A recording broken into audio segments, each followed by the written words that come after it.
Masaru slowly opened his eyes, feeling groggy as his surroundings remained hazy. He realized his alarm was still ringing and tried to understand where he was. His gaze caught something unusual, a pair of large, soft bunny ears on the girl nearby. Masaru quickly sat up, noticing the girl and another child sitting calmly under the trees. Curious, he reached out and touched the ears, confirming they were real, marveling at their warmth and fluffiness. Masaru noticed the girl's ears and wondered about their unusual appearance. The girl explained that she was from the rabbit race, not wearing any accessory. Masaru realized he had truly reincarnated. This world was real, not a dream. Looking over the distant landscape, he understood he was in another world, Alstacia. Shock and awe filled him as he faced the truth of his new life, unable to hide his astonishment. Masaru panicked, overwhelmed by the challenges of surviving in another world from scratch. The rabbit girl offered to guide him, asking if he could accompany her. She warned that bringing him might upset others because he was human. Masaru reflected on the harshness of this world, realizing humans often oppressed non-humans. A threatening figure appeared nearby, confirming that danger and conflict awaited them in Alstacia. The rabbit girl shouted in alarm as they spotted a hobgoblin approaching. Masaru realized the creature was dangerous and urged them to escape quickly. The girl cried out for Masaru, terrified of the impending attack. The hobgoblin raised its weapon, ready to strike. The girl volunteered to distract it, instructing Masaru to run for safety. Masaru was told to go to the village, while the rabbit girl would handle the dangerous hobgoblin. He hesitated, unsure of his abilities, feeling the weight of responsibility. Determined, Masaru resolved that no obstacle could stop him if he acted with courage. He attempted to distract the hobgoblin, drawing its attention toward himself. The plan succeeded. The hobgoblin missed him entirely, leaving the girl and villagers safe. Masaru searched for a skill or tactic to survive against the hobgoblin. Spotting a nearby bottle, he picked it up to use as a makeshift weapon. The hobgoblin laughed menacingly, confident in its attack. Masaru threw the bottle, striking the hobgoblin and causing it to stumble. The bottle successfully stopped the attack, leaving the hobgoblin defeated and the area safe. Masaru was struck unexpectedly and fell, struggling to understand what was happening. He realized he had been summoned far from a human settlement, and nearly died in the process. Victinias appeared before him, surprising Masaru with her sudden arrival and commanding presence. He recalled the moment before his reincarnation, realizing he had been chosen to enter another world. Victinias explained that a god's bet had caused his reincarnation, and that she would guide him in this new life. Masaru's status and identity were revealed, confirming his age and hobbies. He struggled to accept that this reality was forcing him to another world. Victinias smiled, acknowledging his unease, and preparing to guide him through the process. She handed him a blessing, signaling the start of his reincarnation. Masaru received 3 skill grant tickets, realizing he could now gain skills for his new life. Hera appeared, showing Masaru that he actually had 8 blessing tickets instead of 3. She introduced herself and apologized for the inconvenience caused by her husband Zeus and the previous bet. Masaru learned that the tickets were part of a god's contract to help him gain skills in another world. Hera explained that even gods could not interfere once he was sent to the new world. He realized the girl had initially tried to limit the blessings, giving him only 3 tickets instead of 8. Masaru prepared to use the skill slot machine, ready to receive new abilities. He learned the machine allowed multiple rolls at once, giving him extra chances to gain skills. Hera added an extra ticket for the trouble caused by her husband, increasing Masaru's total. Masaru acknowledged the value of the opportunity and began his skill rolls enthusiastically. The first results revealed skills like appraisal, masonry, and dismantling, showing his crafting potential in the new world. Masaru activated the skill slot machine, ready to discover his new abilities. He learned the machine allowed multiple rolls, giving him a better chance at acquiring skills. Hera added an extra ticket to compensate for her husband's mistakes, increasing Masaru's total. He began rolling enthusiastically, cheered by Victinias and Hera, as the process continued. Masaru obtained skills like mining, leatherworking, blacksmithing, crafting, and healing, showing promise for building his new life. Masaru received the map skill, revealing a 3-kilometer radius hologram of his surroundings. Victinias reminded him how rare the blessing tickets were and stressed their importance for survival. Masaru defended his actions, explaining he had no choice but to fight the attackers. Victinias advised that he must act decisively to survive, gathering courage to protect himself. Masaru successfully completed the task, and his status was updated, showing his newly acquired skills and growth. Masaru opened his status screen, noting that his level and abilities had increased after gaining experience. Victinias explained that the goblin encounter had been a lesson and guided him to the nearest village. He reflected on the rabbit girl he had met, remembering she was not human but part of the rabbit race. Hera appeared, reminding him not to interfere and asserting her authority over the situation. Masaru realized he was now free to live his life in the new world, with guidance from the goddesses. Masaru was called by several rabbit-eared girls, rushing toward him urgently. He confirmed that the small girl he protected, Meidi, was safe after escaping the goblin. The group checked the surrounding area and the fallen goblin to ensure no danger remained. Masaru explained he avoided the attacks and survived without directly harming the creature. He asked what to do next, hoping to live with the girls in their village safely. The rabbit-eared villagers welcomed Masaru, offering to talk during their journey. They thanked him for risking his life to protect Mei from the hobgoblin. Masaru was guided to meet the village chief, learning the group's customs. Macy introduced herself, smiling warmly and reaching out to him. Masaru acknowledged her greeting, ready to begin his new life alongside the villagers safely. Masaru introduced himself, smiling confidently as he embraced his new life. Mai shook his hand, formally greeting him and agreeing to call him Masaru. Masaru reflected on the uncertainty of his path, but resolved to live freely in the new world, marking the beginning of his adventure. Narumi Masaru, a 36-year-old home center worker, was returning home when an unexpected event changed his life. The goddess Victinus appeared before him, summoning Masaru to another world called Alcetia. Victinus decided the course of his life, regardless of his own wishes, shaping his future in the new world. Masaru received 11 skills, but none were offensive, leaving him unprepared for combat. Right away, he was attacked by a goblin, forcing him to survive with his newly acquired abilities. Narumi Masaru arrived at the rabbit village, exhausted but relieved to have survived his first challenges in Alcetia. He looked at the village entrance, realizing that his life had been saved by the kindness of the villagers. Macy guided him through the village, showing where everyone lived and marking the start of his new life. Masaru walked among the villagers, greeted warmly, feeling the sense of community and belonging. He learned the village population was small but close-knit, and that they all helped one another as family. Narumi Masaru explored the rabbit village, noticing the simple tents and rope-tied fences. He observed that the villagers were struggling to maintain their settlement, realizing life here was not easy. May suggested he meet the village chief to learn more about their needs. Masaru entered the chief's modest house, greeted warmly and respectfully by the village leader. The chief, surprised to see a human among them, confirmed Masaru's identity and welcomed him as an ally. Narumi Masaru offered to help the village after being welcomed by the chief. He explained he would have been lost without Mei's guidance, and the villagers reassured him. The village chief thanked Masaru for risking his life to save Mei, acknowledging his bravery. Masaru was invited to live at Mei's house to help with daily life. Macy happily agreed, and Masaru accepted, ready to begin assisting her and the village with his skills. Narumi Masaru thanked Mei for guiding him and acknowledged her support. The village chief encouraged Masaru to work at his own pace and rest as needed. Masaru reflected that although he had just arrived in Alcetia, he wanted to contribute what he could. He recalled his previous life in the home center, thinking of how those skills might help the village. Masaru prepared to use his abilities to improve the village, starting a new chapter alongside Mei and the rabbit villagers. Narumi Masaru realized he could use his skills to help the rabbit village, feeling a spark of determination. He saw the potential in the village's systems and believed he could improve them. Masaru wondered if he could truly enhance the whole village and its daily life. Mei and the village chief were shocked, but curious about what Masaru could accomplish. Masaru promised to improve all the systems in the village, ready to take on a new role and responsibilities. The village chief warned Masaru that acting too quickly could cause panic among the villagers. Masaru understood the importance of a safer life for everyone, recalling the dangers to children and elders. He decided to improve the village systems to ensure a safe daily life, learning from his past work experiences. Masaru resolved to do his best for the village, remembering lessons from his home center job. Meidi asked what he would do first, and Masaru prepared to apply his skills to help the entire village. The village chief observed Masaru and saw his determination to help the villagers.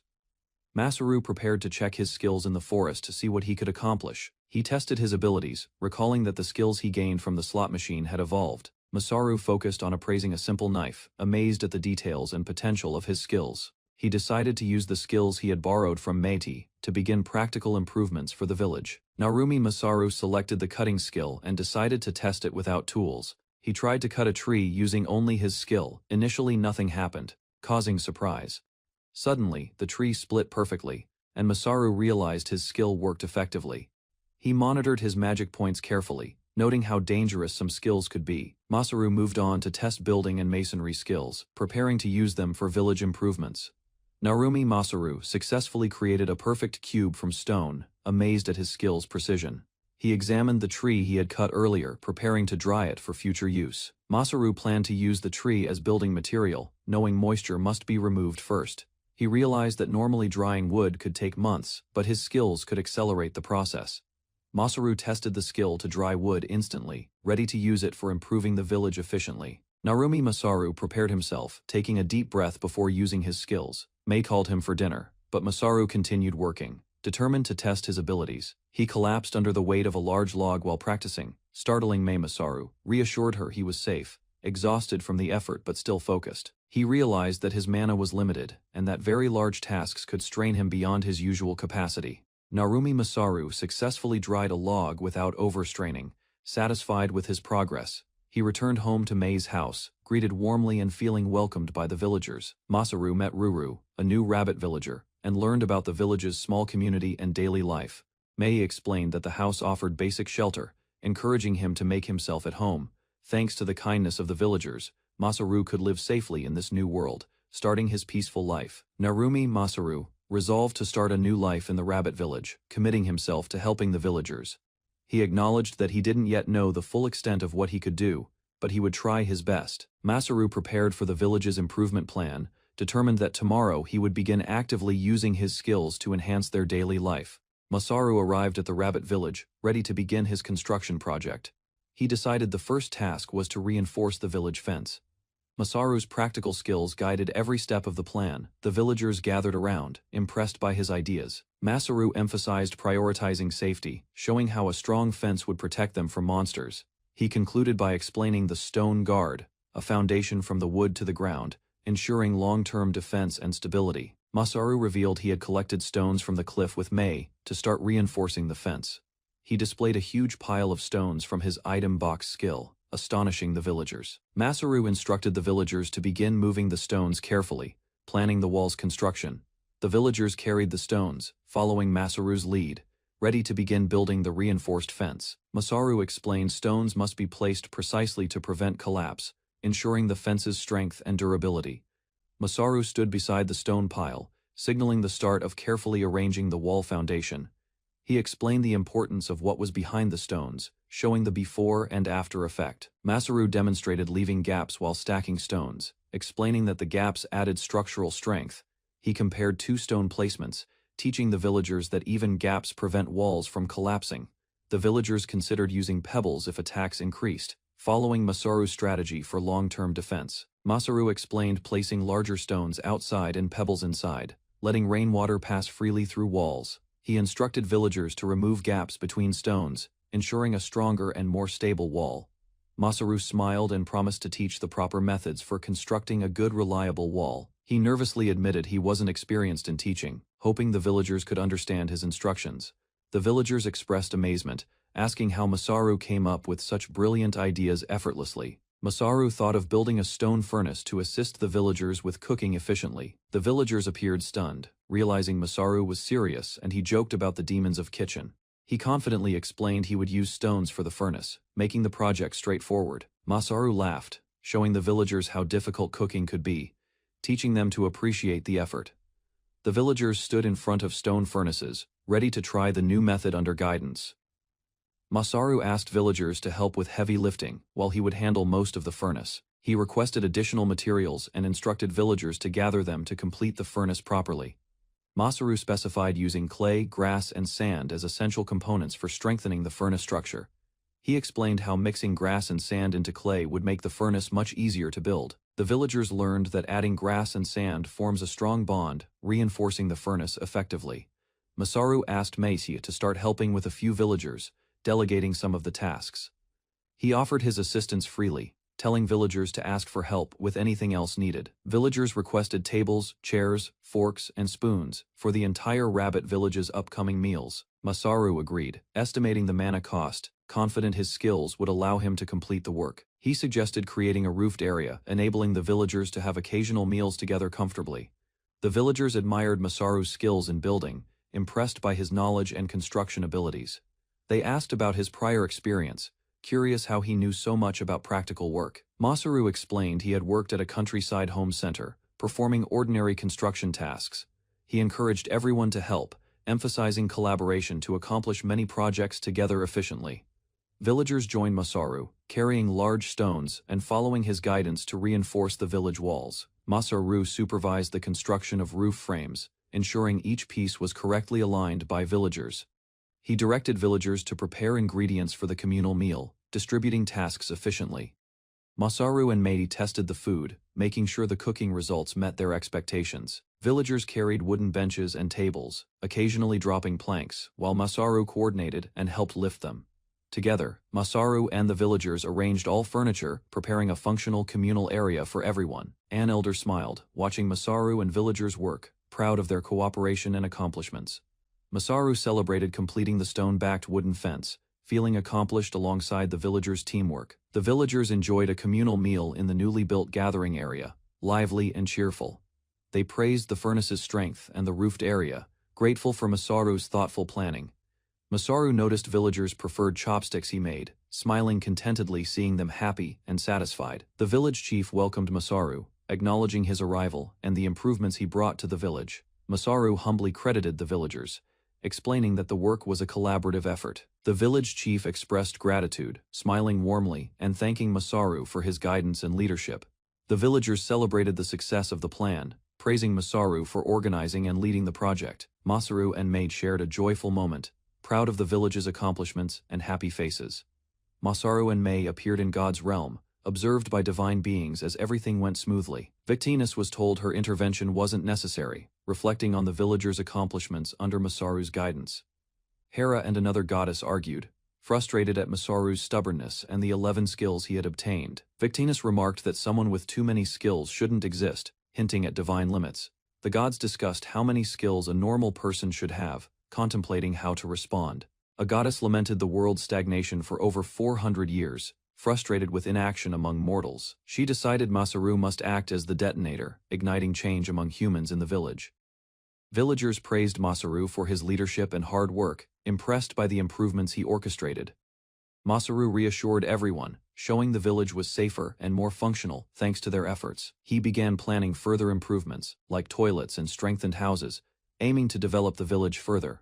Masaru acknowledged he was in a fantasy world, gathering the villagers to ask an important question. He inquired whether slimes were present nearby. Curious about potential threats in the surrounding area, villagers explained slimes lived under the cliff, unable to climb, so Masaru understood the danger. Masaru realized his current task was teaching hygiene. Relieved monsters couldn't reach the village from cliffs. He planned to make Sanhwa soil for improvements, considering materials since cement might not be suitable. Masaru asked if there was an ocean nearby, recalling seeing people gather materials from scratch. Villagers confirmed an ocean existed, surprising Masaru, as he realized the location of available resources. The villagers explained everyone had fled from the ocean area, showing why Masaru's work was safe. Masaru's expression changed, sensing something serious, foreshadowing a new challenge or event approaching the village. Masaru Narumi listens as the rabbit people reveal a distant ocean. They speak of fleeing from there, a place full of danger. He learns they once lived southwest, requiring 10 days of travel. The memory of their former home weighs heavily on them. The rabbit people were driven away by humans, leaving scars on their community and trust. Masaru understands the truth of their story, confirming what he suspected, despite past hardships. The rabbit people welcome Masaru.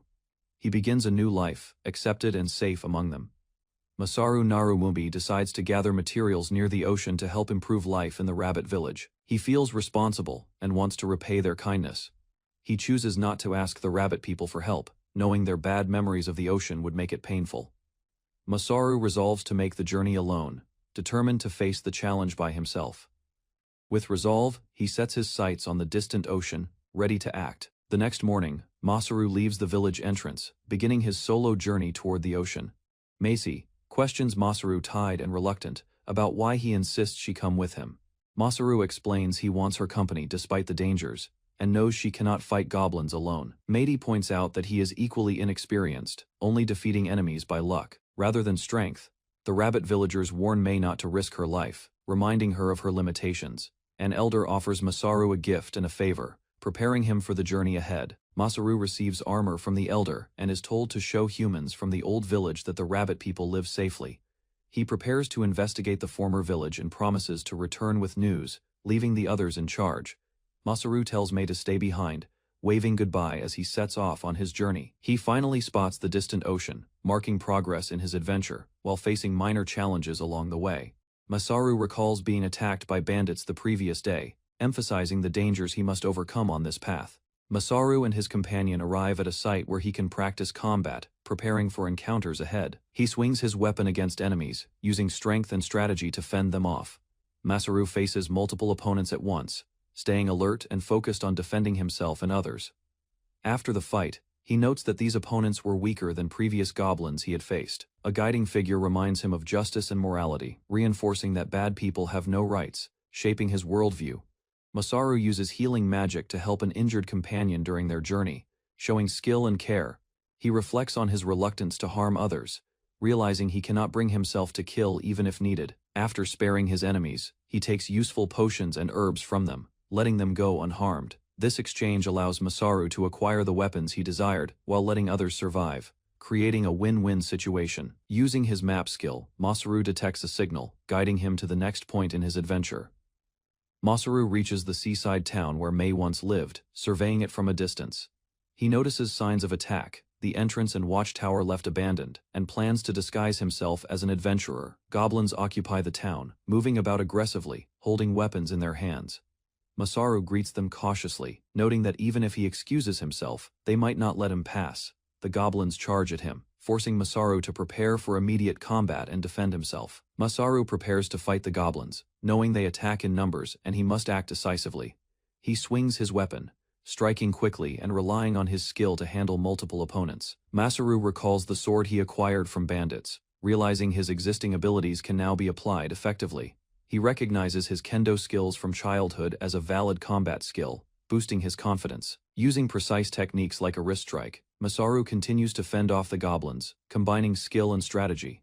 Masaru struggles with using kendo as a combat skill but engages the goblins regardless, relying on his instincts. He adapts to the sword's weight and continues fighting efficiently, dodging and striking opponents. Masaru feels confident, realizing he can keep going despite fatigue and pressure. He is confronted by a massive unexpected enemy, causing him to pause in shock. Uglin Rider charges on a giant boar, forcing Masaru to prepare for a high-stakes encounter. Masaru dodges and maneuvers through the village, avoiding attacks as he prepares to confront the mounted goblin. He spots the Goblin Rider and realizes this enemy may be the village boss. Assessing the threat carefully, the rider charges through the village, forcing Masaru to react quickly to avoid being struck. Masaru braces as the goblin swings its weapon from atop the boar, narrowly avoiding damage. He faces the goblin head-on, ready to defend himself against the fast-moving, mounted opponent. Masaru dodges the boar's charge while trying to confront the Goblin Rider, realizing his sword cannot reach it. He plans carefully, knowing that attacking the boar recklessly could result in serious injury. Masaru considers alternative strategies to handle the boar while avoiding harm to himself. He notices an opportunity and prepares to strike the goblin with a precise move. The goblin boar rushes past, forcing Masaru to react quickly and continue the high-stakes battle. Masaru anticipates the speed of the Goblin Rider and prepares a countermeasure. Knowing he must act quickly, he uses a log from construction debris as an impromptu obstacle to slow down the rider. Masaru grabs the log, positioning it to block or strike the approaching goblin and boar. The goblins notice the trap and hesitate, giving Masaru a strategic advantage. He focuses on the remaining smaller goblins, ready to eliminate the last threats efficiently. Masaru watches as the remaining goblins retreat, realizing their numbers could bring reinforcements if not handled quickly. He decisively attacks, keeping the small goblins under control while preparing for the next threat. A heavily armored knight, the vice-captain of the Gratis Kingdom army, arrives identifying himself and confronting Masaru, halting his immediate battle. Knights from the Gratis Kingdom arrived at the village, demanding to know who had appeared there. General Cook explained that they had come to exterminate goblins, apologizing for the knight's rudeness. Masaru stood among the fallen goblins, and the knights acknowledged he had handled the threat alone, thanking him for saving the village. Masaru revealed he had come seeking resources, realizing the village was under the control of another kingdom. The knights were shocked at how many goblins Masaru defeated alone, while he considered asking them about the fate of the rabbit village. Masaru and the knights discussed a powerful goblin rider, realizing it was an opponent too strong to defeat easily. The knights questioned Masaru about his background, age, and skills, noting he appeared like a local villager. Recognizing Masaru's incredible strength, one knight suggested he join them, impressed by his abilities. Masaru politely refused, explaining he already had a role and purpose in gathering resources. The knights admired Masaru's strong will and determination, inspired by his focus on helping others rather than seeking fame. Masaru noticed the villagers had taken shelter and asked where everyone had gone, prompting the knights to call for assistance. He offered to help clear the corpses of goblins from the village, surprising the knights with his initiative. Masaru explained that leaving the bodies could attract monsters and cause illnesses, so they should be buried or burned. He also needed to find a proper site to bury the goblins, ensuring order beyond the knights' commands. As Masaru prepared for the task, he suddenly realized something alarming, leaving the knights and villagers shocked by his reaction. Victinis and Hera observed the knights confronting Masaru, debating whether to intervene in the situation. They reviewed reports of the goblin rider, noting that Masaru should have been an easy target, yet he defeated the rider alone. They examined Masaru's records and achievements, confirming he had been skilled in kendo and boxing before being summoned. Victinis realized the true nature of Masaru's abilities and connected the dots about his unusual strength and summoned body. Both goddesses concluded that Masaru's body had been slightly altered when summoned, and that the world itself was structured to allow this outcome. Hera confronted Victinis, warning that leaving Masaru unchecked could destroy the world, citing the worst-case scenario. The goddesses argued about the consequences, realizing Masaru's actions could drastically affect the balance of the world. Meanwhile, Masaru and the knights interacted with villagers, who expressed gratitude for their safety and freedom. The villagers praised Masaru for defeating all the goblins, reassuring the knights that order had been restored. The knights suggested rewarding Masaru for his efforts, and he accepted humbly, acknowledging that he had done all the work himself. Garv explained that the village was in ruins and could not offer a reward, asking the knights for help instead. Masaru declined money and requested water bottles, wooden boxes, and materials to collect seawater and seashells. The knights asked about his goal, and Masaru explained he needed the supplies for building a dirt wall. Garv and the other knights agreed to give him what he needed, praising him for saving the village. The villagers and knights coordinated to provide wooden boxes and jugs to carry water from the ocean to the village. The village chief explained to Garv and Masaru that he would give Masaru a reason to help, emphasizing the village's needs. Masaru questioned whether he really needed to carry water to the village, showing his practical thinking. He spotted a well next to the garden and decided it would be the easiest source for water collection. Masaru surprised the knights by locating the well quickly, demonstrating his keen observation skills. The knights were astonished that the village had a water source, despite appearing cropless, realizing Masaru's insight would make their work much easier. Masaru faced an angry mob of villagers armed with farm tools, ready to attack him. The villagers blamed Masaru for telling the knights about the village, questioning his actions. Masaru fought defensively, knocking aside the villagers' weapons with precision and speed. Garv and the knights watched in shock as Masaru subdued the mob while maintaining control. Masaru explained that the goblins had attacked harder than expected, and that revealing their secret prevented greater chaos, calming the knights and villagers. The knights asked Masaru what he would do next after subduing the villagers. The villagers' chief expressed that he would normally execute those responsible for hiding the well and farm or attacking others. He continued, threatening to enslave those who disobeyed, showing the severity of the village's rules. The villagers pleaded, begging not to be punished, kneeling before Garv and Masaru. Masaru calmly offered a solution, signaling that the villagers could avoid harsh punishment if they agreed to his terms. Masaru offered to forgive the villagers, signaling that the past incidents could be forgotten. Garv and the villagers agreed that if Masaru forgave them, they would face no punishment. Masaru set the condition that they would answer his questions before any favors were granted.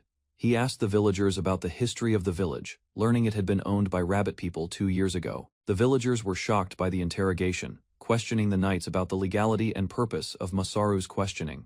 Garv called out to Eldam, drawing his attention to Masaru and the villagers' situation. Masaru explained that answering his questions was necessary because people in the village believed in him and trusted his judgment. He clarified that his questions pertained to the rabbit people who had owned the village 2 years ago. Garv and the other knights recognized that Eldam and Garv had knowledge about the incident and understood its importance.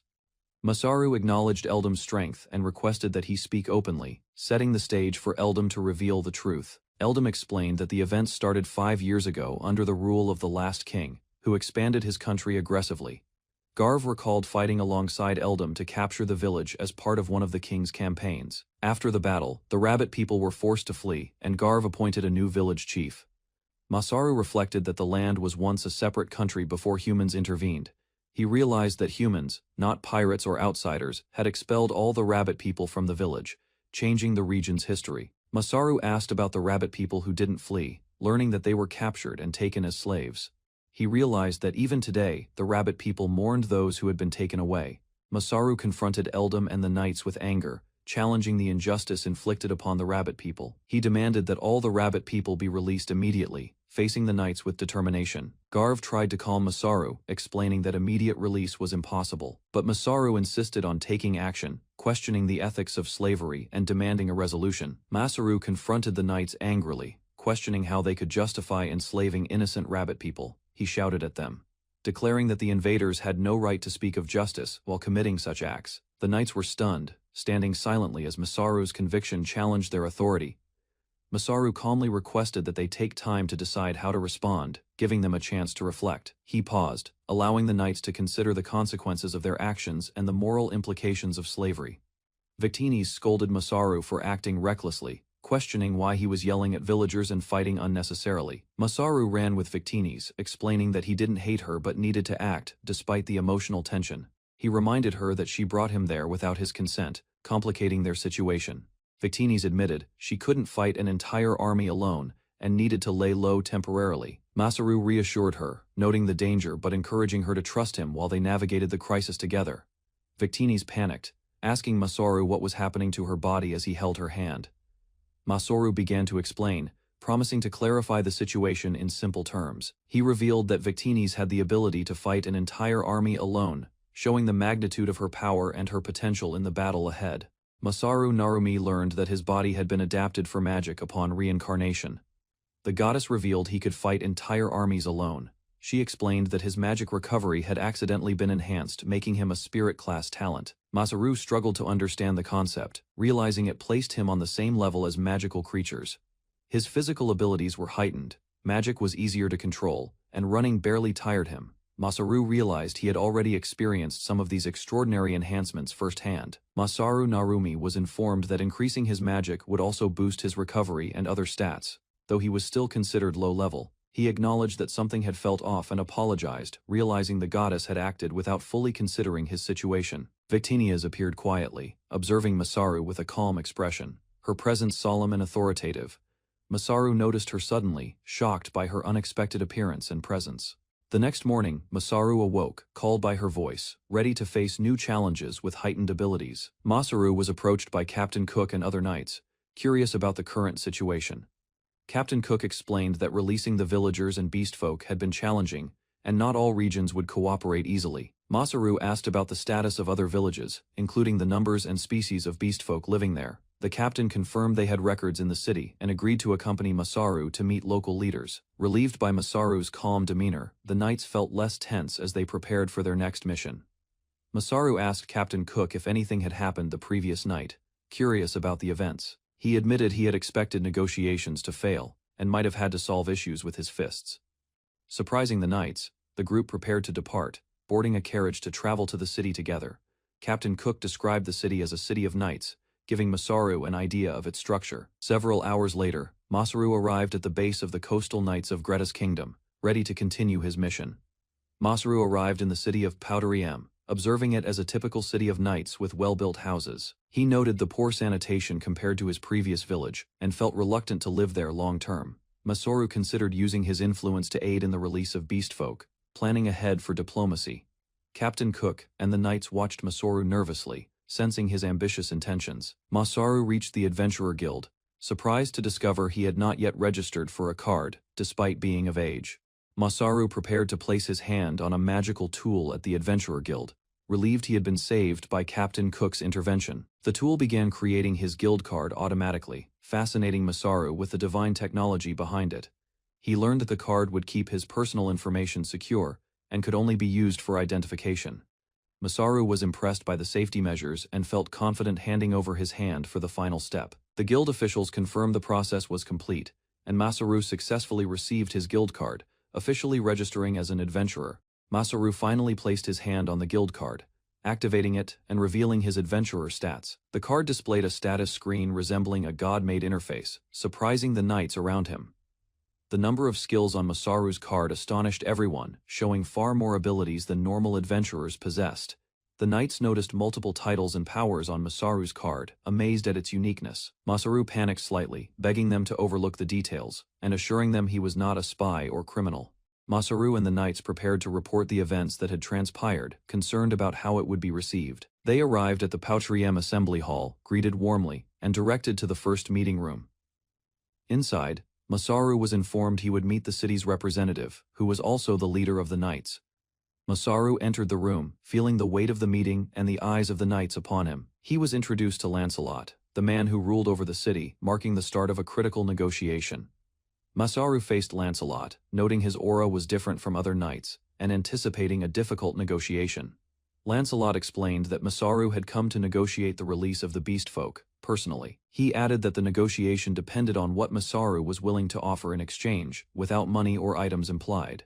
Masaru observed that Lancelot was calm and logical, realizing this would be a tough but fair negotiation determined. Masaru prepared to reveal his offer, knowing it could become the biggest deal the city had ever seen. Masaru began presenting his plan to Lancelot, summarizing it as knowledge to improve the city. He explained that with this knowledge, he could reduce death rates, improve food, and increase jobs and productivity. Masaru pointed to horse carriages as the first example of an area he could enhance. He described adding springs to absorb shocks, noting the current carriages shook heavily during travel. Lancelot and the knights understood that Masaru's improvements would make travel smoother and safer, impressed by his foresight and logic. Lancelot acknowledged Masaru's proposal, recognizing its potential to improve the city. However, he admitted he could not fully trust something he could neither see nor touch. Lancelot decided Masaru would need to stay in the city until clear results could be observed, limiting his influence for now. He emphasized that until results were proven, the beast folk would remain in the city's custody. Masaru understood he had to either produce measurable improvements or face severe consequences, including risking his future potential. Masaru stood confidently and agreed to Lancelot's conditions, committing to improve the city. He promised to focus on sanitation and horse carriages, signaling measurable progress in these two areas. First, Lancelot noted the improvements were impressive, and asked Masaru to coordinate with his secretary for details. Masaru recognized that the city leader was fair, understanding the resentment of prior invasions. Lancelot prepared to gather the scattered beast folk while asking Masaru for ideas to handle opposition from the populace. Masaru proposed a bold idea to resolve the opposition, a duel in the City of Knights. He explained the duel would pit him against all those opposing the release of the beast folk simultaneously. Lancelot approved, noting it would also be a show for the city while Masaru demonstrated his strength. Masaru revealed that only the strongest opponent would matter, ensuring the duel's outcome would be decisive. Lancelot drew his sword, signaling that the sparring match would begin immediately to test Masaru's abilities. Masaru watched as a knight challenged him to spar, raising his sword confidently. His eyes lit up with excitement, but he declined politely, worrying about the city's safety if he got injured. The knight insisted, preparing the training grounds, determined to test Masaru's skills, despite his refusal. They agreed on a schedule, finalizing the time and place for the duel. Before the spar, Masaru turned to the group and decided to give everyone a lecture on hygiene. Masaru explained to the group the importance of hygiene and maintaining sanitation standards. He asked everyone to gather, bringing along their smartest subordinates, to ensure all were included. Commander Lancelot prepared to leave for training, impressed that Masaru had organized the lecture efficiently. Masaru summarized the main problem, the lack of sanitary practices among the troops. He detailed precautions for food, water, and cleanliness, teaching everyone how to prevent disease outbreaks effectively. Masaru noticed the soldiers struggling to follow the hygiene rules, realizing even simple lessons were challenging for them. Commander Lancelot doubted that Masaru's lecture could make much difference so quickly. Masaru explained how maintaining cleanliness could reduce death rates from newborns to adults, and even prevent plague outbreaks. He warned that the plague hadn't reached the capital yet, and research was scarce. Lancelot agreed to support Masaru, promising the kingdom's strength to aid his efforts against the disease. Commander Lancelot emphasized that relying on others too much was unprofessional. Masaru appreciated the advice and asked to borrow the smithing workshop for his projects. He planned improvements for horse carriages and had many other tasks he wanted to begin. Lancelot agreed, and arranged for Masaru to start using the workshop the very next day. Lancelot noted that skilled craftsmen had been poached by the capital, explaining why local blacksmiths were scarce. Masaru entered the City of Knights smithing workshop, examining the tools and layout. He noticed piles of unused materials, feeling overwhelmed by the clutter and lack of organization. Masaru called for help, demanding that people assist him in sorting and managing the workshop. He insisted on taking an inventory of every item by the end of the day. He also wanted detailed records of materials, broken items, and any abnormalities to ensure proper management. Masaru was shocked by the dust and disorganization in the workshop, despite Lancelot claiming it was minimally maintained. He reflected on his experience in a home center, realizing that inventory management was critical, and a mess was unforgivable. Even a small error in cataloging materials could waste hours and create major problems.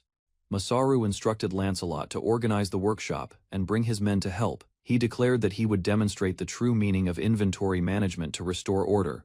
Masaru and the team began moving crates, carefully taking stock of the materials in the workshop.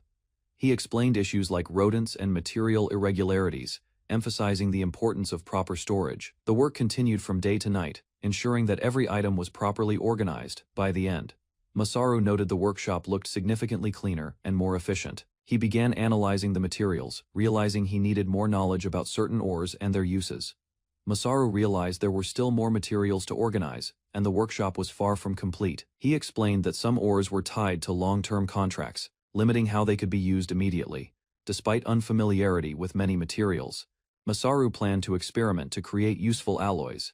He taught that mixing copper and tin produced bronze, a stronger metal usable for tools and armor. Masaru also aimed to make stainless steel, explaining the process and instructing the team on proper experimentation.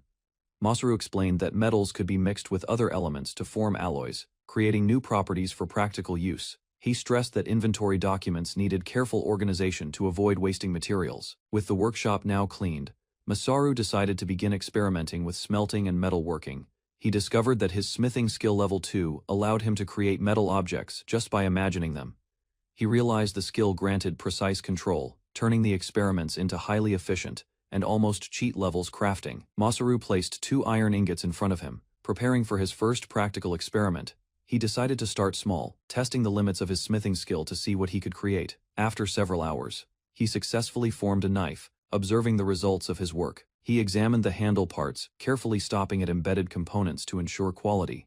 Masaru realized he now possessed the skill to craft objects himself. Confident in his ability to produce tools and weapons, Masaru couldn't resist testing his skills, lifting a blade to experiment with shaping it. He applied his smithing skill, causing the metal to form precisely as he imagined. The blade began taking shape as Masaru worked, guided by his skill and focus. He rapidly cooled the metal to increase its hardness and strength. By the end, Masaru successfully recreated a tool from his school practical lessons. Proud of his first crafted object, Masaru proudly displayed the sword he had forged, demonstrating his crafting skills. Lancelot was surprised, realizing Masaru could truly create functional weapons. Masaru reflected that he could make an even better blade than the current one.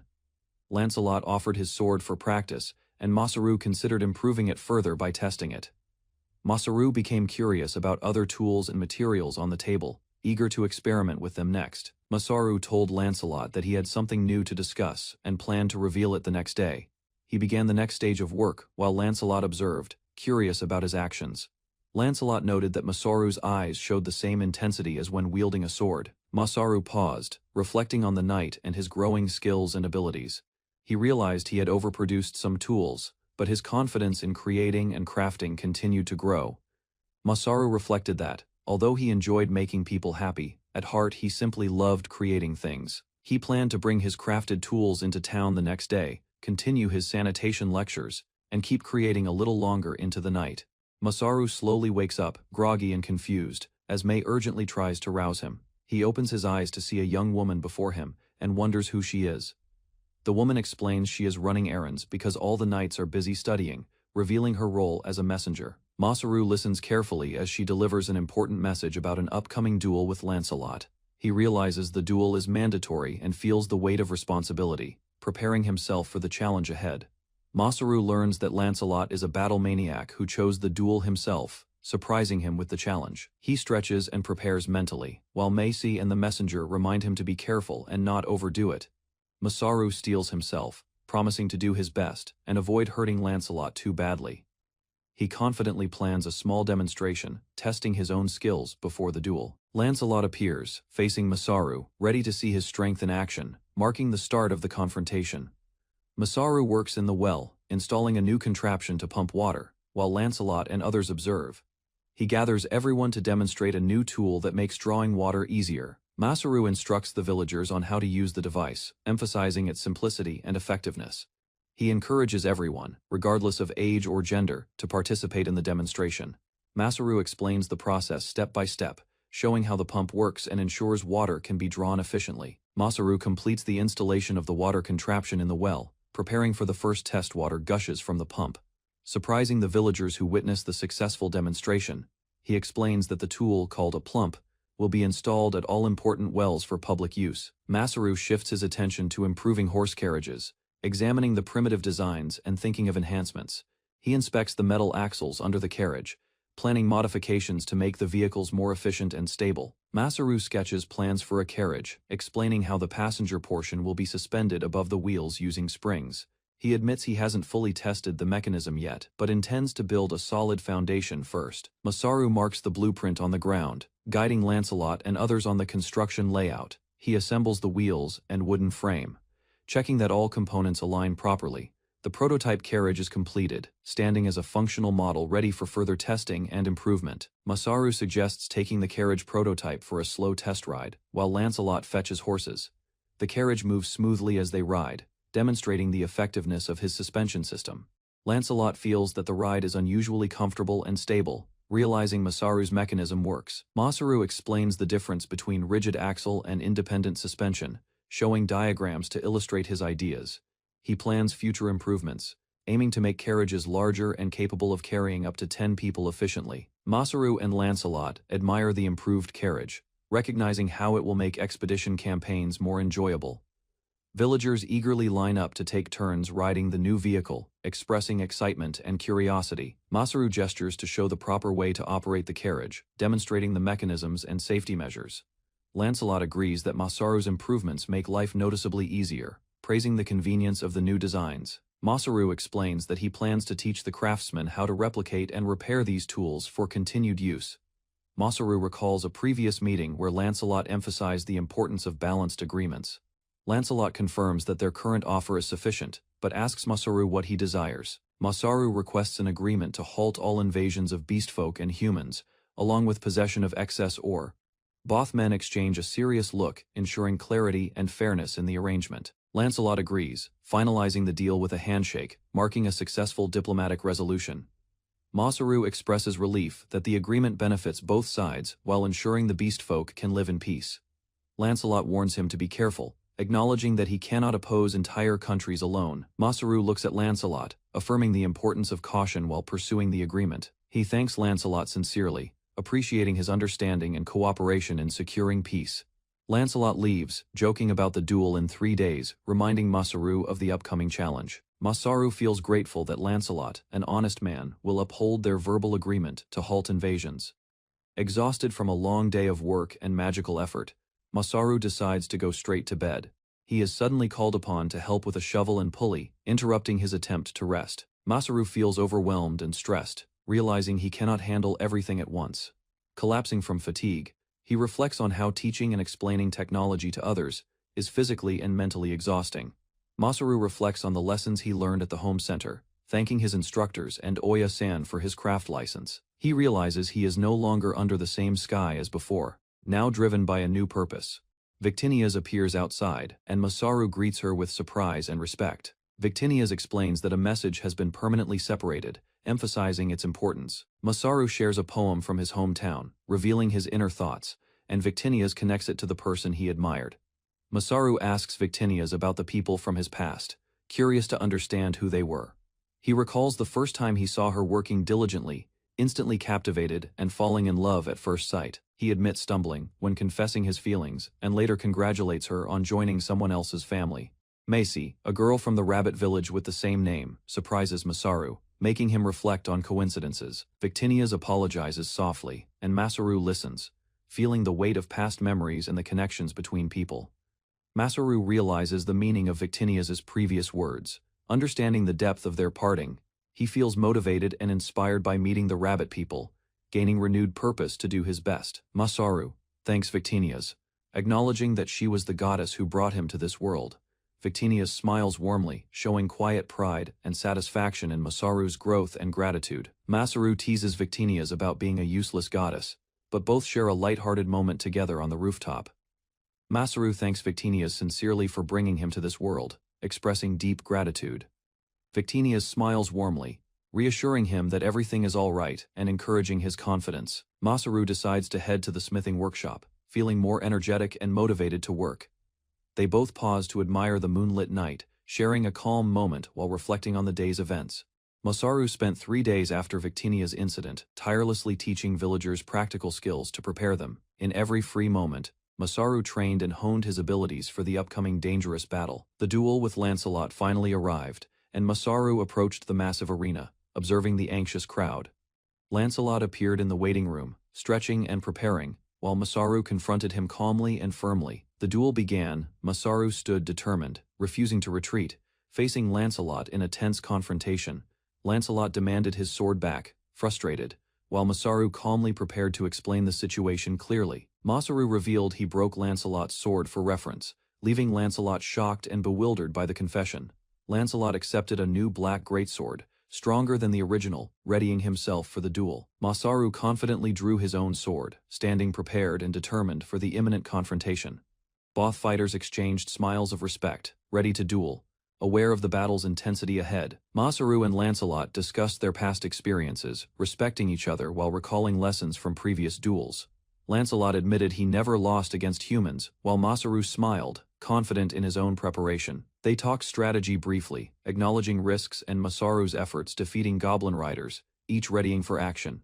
Both warriors approached the arena, Masaru silently giving thanks. Lancelot determined to attack with full strength. The duel commenced amid roaring crowds, swords drawn, and both fighters braced for a fierce, intense battle.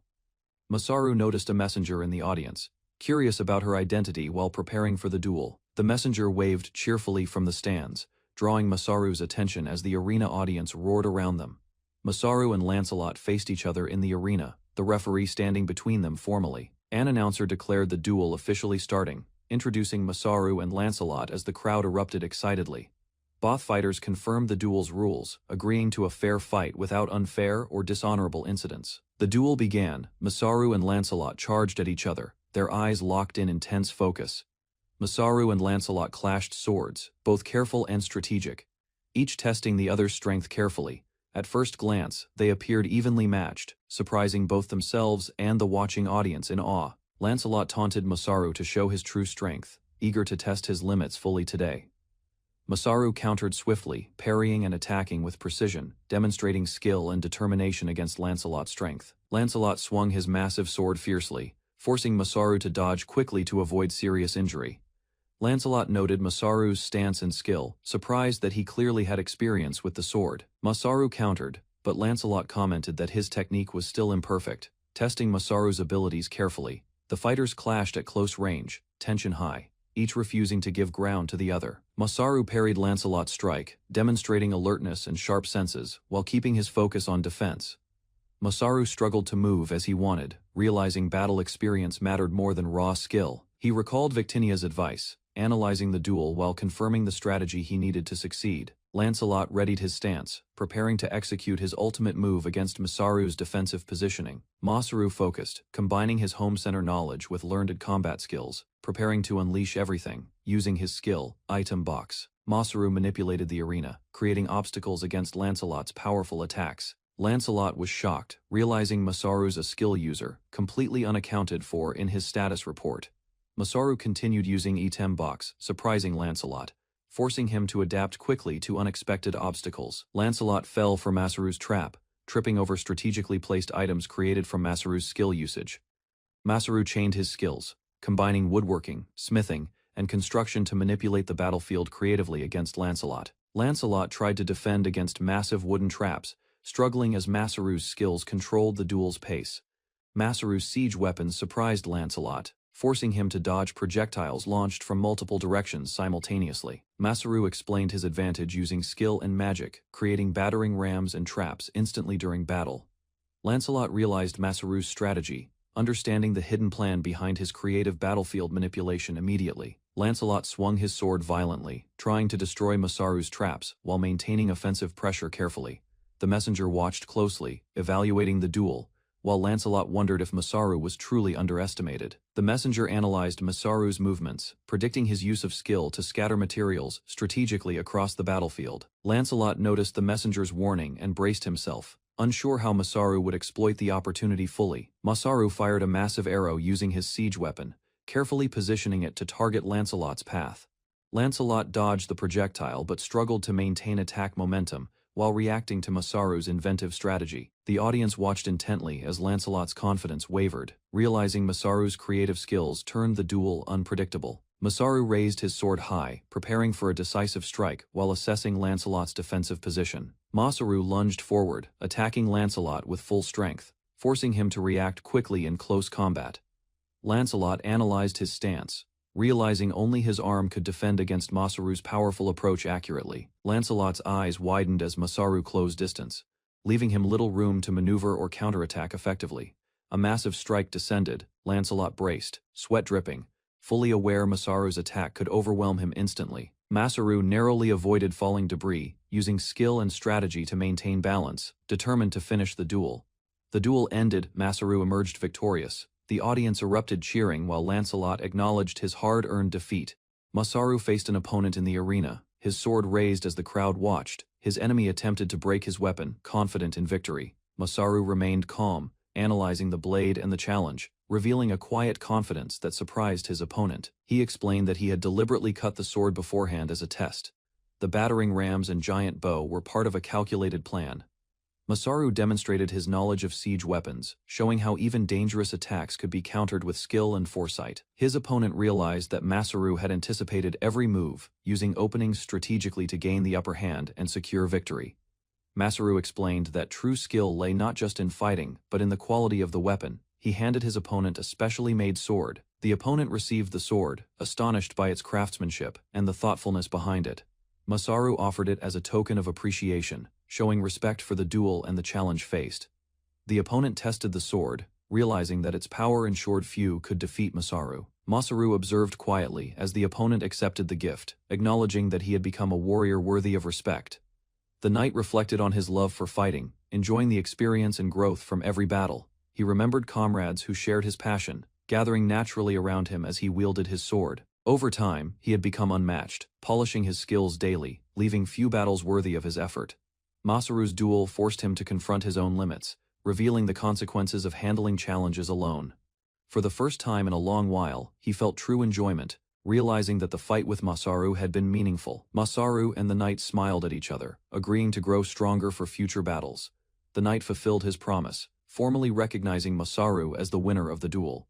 Both celebrated the victory, announcing freedom for all enslaved beastfolk in the arena. That night, Masaru's allies relaxed in a tavern, impressed by how his skills extended beyond combat.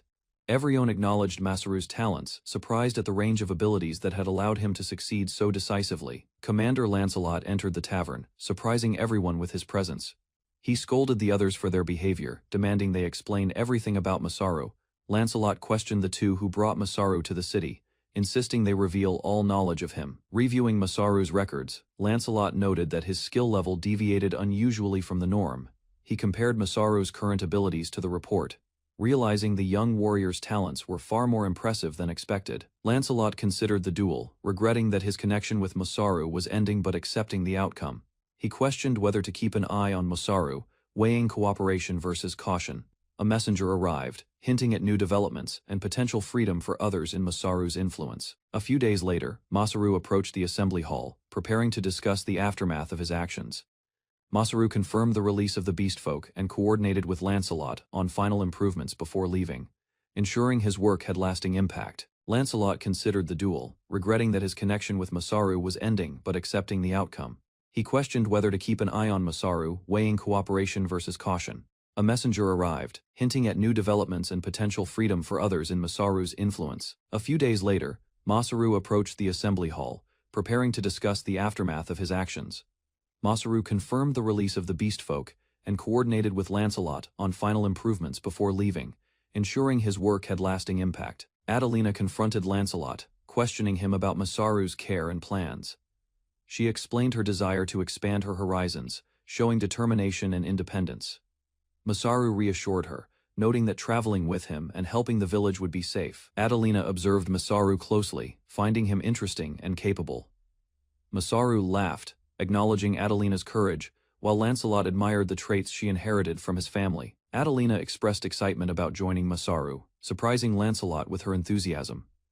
Masaru explained his plan to develop the village into a safe city for the beastfolk over the next few years. Lancelot hesitated, warning about potential dangers, but Masaru insisted on Adelina accompanying him. They said farewell to their hosts, receiving well wishes and advice for the journey ahead.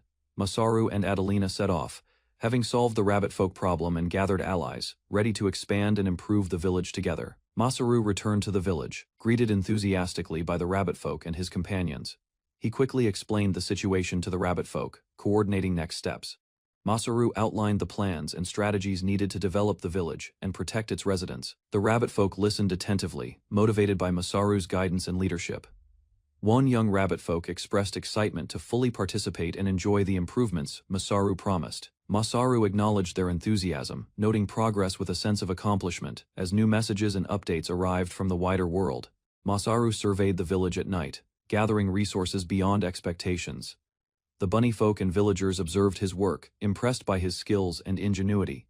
Leaders from neighboring lands met to discuss Masaru's influence. They decided to cooperate and put aside past resentments, recognizing the potential of his guidance.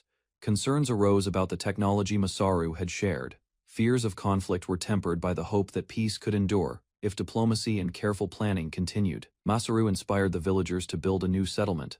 Plans for a city of beastfolk began, reflecting his vision for growth and safety. By morning, the villagers prepared for the day's work. Masaru remained determined, guiding everyone to construct the new community while ensuring harmony and progress for all. Masaru noticed a mysterious notification on his device. Curious, he opened it and discovered a new message from an unknown sender. The message introduced Saphira, the younger sister of the goddess Victinias. She announced that Masaru's skills would be raised as a reward for advancing civilization in Alstatia. Masaru reflected on the message, realizing the world had multiple deities watching over it, each influencing events in different ways. He recognized Saphira's wisdom and common sense, appreciating the guidance and reassurance for the work he was doing. Masaru considered the possibilities. If he continued improving the world, he could receive more development rewards and support from the gods themselves. Masaru checked his skill panel, noting the improvements in crafting, farming, and combat abilities. He felt motivated to continue growing stronger. He arrived at the village greeted by the gathered beastfolk and villagers, ready to discuss the next steps for their community. Masaru explained the purpose of the meeting, to plan the future village for the freed beastfolk and address upcoming challenges. He highlighted the need to expand food supplies, defenses, and accommodations to support the increased population of around 200 freed beastfolk. Masaru proposed building a separate city, giving the growing community space and infrastructure to thrive, while ensuring safety and organization. Masaru explained that he had already discussed with the chief and found a suitable location for the new city.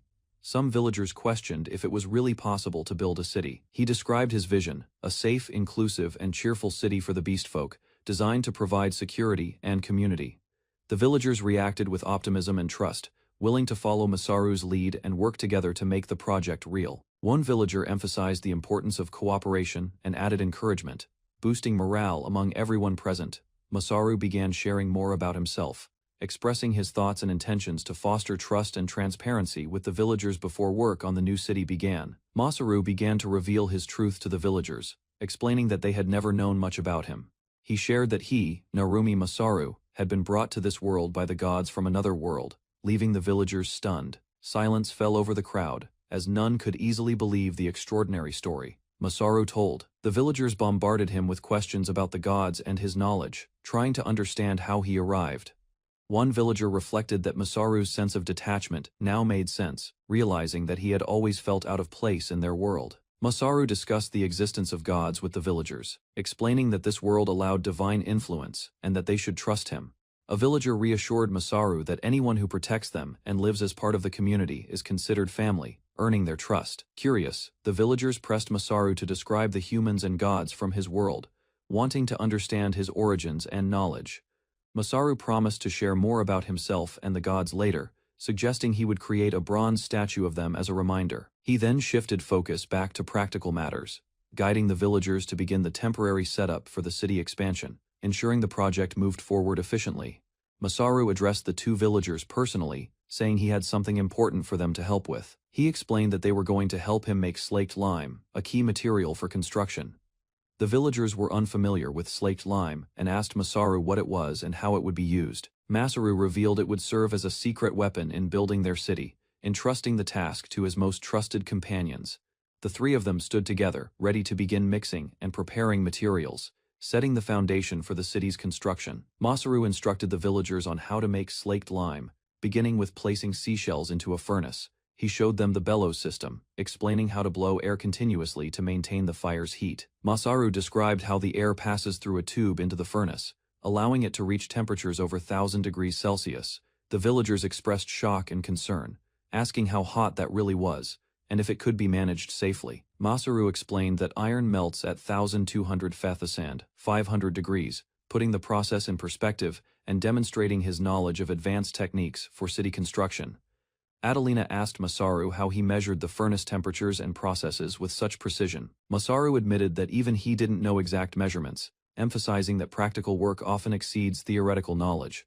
He explained that understanding and safety were more important than just knowing the theory, highlighting the need for care in handling materials. Masaru elaborated on proper usage, describing that replicating processes safely in real life was critical for success. He noted that the proper method varies depending on the technology, praising Adelina for thinking ahead and understanding the importance of practical execution. Masaru explained that technology comes with responsibility, emphasizing that its use can bring both fortune and misfortune depending on circumstances. He reminded Adelina and May to always consider how they use technology, whether they succeed or fail, teaching lessons beyond mere theory. Masaru stressed that reflecting on past experiences helps guide future actions, highlighting the importance of learning from mistakes. He gently patted Adelina and May on the head, encouraging them to internalize these lessons while preparing for practical work. With the instructions understood, Masaru directed the team to start heating the furnace and begin their work on the city, confident in their ability to follow his guidance. Masaru surveyed the leveled area he had prepared for the new city, noting how his skills had made the site appear almost perfectly flat. He observed the bedrock and high elevation, recognizing it as a suitable location, but requiring precise calculations for construction. Masaru realized that the work needed his processing skills alone, and couldn't rely on the rabbit folk for help. He decided to proceed, trusting in his abilities, despite the challenge and uncertainty of the task. After hours of careful work, he created a square area about 100 meters per SIDE, preparing the foundation for the city with confidence in his method and magical recovery time. Masaru considered the remaining tasks for city preparation, realizing that clearing the necessary land could take days if done carefully. He examined the terrain under the cliffs to the north, analyzing how best to work with the bedrock and high elevation. Suddenly, he remembered something crucial, sparking excitement and determination in his expression. He sprinted toward his long-sought goal, recalling the thing he had needed since arriving in the new world. Masaru finally spotted it, a group of slimes, essential companions for his Isekai life and ongoing projects. Masaru was praised by the villagers for improving their lives. Rabbit Tribe thanked him, noting his help in building the growing city. A mysterious slime appeared in a crate. Masaru observed it closely, deciding to raise it temporarily, while villagers reacted with surprise. The villagers warned Masaru that slimes are magical creatures. He remained calm, confident, and carefully studied the slime's unusual behavior. Masaru planned to use slimes for cleaning and garbage disposal. He wanted to research them further, while ensuring peaceful coexistence. Recalling his studies in Poutrame, Masaru explained magical beasts could coexist with humans and serve as useful resources, like wood or stone. Masaru announced he wanted to build a toilet, surprising the villagers. They observed him carefully, curious about his practical approach to sanitation. The village chief considered Masaru's idea seriously. She had never thought of magical beasts as tools or resources before. The villagers asked if he intended to test the slime for waste disposal. Masaru confirmed, holding the slime gently in a tray. Masaru explained he needed to see what the slime could digest. He also planned to research their weaknesses for future control. He suggested starting a farm and raising monitor lizards to improve food production. Chief agreed, seeing slimes as the first step. Masaru documented the slime's size and appearance. It was translucent green, shaped like a manju, and squishy against the rocky ground. He observed the slime struggling to climb. It could not ascend higher than its own height, sliding down uneven surfaces. Masaru conducted a test by feeding it leaves and wood. He wanted to see what the slime could digest. The slime slowly digested all materials over several days. Masaru noted it did not initially favor the leaves or wood. After observing the results, Masaru concluded the slime could safely handle human waste, exceeding his expectations and promising practical village use. Masaru noticed the slime had shrunk drastically. Alarmed, he ran to investigate, questioning how it had changed size so suddenly. Observing closely, Masaru realized the slime had dried out. The lack of water caused its collapse, revealing a key vulnerability. He tested the slime in water, seeing it regain shape. Slimes were weak to dehydration, fire, and seawater. He concluded carefully, understanding the slime's traits, allowed Masaru to safely recruit volunteers. Raising slimes for village use became much easier. He hypothesized that slimes acted as self-cleaning mechanisms, absorbing impurities while leaving clean water, uncovering new potential for the world's resources. Masaru noted the villagers no longer objected to slimes. He observed their behavior, understanding they had become part of village life. The villagers were curious if slimes could be kept as pets. Their popularity increased as more people began raising them. Masaru reminded Meidi that slimes were still dangerous. Despite their popularity, these magical creatures remained monsters, not simple pets for villagers. The village chief expressed disbelief at Masaru's careful planning. Even with growing familiarity, handling slimes required vigilance and careful oversight.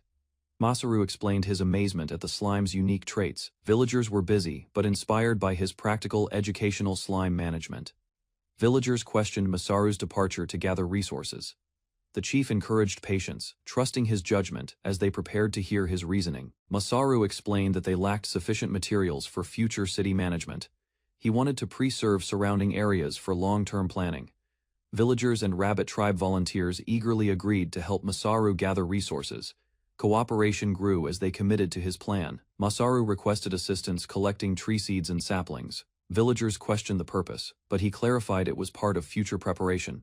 He explained planting saplings early ensured future timber. Tree planting was a long-term strategy, giving the village sustainable resources over time. Masaru explained gathering wood from mountains and forests would sustain the village while preserving the environment. Knowledge from home center work helped. The villagers asked how many saplings he planned to plant. Masaru explained the careful strategy required thinking steps ahead for growth. He instructed growing saplings in the village until waist height before moving them to mountains. Volunteers prepared for the upcoming gathering. Masaru revealed he would go alone this time. Villagers were surprised, understanding he intended to handle the task independently. The next morning, Masaru left with volunteers cheering. They called out to him and his sisters as they began the journey. Adelina and May asked Masaru why he left the village. He explained it was an opportunity to learn and explore. Adelina and May decided to go with Masaru. They had no other plans and saw the trip as adventure. Masaru noticed how close Adelina and May had become. He reminded them to follow his instructions carefully during their journey. Day 1 of scouting began in the afternoon. Masaru led the group, with Adelina and May following behind cautiously. Adelina asked if they were only gathering wood. Masaru explained they would also collect stones, preparing for the village's construction needs. Masaru suggested gathering seeds and saplings for edible and medicinal plants. Coexistence with wild animals and plants remained the village priority. Adelina and Macy reflected on Masaru's words. They acknowledged his ideas were complicated, but appreciated his long-term thinking and foresight. Masaru shared his past world experience. Humans had caused extinctions, and now he wished to live in harmony with nature. Masaru admitted he might have sounded overly serious. He scratched his head, trying to simplify his ecological message. Adelina and May laughed gently, understanding his intentions. They appreciated his passion and guidance in teaching sustainable village practices.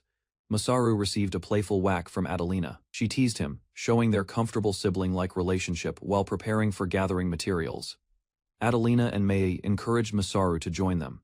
They hoped to find interesting plants and resources during the forest expedition. Masaru led the group into the woods. Together, they began gathering materials efficiently, combining teamwork and knowledge for sustainable resource collection.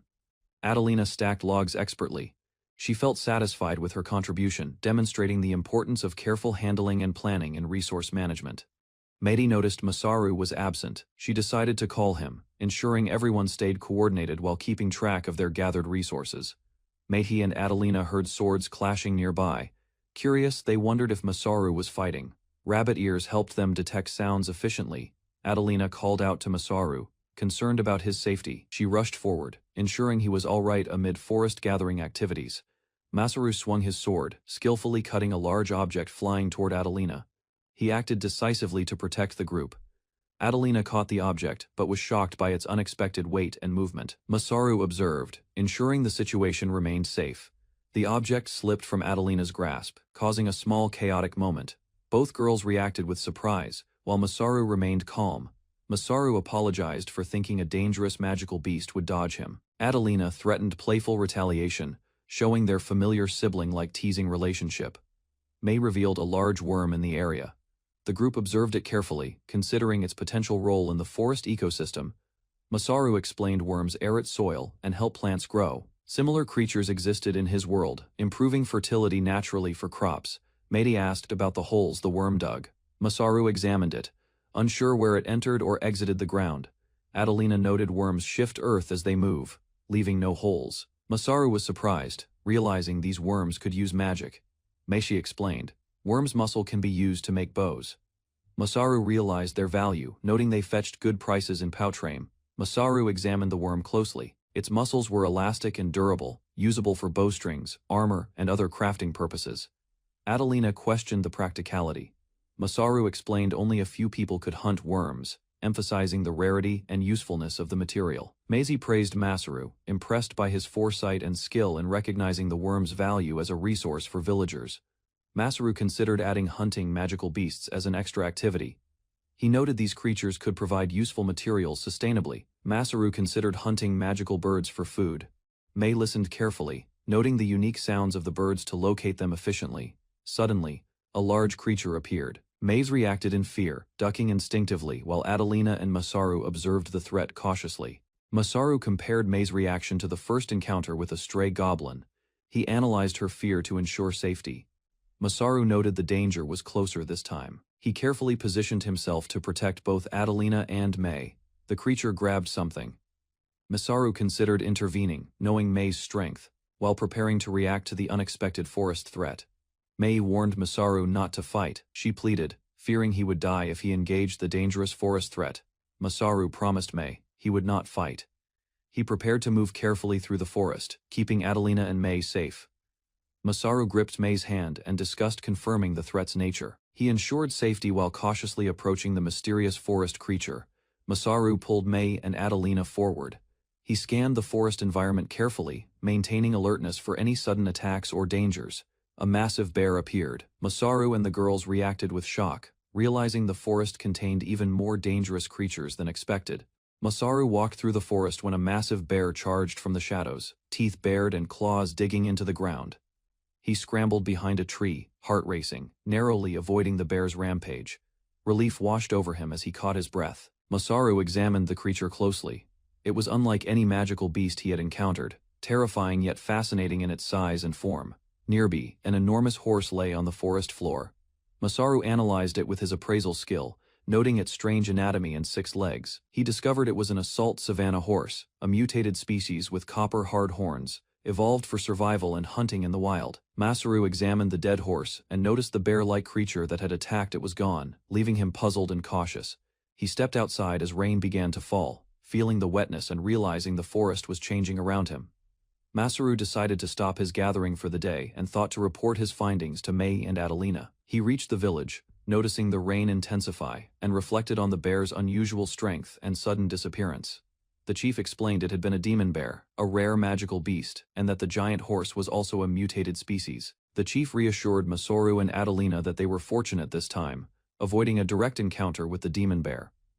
Rain began to fall steadily, and Masaru observed that the demon bear's hunger was likely satisfied, prompting its retreat. The chief explained the rain signaled the coming rainy season, which reduced the threat from the magical beast. Adelina illustrated how forests and plains would flood, creating a giant lake that limited the bear's mobility. Masaru realized they had ample time to prepare defenses safely, as even the demon bear could not move freely in the flooded terrain. Masaru asked the chief about how rising waters would change animal habitats, thinking about aquatic creatures spreading across the area. Feeling restless, he decided he could not wait any longer and planned to explore the flooded regions himself.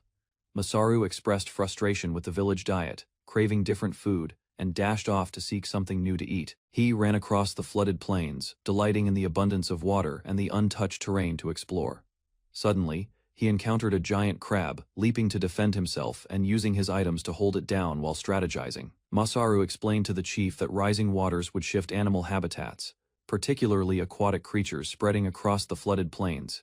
He rushed out, eager to explore and find new food, frustrated with the village diet and craving variety. Masaru caught a giant crab, thrilled with the abundant resources, discovering many unusual creatures like poison toads, giant eels, and moss crayfish. Suddenly, the goddess appeared, surprising Masaru as he fumbled with his latest catch, caught off guard by her presence.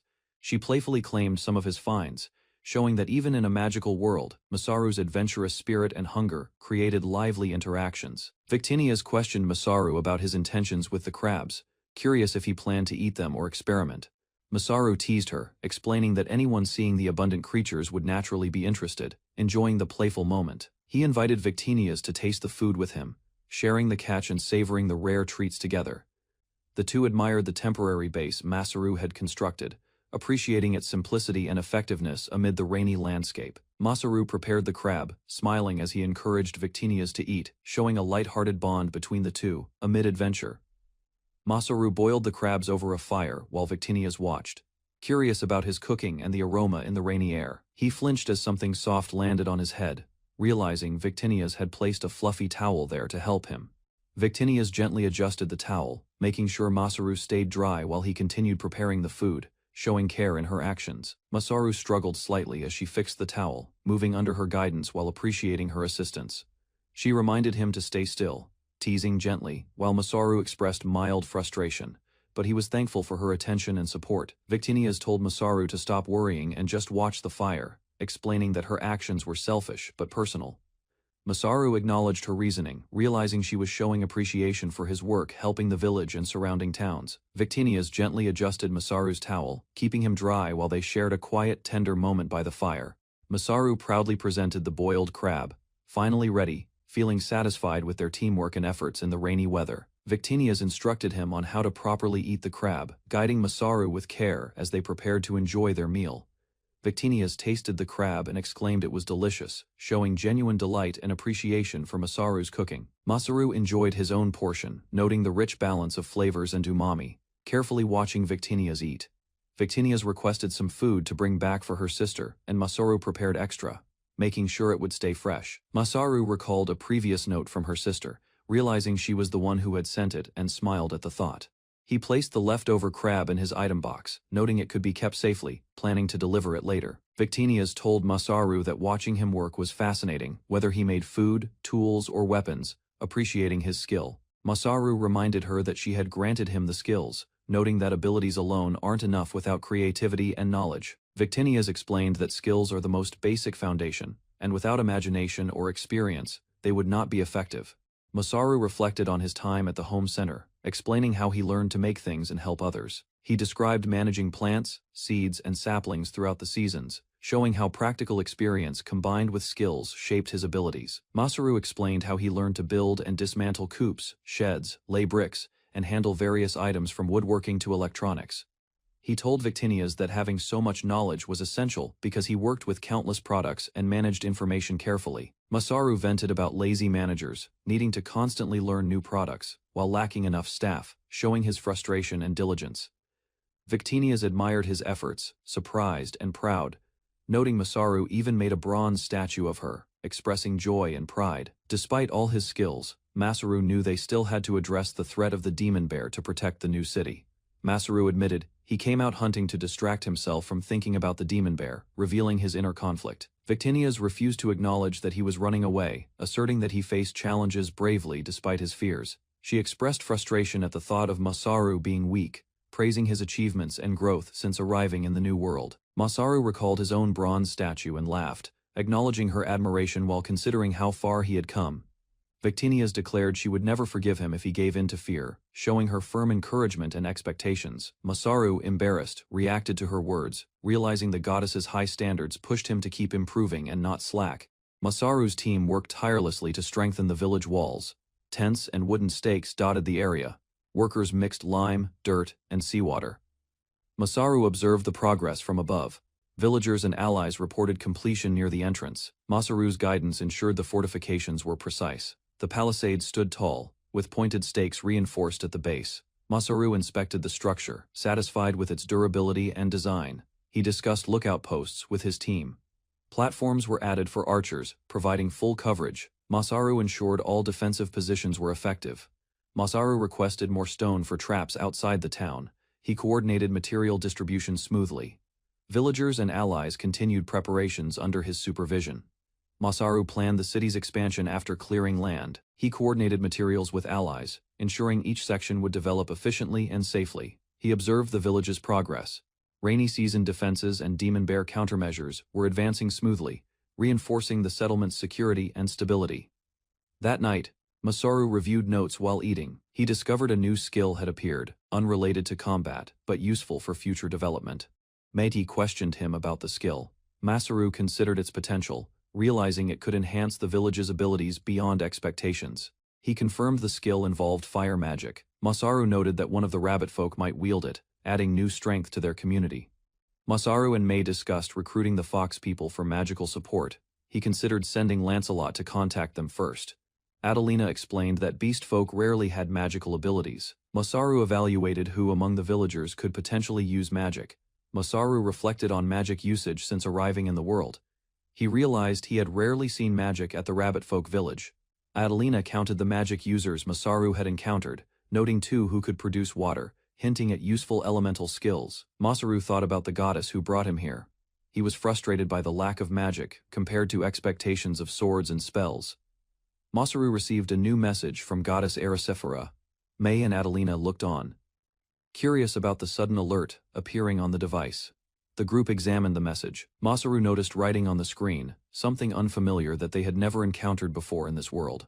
Masaru, surprised, explained it was a divine message from the goddess. He observed the phenomenon carefully, ensuring he understood the instructions fully. The message detailed the current state of magic in the world, explaining foundational knowledge and scientific principles being slowly developed by its inhabitants. It clarified that magical beasts used magic as specialization, while sapient races, including humans, elves, beastfolk, and demons. Masaru learned the goddess wanted him to guide the world in advancing magic. Adelina and Mei watched, surprised by his sudden responsibility. He realized he could use healing magic, a skill that might help villagers and allies in practical ways during development. Masaru analyzed the divine message, noting it emphasized teaching principles of magic rather than advanced technology. He considered spreading knowledge widely. He decided to build a school to instruct villagers and young adventurers, ensuring magic could be properly studied and used safely. The school would start teaching children from age 6. Masaru envisioned it as a place where knowledge and magical ability could grow steadily. Adelina and Mei asked Masaru about technological differences between their worlds. Masaru explained that the new world had its own systems and principles. He revealed a modern smartphone, surprising Adelina and Mei, demonstrating advanced technology that could be adapted for communication and research. Adelina examined the device, noting its small size and unfamiliar design. Masaru explained it represented the technological knowledge of his world. Masaru demonstrated that time and preservation worked differently within the device's ITM box, allowing food and living things to remain intact. He showed its functionality, explaining it could communicate with distant people. The villagers were amazed at the potential for long-range interaction and coordination. Masaru explained the smartphone's capabilities to Adelina and Mei. It could play music, videos, games, and access a huge repository of information. He promised to demonstrate the device's functions immediately. The rabbit folk cheered, eager to see technology in action for the first time. Adelina used the camera function, capturing a picture of herself and Mei. They were delighted by the simple ability to preserve memories. Masaru showed the phone's tools, including calculator and music functions. The villagers reacted with awe, realizing its vast practical potential. Masaru realized he had become too relaxed, Losing track of time, he panicked, worrying he had overextended while demonstrating technology to the villagers. Masaru reflected on teaching magic. He realized prior knowledge was essential, and the villagers lacked foundational understanding. He wondered how to proceed using only healing magic. Victinias observed him, curious about his strategy and thoughts. Victinias appeared, acknowledging Masaru's unique ability to use magic. She prepared to guide or advise him on practical applications. Victinias confronted Masaru about tricking her. He admitted his actions, explaining that she likely observed him, and he acted accordingly. Lancelot explained that Masaru had already reinforced his sword with magic during his duel. Masaru's unconscious use demonstrated his growing skill and potential. Masaru asked Victinias about his prior use of magic. He remembered the duel in the mountains, but questioned if it counted. Victinias explained that his magical use was influenced by his previous life, particularly his work at a home center and experience with games. Masaru asked how healing magic worked. Victinias clarified that proper medical knowledge was required, and even then, the process took time. He reflected on the convenience of his slot skills and considered how to apply them in duels or practical scenarios effectively. Masaru confirmed he had only fully drained his magic once. Victinias noted the familiar feeling of energy flow during skill activation, connecting his abilities to experience. Victinias explained the flow of magic, showing Masaru how to picture it moving through him. She emphasized activation, strengthening, and control principles. Masaru tried using the magic flow. Victinias encouraged him to attempt it carefully, ensuring he understood the basic mechanics and energy manipulation. Victinias reassured Masaru, though he noticed her slight nervousness. She claimed to be fine, masking concern about his progress and safety. Masaru noticed her subtle concern and teased her lightly. Victinias tried to play it off, hiding her true feelings behind composure. During practice, Masaru was struck by a divine fist. Victinias intervened, instructing him not to get carried away, emphasizing discipline and caution in using magic. Victinias admitted she acted as the goddess of magic, guiding Masaru. Her expression showed a rare, vulnerable side as she reflected on responsibility. Masaru reassured her, praising her for stepping up as the older sister. He smiled, appreciating her care and guidance in magic matters. Masaru began daily research on magic, inspired by Victinia's unexpected side. He focused on improving his understanding and practical use of magical principles. The village completed all demon bear countermeasures. Villagers returned to normal life, enjoying peaceful days while Masaru continued supervising and maintaining defenses. Despite preparations, Masaru felt disappointed. The bear never appeared, rendering his hard work unnecessary, though the village remained secure, and the team content. Masaru and the villagers discussed the bear's absence. He reminded everyone that the threat could return next year. Emphasizing preparation, the village was safer now. Villagers noted that the defensive arrows and traps could also be used for hunting, improving daily life. Masaru explained. He added backward barbs to the arrows, making them extremely difficult to remove once they pierced their target. He further enhanced the arrows by applying poison tips, increasing their effectiveness many times over, ensuring maximum safety and impact. The hunting team praised Masaru for his careful craftsmanship. Villagers appreciated the effectiveness and ingenuity of the weapons he created for protection. Masaru prepared the bow the villagers requested, crafted from a treant. He proudly showed the worm bow, noting its superior power and feel. The villagers tried to draw the bow, but even the strongest struggled. Masaru observed their difficulty, noticing the tension in their hands. He realized their statue heights limited their strength.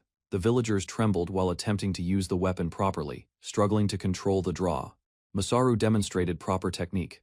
He reminded them that the mechanics were the same as he had taught, emphasizing posture and precision. He fired an arrow reinforced with magic. The projectile flew straight through the target. Villagers were amazed, realizing Masaru's practice with magic greatly enhanced his skill. A massive shadow loomed over the village. Masaru, Adelina, and May looked up in shock as the ground shook beneath them. An emergency bell rang. A lookout reported demon bears approaching from the north cliff, signaling immediate danger for the village. The villagers panicked. Masaru instructed them to evacuate while he assessed the roar, determining it came from a bear likely hurt somewhere. He reasoned that if the bear lived near the northern cliff, it might have arrived later, giving them time to prepare defenses. Masaru's determination shone. He reassured the villagers, vowing to protect them, and they called on his skills and leadership to face the threat. Masaru ordered the village to prepare for defense. May and Adelina helped organize evacuation while he readied the hunting team for action. He took the lead, coordinating the team's movements. Villagers followed his plan, trusting his knowledge and experience to confront the threat. Masaru entrusted the village to Adelina and May. He reassured them, emphasizing the importance of protecting everyone while he faced the bear directly. With determination, Masaru and the hunting team sprinted toward the northern cliff. They were prepared for the first demon bear hunt, ready for battle. Masaru stood ready as the demon bear launched its attack. Meiji and Adelina watched from the sidelines, hoping his skills would turn the tide of the battle. May gathered her courage, expressing her faith in Masaru's abilities. She silently urged him to do his best, trusting him to protect everyone. The demon bear roared fiercely, swinging its massive claws. Masaru carefully calculated its movements, preparing to counterattack. With precision, Masaru struck the bear's eye, confirming his prediction and gaining a crucial advantage in the fight. The group of villagers and allies acknowledged his success. Masaru remained focused, ready for the next challenge, as the bear staggered under his skillful assault. Masaru analyzed the situation, planning to lure the demon bear into a trap specifically prepared to handle its power. The hunting squad positioned themselves on the cliff above, ready to provide cover fire with their bows, while Masaru acted as bait. The bear roared and charged forward, its massive body threatening the village below. Masaru steadied himself, signaling the squad to prepare the first volley. Arrows rained down from the cliffs, striking the bear. Its attack faltered under the coordinated assault. The trap was triggered as Masaru guided the demon bear into the prepared zone. The creature was ensnared, giving the village a chance to survive. Masaru struck the demon bear, but its wounds were too shallow. He realized raw force alone would not end the battle. He began to maneuver, drawing the bear's attention and turning the encounter into a dangerous game of tag. The bear lunged ferociously, swiping its massive claws as Masaru dodged with calculated speed. Confused by its reactions, Masaru observed that the bear was acting strangely, stronger than expected. He recalled the poisoned arrows he had prepared with toad venom, and noted that the bear's reaction confirmed the poison was beginning to take effect. Masaru observed the demon bear weakening under the effects of the poisoned arrows. The venom from the toads was finally taking hold. The hunting squad fired a second volley of arrows from the cliffs, each shot landing precisely to restrict the bear's movement. The demon bear roared, staggering as it tried to advance. But Masaru noted the creature was slowing, struggling to lift its massive frame. Arrows pierced its body, leaving the beast increasingly vulnerable. Masaru stayed vigilant, ready for the next crucial strike from the cliffs. The villagers watched in relief, realizing the trap and poison were working. The demon bear's threat to the village was finally diminishing. Masaru and the villagers celebrated as the demon bear finally fell. Relief washed over the group after their tense battle. Masaru checked his status and realized how much experience he had gained from the fight, acknowledging his growth and skill improvement. He smiled at the results, amazed that he had actually defeated the demon bear through careful strategy and preparation. The villagers coordinated to safely remove the traps and plan a celebration for their survival and teamwork. Masaru noticed another creature approaching, but he stayed alert, ready to protect the village again if needed, knowing the battle was not over entirely. Masaru faced a massive demon bear, only to realize it was not the one he had fought before. Adelina and the others shouted warnings, urging Masaru to be careful as the new threat appeared. The bear lunged at him, claws swinging with deadly force.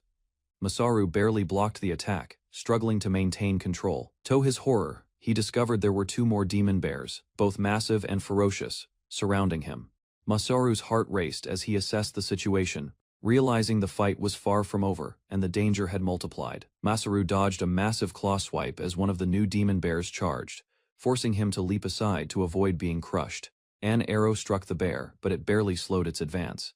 Adelina shouted, urging Masaru to stay focused and move quickly. From above, the villagers watched in shock as the demon bear caused destruction, realizing Masaru was facing immense danger. Masaru swung his sword, attempting to keep the beast at bay, his movements precise but strained. The bear paused momentarily, but its eyes locked on Masaru, signaling that the fight was far from over, and another attack was imminent.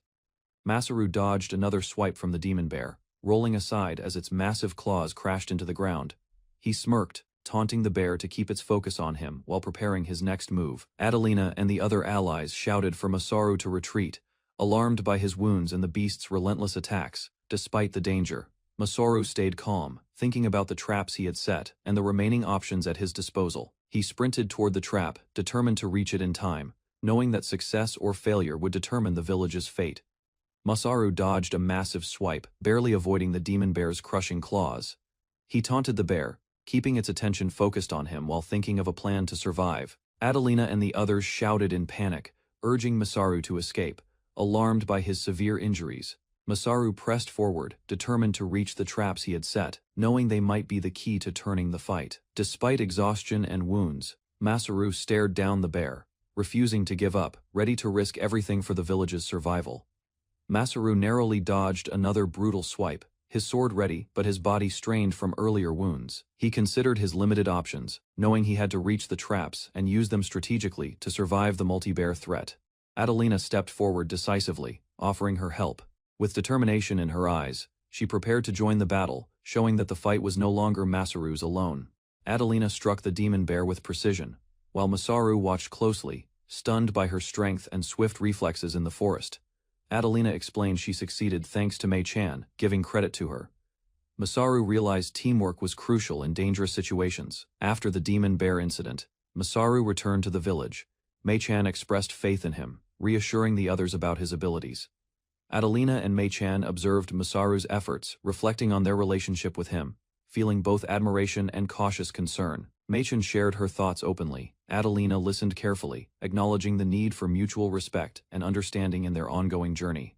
Adelina reassured Mei-chan that misunderstandings were normal and could sometimes lead to understanding, calming her worries with a gentle smile. Mei-chan hesitated but agreed, recalling Masaru's own words about accepting mistakes, feeling more confident to speak openly.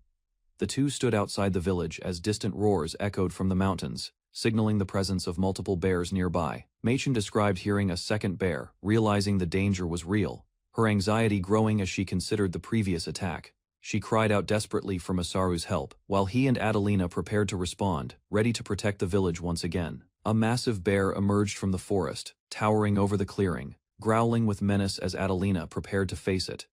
Masaru urged Adelina to retreat, fearing for her safety, while she stood firm, determined not to abandon him. Adelina shouted now, signaling the group to act, and everyone braced themselves, advancing with weapons raised toward the bear.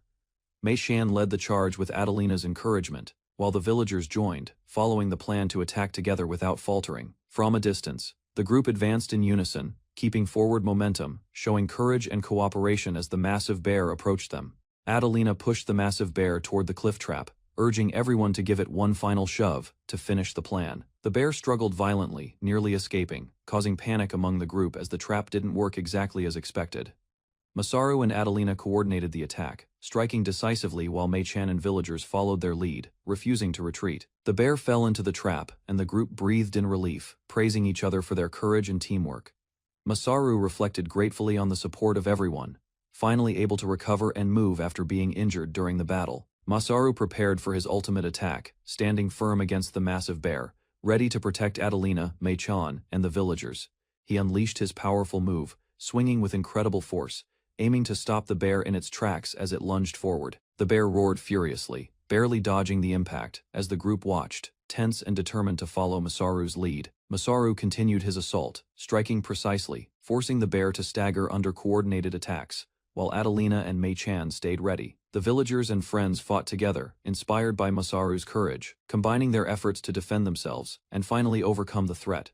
Masaru swung his weapon with full force, declaring the fight over, determined to end the threat of the massive bear. He launched a powerful strike, aiming at the bear's vulnerable spots, showing precision and control while keeping the group safe. Adelina shouted Masaru's name, urging him forward while Mei-chan and the villagers watched anxiously, hoping his attack would succeed. Masaru executed the decisive blow, announcing checkmate, driving the weapon through the ground with perfect timing, ensuring the bear's defeat. The bear fell, shattered by Masaru's skill, and the group breathed a collective sigh of relief, grateful for teamwork and courage.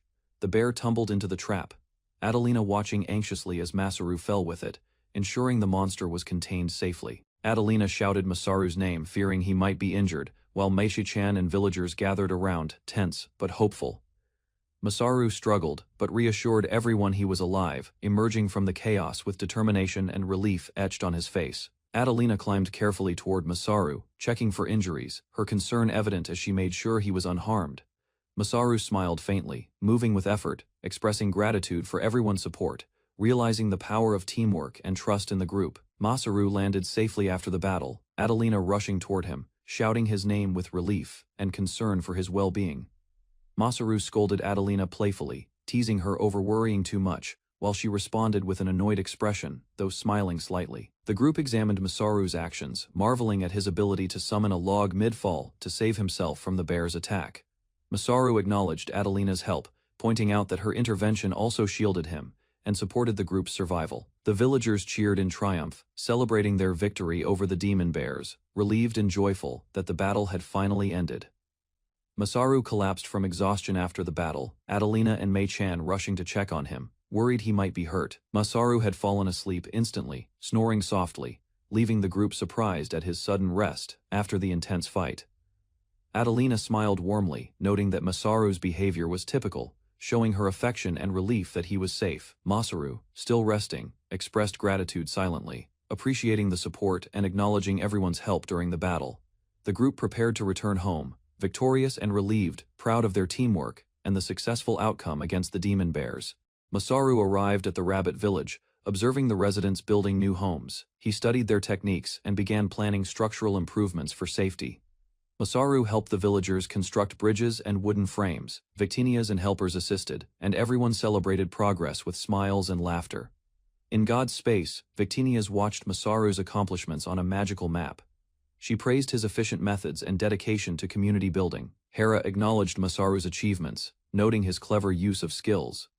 The goddess smiled, recognizing his unique contribution to the fantasy world. Hera panicked as Masaru faced a dangerous demon bear. She attempted to intervene, fearing for his life but respecting his courage. Hera observed Victinias encouraging Masaru before the demon bear attack. She noticed the careful guidance and the subtle admiration he inspired. Hera reflected on her actions, asserting that watching over Masaru was natural. She felt responsible, acknowledging him as her chosen apostle. Victinias confronted Hera about her motives, noting that her attention toward Masaru had shifted. Hera admitted her concern was personal, though proper. With the demon bear defeated, Hera and Victinias discussed the city's rebuilding. They agreed on measured steps to ensure lasting peace. They raised their glasses in quiet celebration, honoring Masaru's achievements and the safe return of order, smiling at the world he shaped. Masaru and the rabbit villagers raised their glasses, celebrating the future development of Victinia's new world. They shared joy quietly under the evening sky. Several days later, Masaru addressed the villagers, announcing the demon bear's defeat. He emphasized starting the city development plan immediately. The villagers hesitated, unsure about the work ahead. Masaru encouraged them, showing patience and determination to guide the community through planning. Masaru explained land divisions and the city's layout. Villagers questioned the partitions, learning the structure of their growing city. Understanding his careful planning, the map of the new Beastman city showed completed foundations. Masaru stood confidently, ready to lead construction and ensure the village transformed into a thriving city. Masaru stood in the empty construction site, preparing to explain the layout and rules for the new city to the villagers. He pointed out the designated areas for housing, showing the villagers the plans he had carefully drawn. The villagers questioned the strict partitions, unsure why they could not build freely, and waited for Masaru's reasoning. Masaru explained land readjustment, zoning, and arranging workshops, homes, and stores to manage people flow and reduce noise pollution. He emphasized that effective segregation would maintain public security, prevent trouble, and help in disasters, giving the village a safe, organized foundation. Masaru stood in the city construction site, announcing the next step, building underground passages and sewers for safety and hygiene. He explained how rainwater and sewage would flow into canals, connecting to treatment areas to prevent contamination. The villagers realized they would need to flush waste properly. Masaru emphasized this was essential to maintain the city's hygiene. He pointed out the dangers of improper waste management, showing how disease could spread and harm residents. The villagers understood the risks and agreed with Masaru. They committed to following his plans to create a safe, healthy city. Masaru explained the first housing site to the villagers, showing the layout within the white frame structures and how homes would fit. The villagers reacted with surprise at the two-story stone houses, amazed by the scale and construction plans Masaru proposed. Masaru's expression reflected the villagers' disbelief, understanding they were excited, but also overwhelmed by the idea of living in such large homes. Adelina clarified the context, explaining that most two-story stone houses are for nobles, while inns and commercial buildings dominate other areas. Masaru demonstrated the social hierarchy, showing how commoners, upper-class businessmen, and nobility each had homes built according to status, giving villagers perspective. Masaru encouraged the villagers, raising their spirits to start building houses and preparing for the city construction. He guided everyone to set up the initial pillars, demonstrating how to begin the framework efficiently.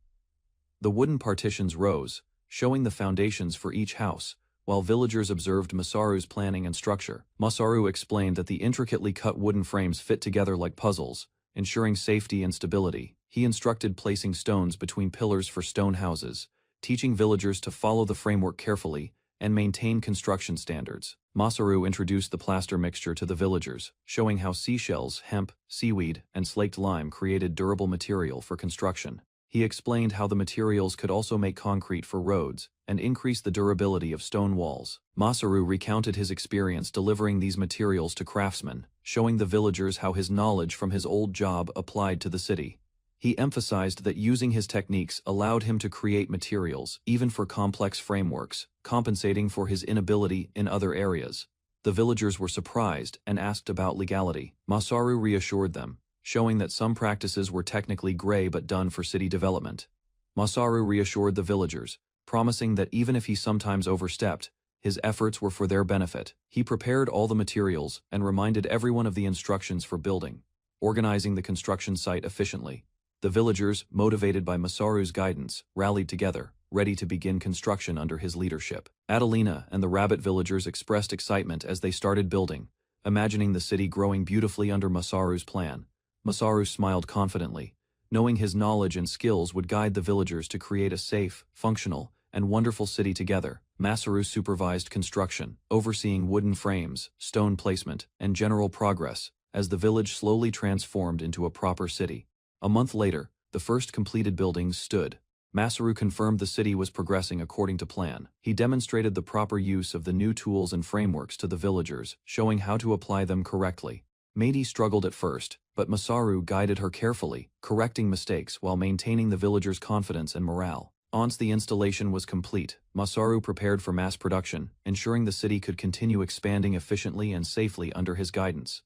Masaru surveyed the expanding city, impressed with how large it had grown, crediting the villagers' hard work and cooperation. He noted the housing areas were not yet finished and emphasized the importance of using the land for both food and industry. Masaru promised to work alongside the villagers, ensuring nothing was done recklessly and encouraging teamwork to complete the city properly. Suddenly, the villagers called out to Masaru, signaling that something urgent had happened and needed his immediate attention.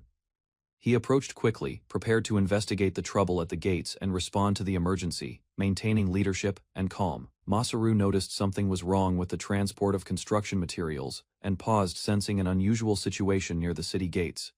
He ran to investigate and discovered several humans unconscious by the gates, immediately realizing an emergency that required his intervention. Masaru walked through the village he had helped rebuild, observing the new homes and bustling streets. A group of displaced villagers recounted memories of harsh treatment by humans from the port town. At a meeting table, knights from the Gratas kingdom entered. Their armor and presence signaled that trouble was approaching, and the villagers sensed the need to prepare. Freed, a senior knight, introduced himself and his companion Distar. Masaru recognized the careful authority in their stance. The villagers expressed gratitude, especially the elder of the Rabbit Man tribe. Masaru demonstrated his healing magic, earning trust as alliances began to form.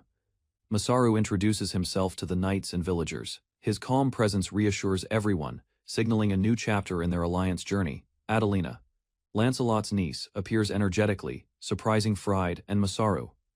Her arrival brings attention to past adventures and noble connections. Fried acknowledges Adelina's bravery. Masaru observes respectfully as the group discusses her deeds and how news of her courage spread widely. The elder expresses concern about potential attacks. Masaru explains his role as ambassador, easing tensions and establishing trust between communities. Masaru reflects on lessons learned. The elder accepts his wisdom, emphasizing that not all humans should be judged the same way. Fried explains they arrived under the king's orders to subjugate a mutated beast. Villagers listen, anxious about the coming battle. Masaru and Adelina examine the description of the beast. It is a six-legged, dark-skinned creature known as the Horned Demon. The group visualizes the mutated horse. Masaru reacts with surprise while considering its size, strength, and threat to the village. Masaru recounts a previous encounter with a similar beast. The villagers are impressed by his experience and calm reasoning. Fried urges Masaru to return to the kingdom for safety. Masaru and Adelina weigh the risks before making their choice. Masaru confidently explains that the demon bear has already been exterminated. Adelina and villagers react with relief and cautious admiration. Fried confirms that the surrounding areas are now safe, showing visible surprise at the extent of Masaru's accomplishments. Masaru offers to show the corpses of the mutated horse and the demon bear. The villagers react in astonishment. Fried erupts in shock, asking if Masaru really brought the horse's corpse. Masaru remains composed, while Adelina watches silently. Adelina teases the scene lightly, noting that Masaru may be overreacting. The villagers start to understand the stakes of his actions. Fried proposes that Masaru hand over the horse's corpse, hinting at ulterior motives and personal value. Masaru listens carefully. Fried repeats the request, emphasizing the importance of the horse's corpse. Masaru considers the implications before responding. Masaru calmly refuses Fried's request, showing his independence and moral stance. Adelina and Fried react with surprise and curiosity. Masaru smirks confidently. Adelina notes his mischievous attitude. Fried's expression shows unease at Masaru's refusal and playful demeanor.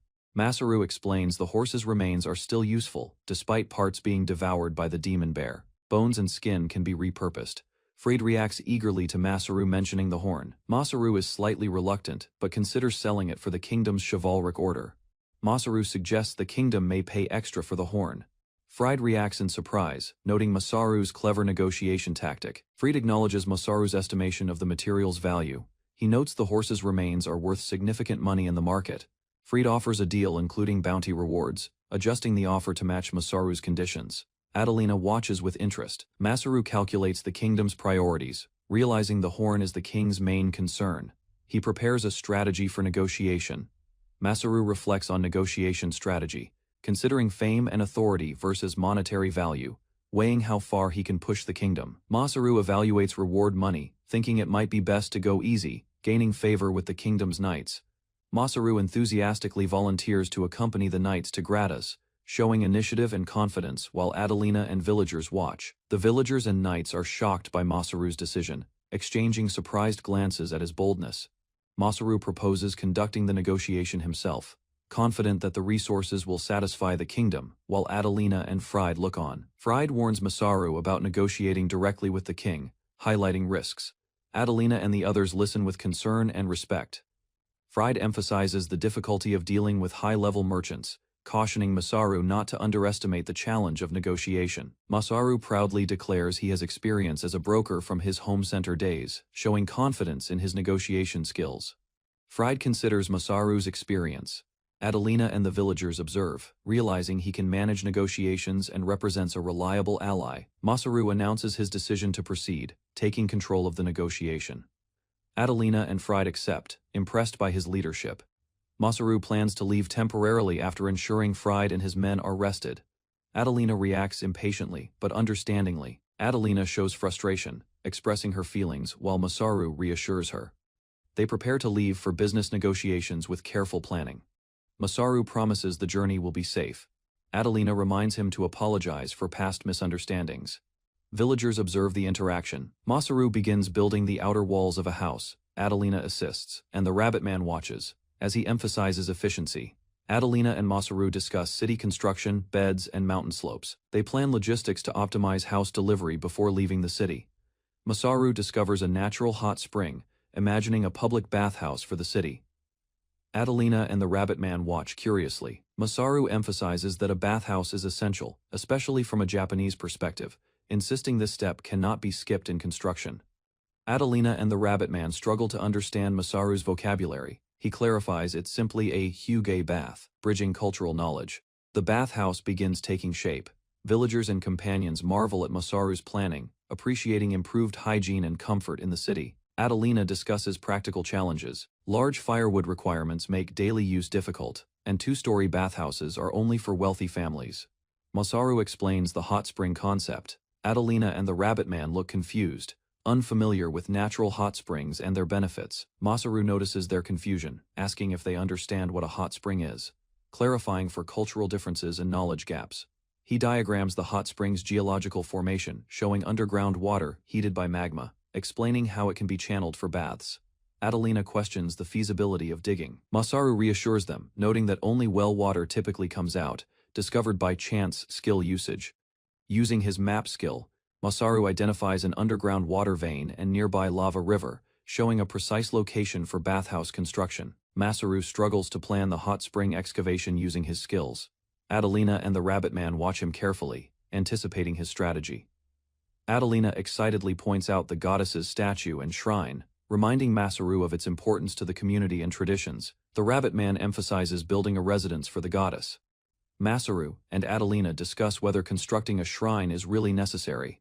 Masaru assures them the goddess will come regardless, showing his calm, pragmatic approach and understanding of divine presence. They debate the shrine's timing, deciding to build it last, after gaining sufficient skill and preparing other essential structures. First, Masaru casually suggests taking action now, while Adelina and the Rabbit Man watch with anticipation, curious about his next move. Victinias, the goddess, appears in a radiant form, greeting Masaru warmly and skipping her usual work to visit him. Adelina and Masaru react with surprise as Victinias interacts, lightly striking him. Masaru smiles, showing playful familiarity. Victinias appears flustered in a humorous moment, showing her personality and interactions with the villagers and Masaru. Adelina reassures the goddess, explaining that Masaru is her chosen envoy, forgiving his rude behavior, emphasizing his official role. Adelina and the Rabbit Man react with awe at the goddess's compassion.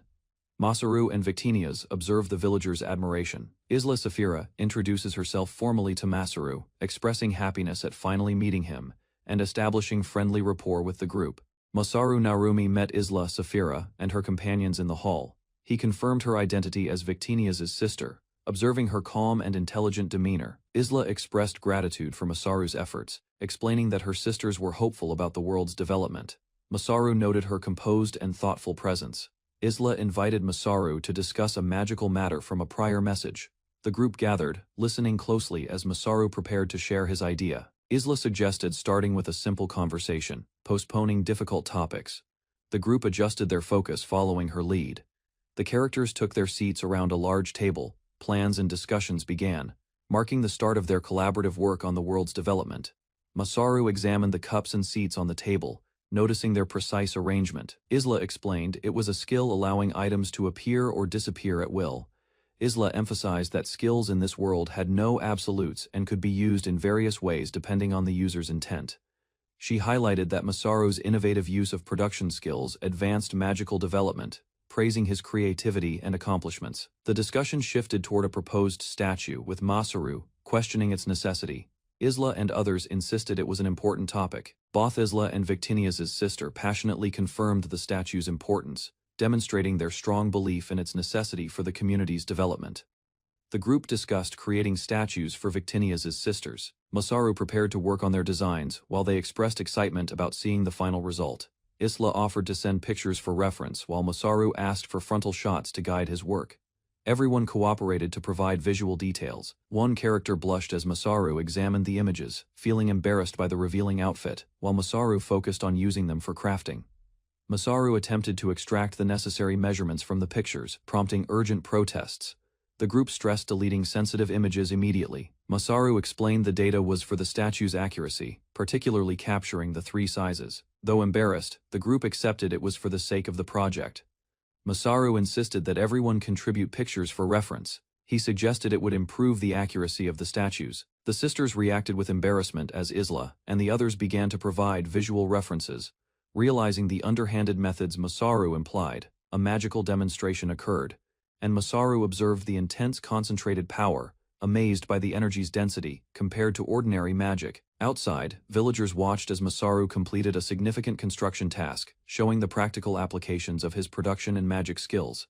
The group expressed concern for Masaru's safety, calling out to ensure he was still alive after handling such immense magical power. Masaru dodged a dangerous magical effect, surprising the group. Isla and the others expressed relief while teasing him for acting recklessly. The villagers reacted to the commotion, noticing the aftermath of the magical display. Masaru reflected on the complexity of understanding a goddess's heart. The presence of the goddesses, Victinias and Isla, was announced. The group prepared to respectfully greet them, recognizing the importance of their arrival. Villagers reacted in awe and excitement as the goddesses descended. Masaru's earlier behavior had caused some of the initial ruckus. The community welcomed the goddesses warmly, standing in respect. The scene highlighted the harmony and reverence between the humans and divine beings. Masaru admitted his discomfort with the situation, noting he was unaccustomed to descending to the lower world outside of ceremonies or festivals. The group suggested addressing the more difficult topics directly, encouraging Masaru to act together with them. Isla reminded Masaru of the crabs they had previously eaten, requesting a taste if any were left, catching him off guard. Masaru reflected on the younger goddess's impulsive nature, while the group descended to the lower world under a pretext of asking about statues. He announced to the gathered villagers that divine instructions had been received from goddess Victinias, sharing the message with all present. Masaru decided that, to develop the town's economy, they needed to find new ingredients for products that could be sold elsewhere, inspiring the group. He reassured everyone that the first step would be careful planning, while the group prepared to follow his lead in the effort. Masaru outlined plans to expand mountainside land into farms and plantations, ensuring a safe and reliable food supply for the city. He divided the team into groups for building, gathering, and surveying vegetation, emphasizing caution when handling unknown plants. The group moved quickly under Masaru's command, motivated by the request of the goddesses, and began their coordinated work with energy and determination.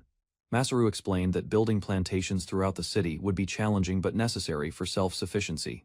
He reassured the group that careful planning would ensure success. He proposed integrating fields between houses to improve sunlight, ventilation, and scenery while reducing noise, envisioning a harmonious layout for the city. Masaru emphasized that gardening would be managed by the home center, allowing focused attention on cultivating crops and plants efficiently. He promised the construction of statues and shrines, enhancing the city's beauty and making it more appealing to the goddesses. Isla smiled warmly at Masaru's ideas, approving his plan and signaling their agreement to proceed with city development together. Masaru confirmed that the goddesses could eat crabs whenever they visited, prompting excitement and gratitude from Victinias and Isla. He decided to create a relaxing place for them, ensuring the area would allow visits with peace of mind. The goddesses, showing mixed emotions, called out to Masaru, reflecting their anticipation and impatience. Masaru agreed to treat them to a crab feast whenever they visited, creating a joyful exchange between him and the goddesses. He requested a favor from both Victinias and Isla, setting the stage for their continued collaboration and planning in the city. Masaru asked Isla about magic, seeking guidance on a topic he had mentioned when they first met, surprising the goddesses. Isla and Victinias agreed to discuss it in detail later, after enjoying crabs, showing trust in Masaru's judgment.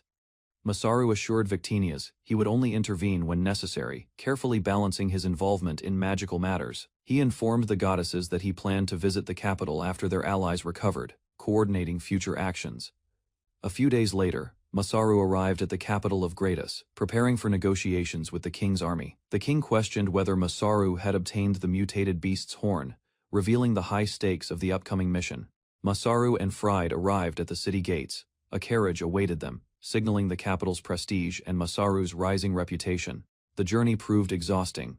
Fried argued over Masaru's decision to run instead of ride, highlighting their long, tiring 7-day trek. Finally, they reached Gratus, the powerful kingdom's capital.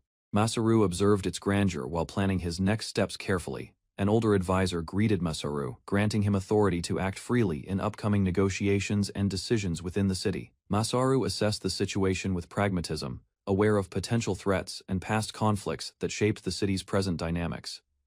The advisor explained Masaru's freedom to act, noting that both parties had limited options in disputes over territory. In the rabbit village, Masaru observed the children working alongside adults, understanding the importance of hope and stability. The advisor requested a single favor from Masaru, emphasizing the need to balance interests and maintain harmony. Masaru focused on the villagers' well-being, inspired by their character and determination to live peacefully. Fried reminded Masaru of pressing matters at the capital, prompting them to move toward the castle promptly. Masaru examined rare fruits at the market, ensuring all supplies were ready before facing the king and formalities.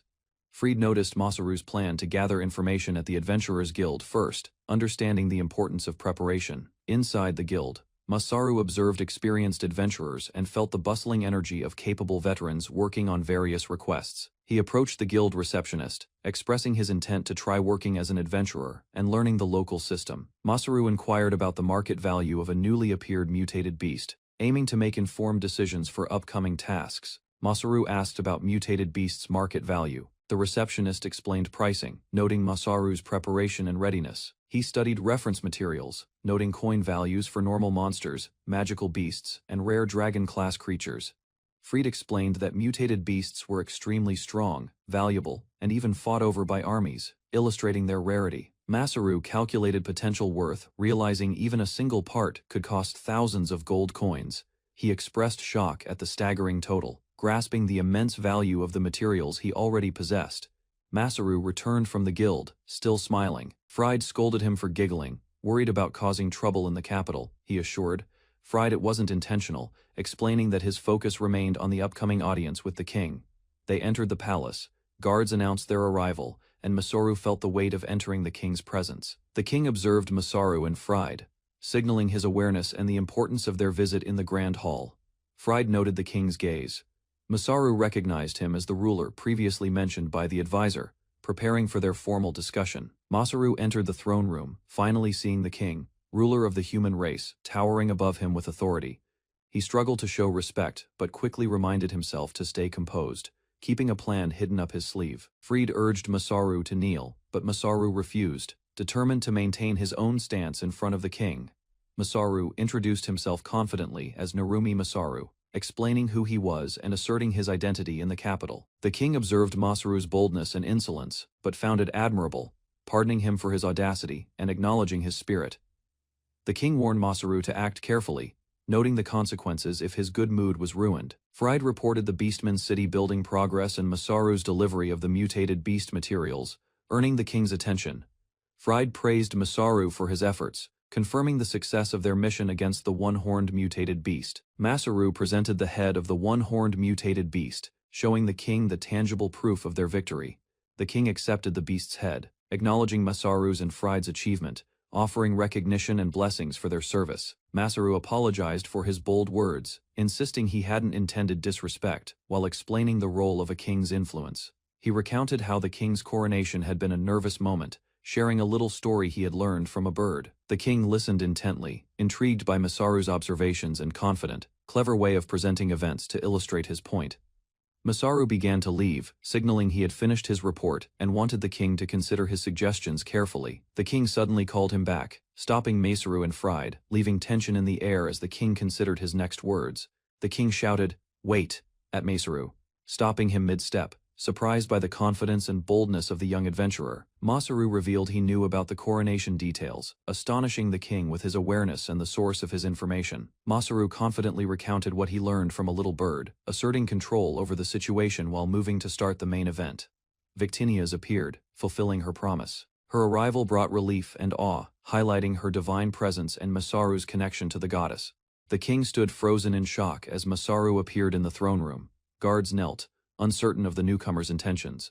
Masaru remembered witnessing the goddess Victinia's descending when he was 30, her radiant presence filling him with awe and quiet determination. The king's eyes widened further, struggling to comprehend why Victinia's was here alongside a human from another world. From above, Masaru observed the castle's grand hall, recalling how Hera praised his efforts in developing the kingdom's infrastructure successfully. Victinia's relaxed at the table, calmly teasing Masaru, questioning why he seemed uneasy while he proudly recounted his accomplishments.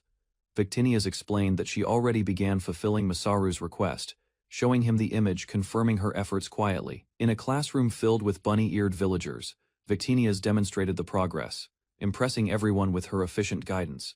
Masaru reflected on how she descended specifically to assist with his special request, curious about her motives in the lower world. The king appeared, worried that the goddess's involvement might disrupt mortal affairs, uncertain about how to handle divine presence. Masaru and Victinia's remained calm, while the king desperately pleaded, trying to intervene before their work continued without restrictions. Victinia's appeared in the hall, gracefully descending before Masaru. Her presence radiated authority and a calm sense of purpose. The king greeted her, recalling their last meeting, noting how much time had passed since he was young. Victinia's explained her connection with Masaru, describing him as her devoted apostle, emphasizing their superior-subordinate dynamic clearly. The king pleaded for clarification, worried Masaru might be exploited, and struggled to understand the goddess's unusual involvement. The king speculated whether Masaru had divine ties, stunned by the revelation that his mortal subject was linked to a goddess. Masaru insisted he was an ordinary human, clarifying to the king that he was a normal man with no divine heritage. The king was confused, unable to reconcile Masaru's explanation with the unusual events unfolding in his castle. Victinius tried to explain the relationship clearly, emphasizing that Masaru was her apostle, and their connection didn't violate the divine order. The king stared, stunned that a mortal could be friends with a goddess, struggling to understand the concept. Victinius and Masaru maintained calm composure while she instructed the king on mithril for Masaru's statue project. Asserting his special role, Masaru suggested using the best materials for his statue project, while Victinius encouraged the king to approve her plan immediately. Hera appeared unexpectedly, admonishing Victinius for overstepping her authority, surprising everyone in the hall. Victinius smiled, reminding Masaru of their agreement, and the promise of crabs for her effort, keeping the arrangement lighthearted. Masaru and Victinius exchanged glances, confirming the promise, while the king observed silently, realizing the divine hierarchy's influence. The king facepalmed, astonished that a goddess could maintain a human friend, struggling to comprehend the unusual bond between them. The king dismissed everyone from the hall, leaving Masaru alone to discuss matters privately about Victinius. Masaru decided to build a statue for Victinius, and prepare a feast of crabs whenever she visited. He asked the king if another statue could be built in his country, showing respect for divine approval. The king nodded solemnly, agreeing to personally join the negotiation and honor the gods through Masaru's efforts. Masaru emphasized that he must acquire the materials regardless of cost, determined to complete the project for Victinius. Masaru insisted he must obtain the materials for Victinius' statue, regardless of the cost, determined to complete his plan. The king asked why Masaru was going to such lengths, questioning the reason behind the extraordinary effort. Masaru learned that the scepter he sought had been carved from the horn of the legendary one-horned mutated beast. The king explained that presenting a scepter from the beast was a long-standing tradition, linking his country to past rulers. He acknowledged his age and prepared for the future, carefully planning for when the next mutated beast would appear. The king expressed his duty to participate in the negotiation, emphasizing that past generations of kings had fulfilled this responsibility. Masaru approached the scepter, noticing something unusual about the staff of the founding king. Using his appraisal skill, Masaru carefully examined the scepter, detecting subtle details that revealed its true origin. He realized the scepter was made from the horn of a unicorn, not from the mutated beast, confirming his suspicions. The king was stunned as Masaru demonstrated the appraisal skill, proving the scepter was authentic but not from the one-horned mutated beast. The king asked Masaru if he was lying about the scepter's origin, doubting the truth of his appraisal. Masaru calmly explained that he would never deceive the king, emphasizing the importance of trust in negotiation. He described how negotiation should be about finding common ground, ensuring both parties achieve the best possible outcome. The king swore by the name of Victinius, confirming the scepter's authenticity and demonstrating his faith in the goddess. Masaru reflected that deception is common in negotiations. Observing the king's character and understanding his approach to trust and honesty, the king finally placed his trust in Masaru, agreeing to sell him the horn after confirming its authenticity. Masaru discussed the cost and value, noting that possessing the horn would boost prestige while respecting market principles. They shook hands, sealing the deal and ensuring mutual benefit, marking the successful conclusion of their negotiation. The king asked what Masaru planned to do next. Curious about the continuation of his initiatives, Masaru proposed continuing negotiations for the surplus stock, showing his strategic mind and focus on long-term planning. Masaru planned to tour the capital, staying a few days to purchase supplies while coordinating his projects. The king assigned someone to guide him, recommending a knight with unique expertise to assist Masaru. In the library, Masaru met Zack, a skilled knight, gathering information and preparing for important tasks ahead. Zack explained that he was busy with an urgent matter but offered his assistance for Masaru's needs. He revealed his background in construction, trained by his father, making him well-suited for Masaru's ambitious plans. Masaru handed Zack a recommendation letter from the king, explaining he would rely on him during his stay in the capital and workshop. Zack was surprised by Masaru's trust, but Masaru's confident smile reassured him, affirming their partnership. From outside the castle, the grand architecture of the capital stretched before them, signaling the start of Masaru's new endeavors and strategic plans. Masaru walked with a young knight through the capital, expressing interest in bricks and offering to help Zack's family business.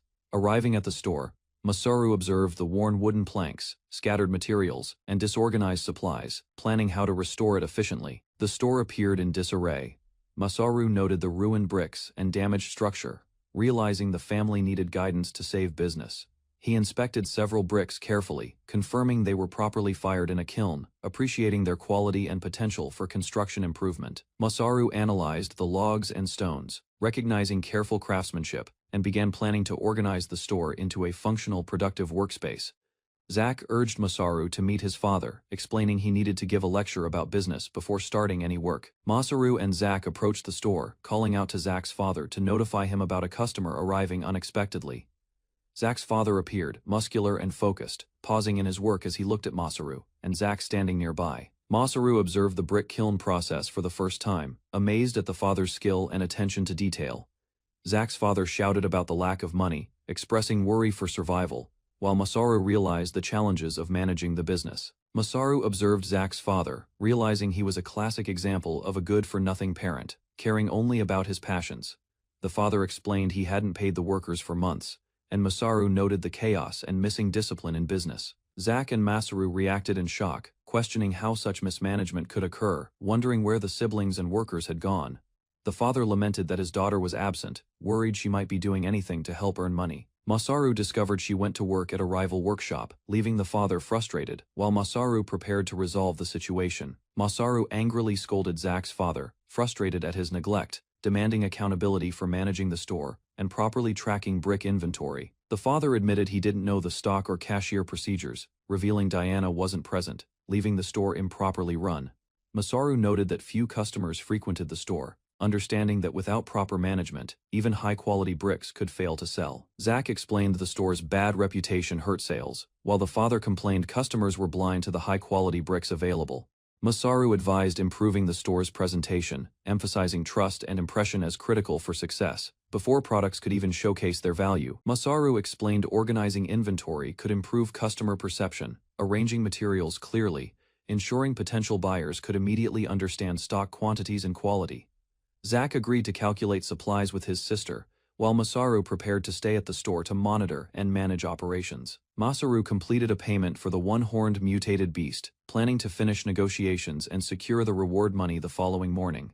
The kingdom's officials confirmed Masaru's contract for beast subjugation, formally rewarding him. While preparing for the next steps in the negotiation process, Masaru and the king reviewed surplus supplies, agreeing on calculations and possible additional trades, ensuring fairness and proper payment for previous agreements. Masaru offered to purchase surplus supplies, noting some were stored unprocessed, ensuring the king could acquire needed resources efficiently. Negotiations progressed as Masaru and the king discussed quantities and trade details, coordinating with civil servants for accurate and fair exchange.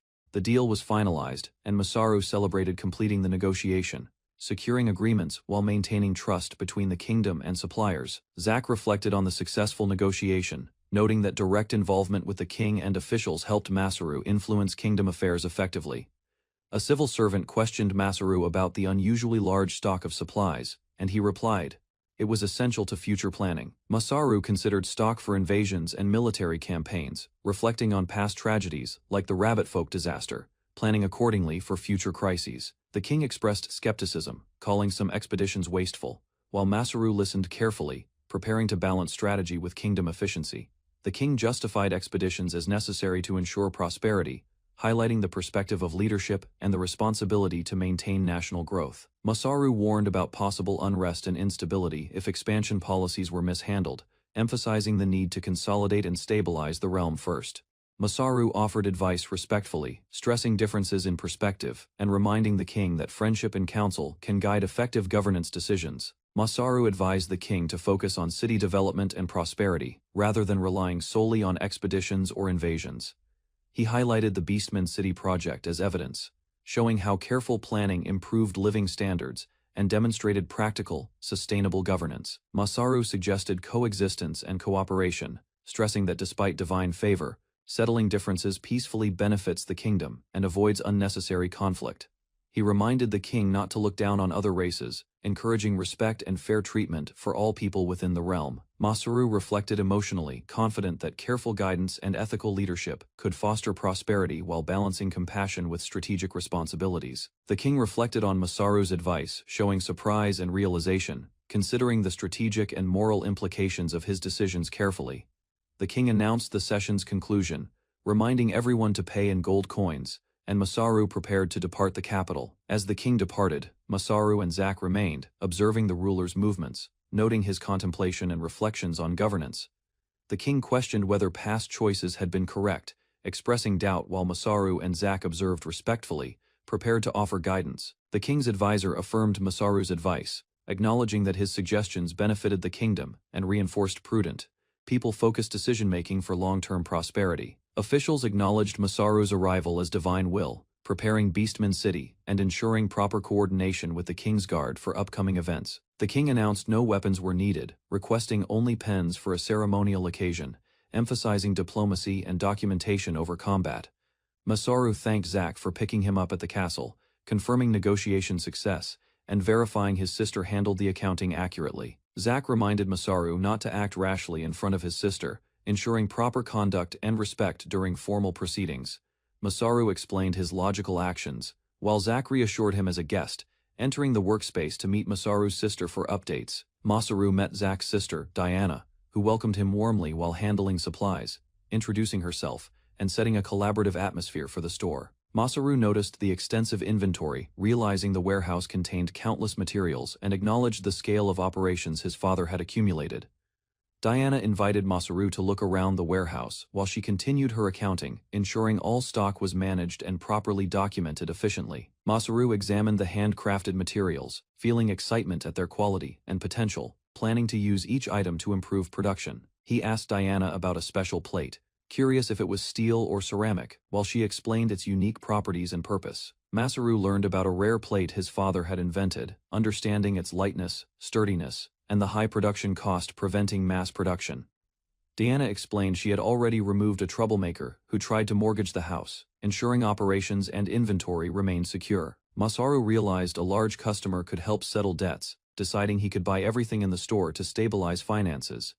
He consulted Diana and Zack about the purchase, planning logistics carefully while keeping the store organized and debts manageable. Masaru asked if buying everything would provide a discount, considering efficiency and cost-effectiveness while preparing to utilize the materials productively.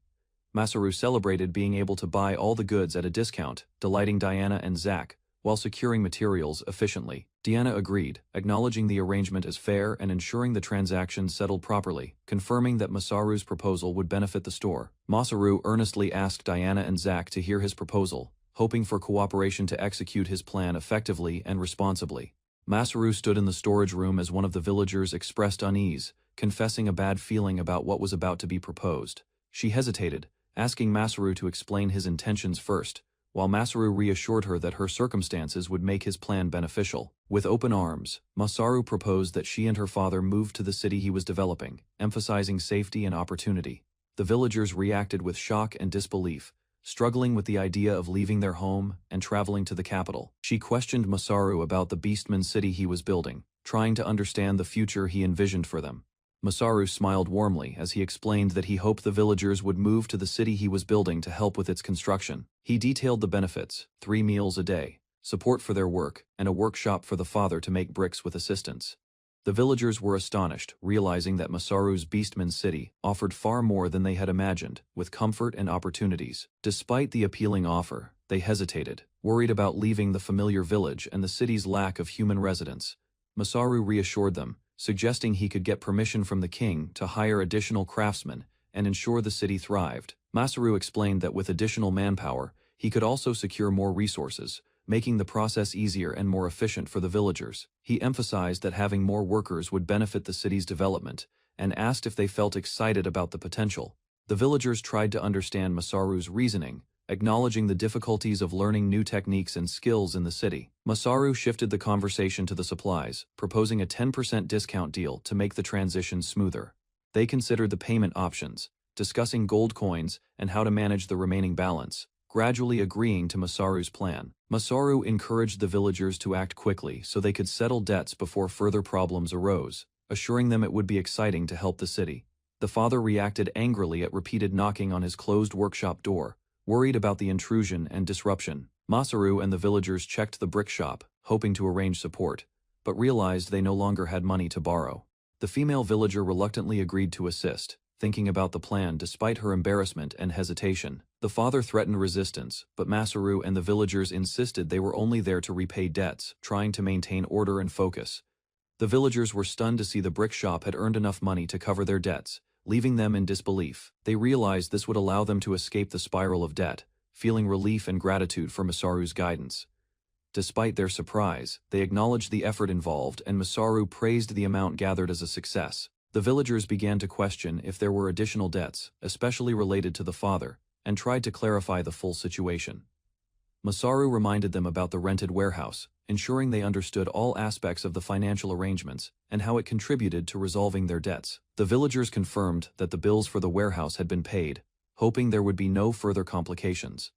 However, Masaru and the villagers discovered that the warehouse had been remodeled without permission, leaving them short of compensation for the damage. Masaru realized that their intuition was correct. They were already too late to prevent the issue.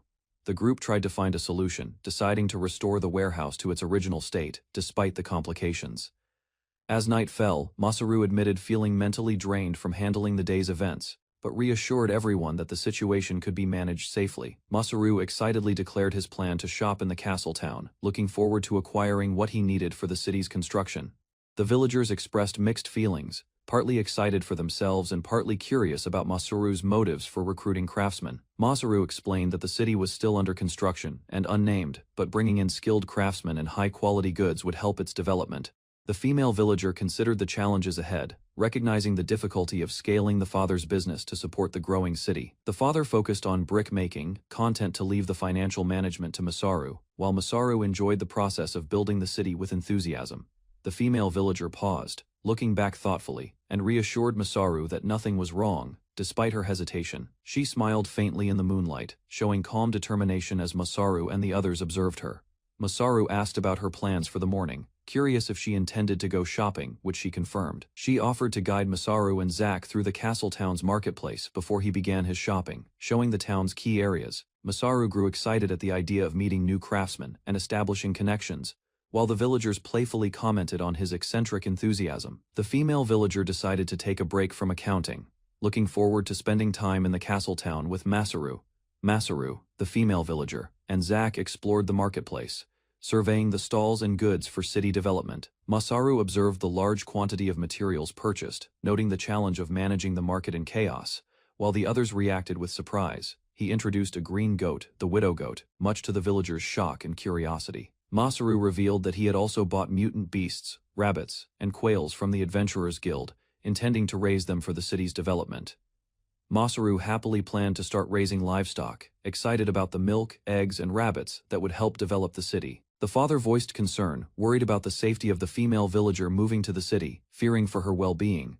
Masaru asked Zack if he would join them, surprising Zack and putting him in an awkward position. Masaru explained that he had permission from the king to recruit craftsmen, and a unit from Gratis would stay at the city as part of technology support. Zack was assigned to act as the unit's ambassador, leaving him stunned but responsible for assisting with the city's development. Zack seemed troubled, explaining that he had recently gotten a girlfriend, and Masaru offered reassurance that he could find someone new easily. Diana ran to Masaru, surprising both him and Zack with her urgency and energy as she approached the castle. The group noticed her unusual presence at the castle, prompting questions about why she was running. Diana explained she had visited the merchant guild inside the castle to prepare for moving her store and land to the Beastman City. She handed Masaru a document, asking him to review it, demonstrating her proactive approach to the city transition. Masaru received a notice from the guild informing him that they had accessed the sale of Diana's house and land, catching the group by surprise. He read aloud that, due to the poor condition of the property, the guild would be charging demolition fees, leaving both Diana and Zack shocked and concerned about the unexpected costs. Masaru arrived at the merchant guild, exhausted. Adelina and another guild member worried over his negotiations, fearing trouble from local authorities. The group noticed Masaru finally returning. They discussed the failed negotiation, concerned but relieved to see him back safely. Masaru appeared stunned, overwhelmed by news from the guild. The challenges of managing property and finances weighed heavily on him. He explained that raising the store building and land costs exceeded estimates. Adelina and companions listened, preparing for Masaru's next steps. Ignoring protests, Masaru took decisive action. Adelina watched anxiously as he began implementing his plan to secure and renovate the property. Masaru gripped a massive spiked weapon, angered and determined. He reflected on how long it had been since he felt this mad. The demolition of a large building began. Adelina and another ally watched, worried about the damage and the guild's reaction. Masaru charged forward, running at the structure. He intended to demolish it himself, showing no hesitation despite potential consequences. He swung the weapon with precision, demolishing walls and debris. Adelina noted his determination, realizing he would handle the task personally. Masaru continued clearing the building efficiently. Observers were shocked by his strength, but he felt satisfaction in finally using the weapon. Masaru explained how he would demolish the building carefully, using crushed stones for gravel. Adelina observed, impressed by his planning. He warned that the demolition would be loud and disruptive. Masaru ensured neighbors were informed, and dust was minimized using construction skills. Adelina read Masaru's detailed demolition plan. Every stage was accounted for, from glass removal to foundation leveling, showing his careful foresight. Masaru prepared to receive help from Zack, an ambassador, coordinating teamwork to make the process more efficient and organized. Unexpectedly, Masaru's father appeared at the site. Masaru was surprised, while Adelina and companions acknowledged the support he brought to the work. Masaru told Adelina and companions he hired his father to help speed up the demolition and continue working efficiently. He explained his strategy to exploit the demolition, using the opportunity to gain advantage over the commercial guild. Masaru's father accepted the job, motivated by the chance to earn money and support Masaru's plan to challenge the guild. Zack assisted Masaru and his father, coordinating tasks to ensure nothing was left undone, while Adelina observed the teamwork. With the house demolition complete, Masaru looked ahead, ready to remodel the building and return to the Beastman city. Masaru instructed Zack and others to begin preparations for construction. He planned to use all materials efficiently and construct the building. A minor incident occurred with spilled beans causing teasing. Masaru remained focused on tasks, while Adelina and others reacted humorously. Masaru's father and Adelina reflected on farewells and local friends. They prepared to leave, acknowledging the people who supported them. Masaru observed his father's excuses for drinking. Adelina chided him, but they continued organizing and coordinating work before departure. Masaru traveled to the castle city, acquiring tools, blacksmiths, and labor. He emphasized manpower as the most crucial resource for rebuilding. Masaru prepared his companions for work. Zack and others learned to use tools, emphasizing teamwork and trust for the upcoming construction. Masaru met the king, completing negotiations for supplies. He assured future visits if new needs arose during the project. The king reflected on Masaru's actions. He noted Masaru's unique shopping and management style, smiling despite minor complaints and past incidents. The king asked about Masaru's ambitious plans to build a blacksmith and armory store for the merchant guild. The king praised the store's reported quality. Masaru prepared to return with resources and manpower, ready to continue his construction. The king thanked Masaru, calling him a parting gift. Masaru smiled, understanding the king's appreciation for his efforts and resourcefulness. Inside the newly built store, weapons and armor were displayed neatly. Masaru emphasized accessibility, organization, and thoughtful presentation for customers. He explained the store's anti-theft system, demonstrating efficiency and safety. The mechanisms ensured employees and merchandise were secure. Masaru informed the king that customers would quickly notice the store's innovations, and the differences would impress them immediately. Masaru reflected on progress. He believed that as commerce advanced, civilization would benefit, and this store represented a key step in development. Masaru spoke with King Axion, receiving praise for using his high skills and status effectively, while being reminded about leveraging manpower. The king encouraged Masaru to use available manpower, emphasizing that tackling all problems alone is unnecessary when support is present. King Axion pointed out the limitations Masaru still faced and stressed the importance of skilled craftspeople in the capital. Masaru reflected on the challenges during city building. He realized that without manpower, a single person cannot manage a home center. Masaru thanked the king, acknowledging the guidance. He vowed to remember the advice and devote himself fully to future projects. King Axion instructed Masaru to send capable, spirited people to aid against beastmen. Masaru agreed, appreciating the king's guidance and trust. Masaru received the king's farewell. They shook hands, agreeing to continue progress while showing respect and gratitude for each other's support. The king expressed confidence in Masaru's plans and progress. Both understood this marked an important moment in commerce and city development. The king joked about inviting the gods over, causing Masaru to protest. Laughter eased the tension, showing a lighter side of diplomacy. Masaru returned to his workforce. Adelina and Zack awaited him as he resumed overseeing the unloading and organization of goods efficiently. Adelina and Zack reflected on the lively group. Masaru noted the excitement and permission granted to leave the capital with companions. The group expanded, including humans and elves ready to retire as adventurers. Masaru observed their teamwork and playful arguing. Masaru considered the cheerful, friendly companion's role in training the city's security guards, emphasizing their importance despite carefree attitudes. Before departure, Masaru prepared a speech. The companions responded enthusiastically, and he encouraged them to be positive and united. Masaru addressed the gathered group, thanking them for accepting his invitation and committing to settle in the new city. Masaru addressed the group, explaining that their skills and knowledge from the capital would help build not only the city but a foundation of exchange for all friends and future settlers. Adelina, Zack, Masaru's father, and other companions agreed. Masaru promised that despite busy or tough days ahead, the work would also bring fun, joy, and meaningful experiences for everyone involved. The group set off toward their new home.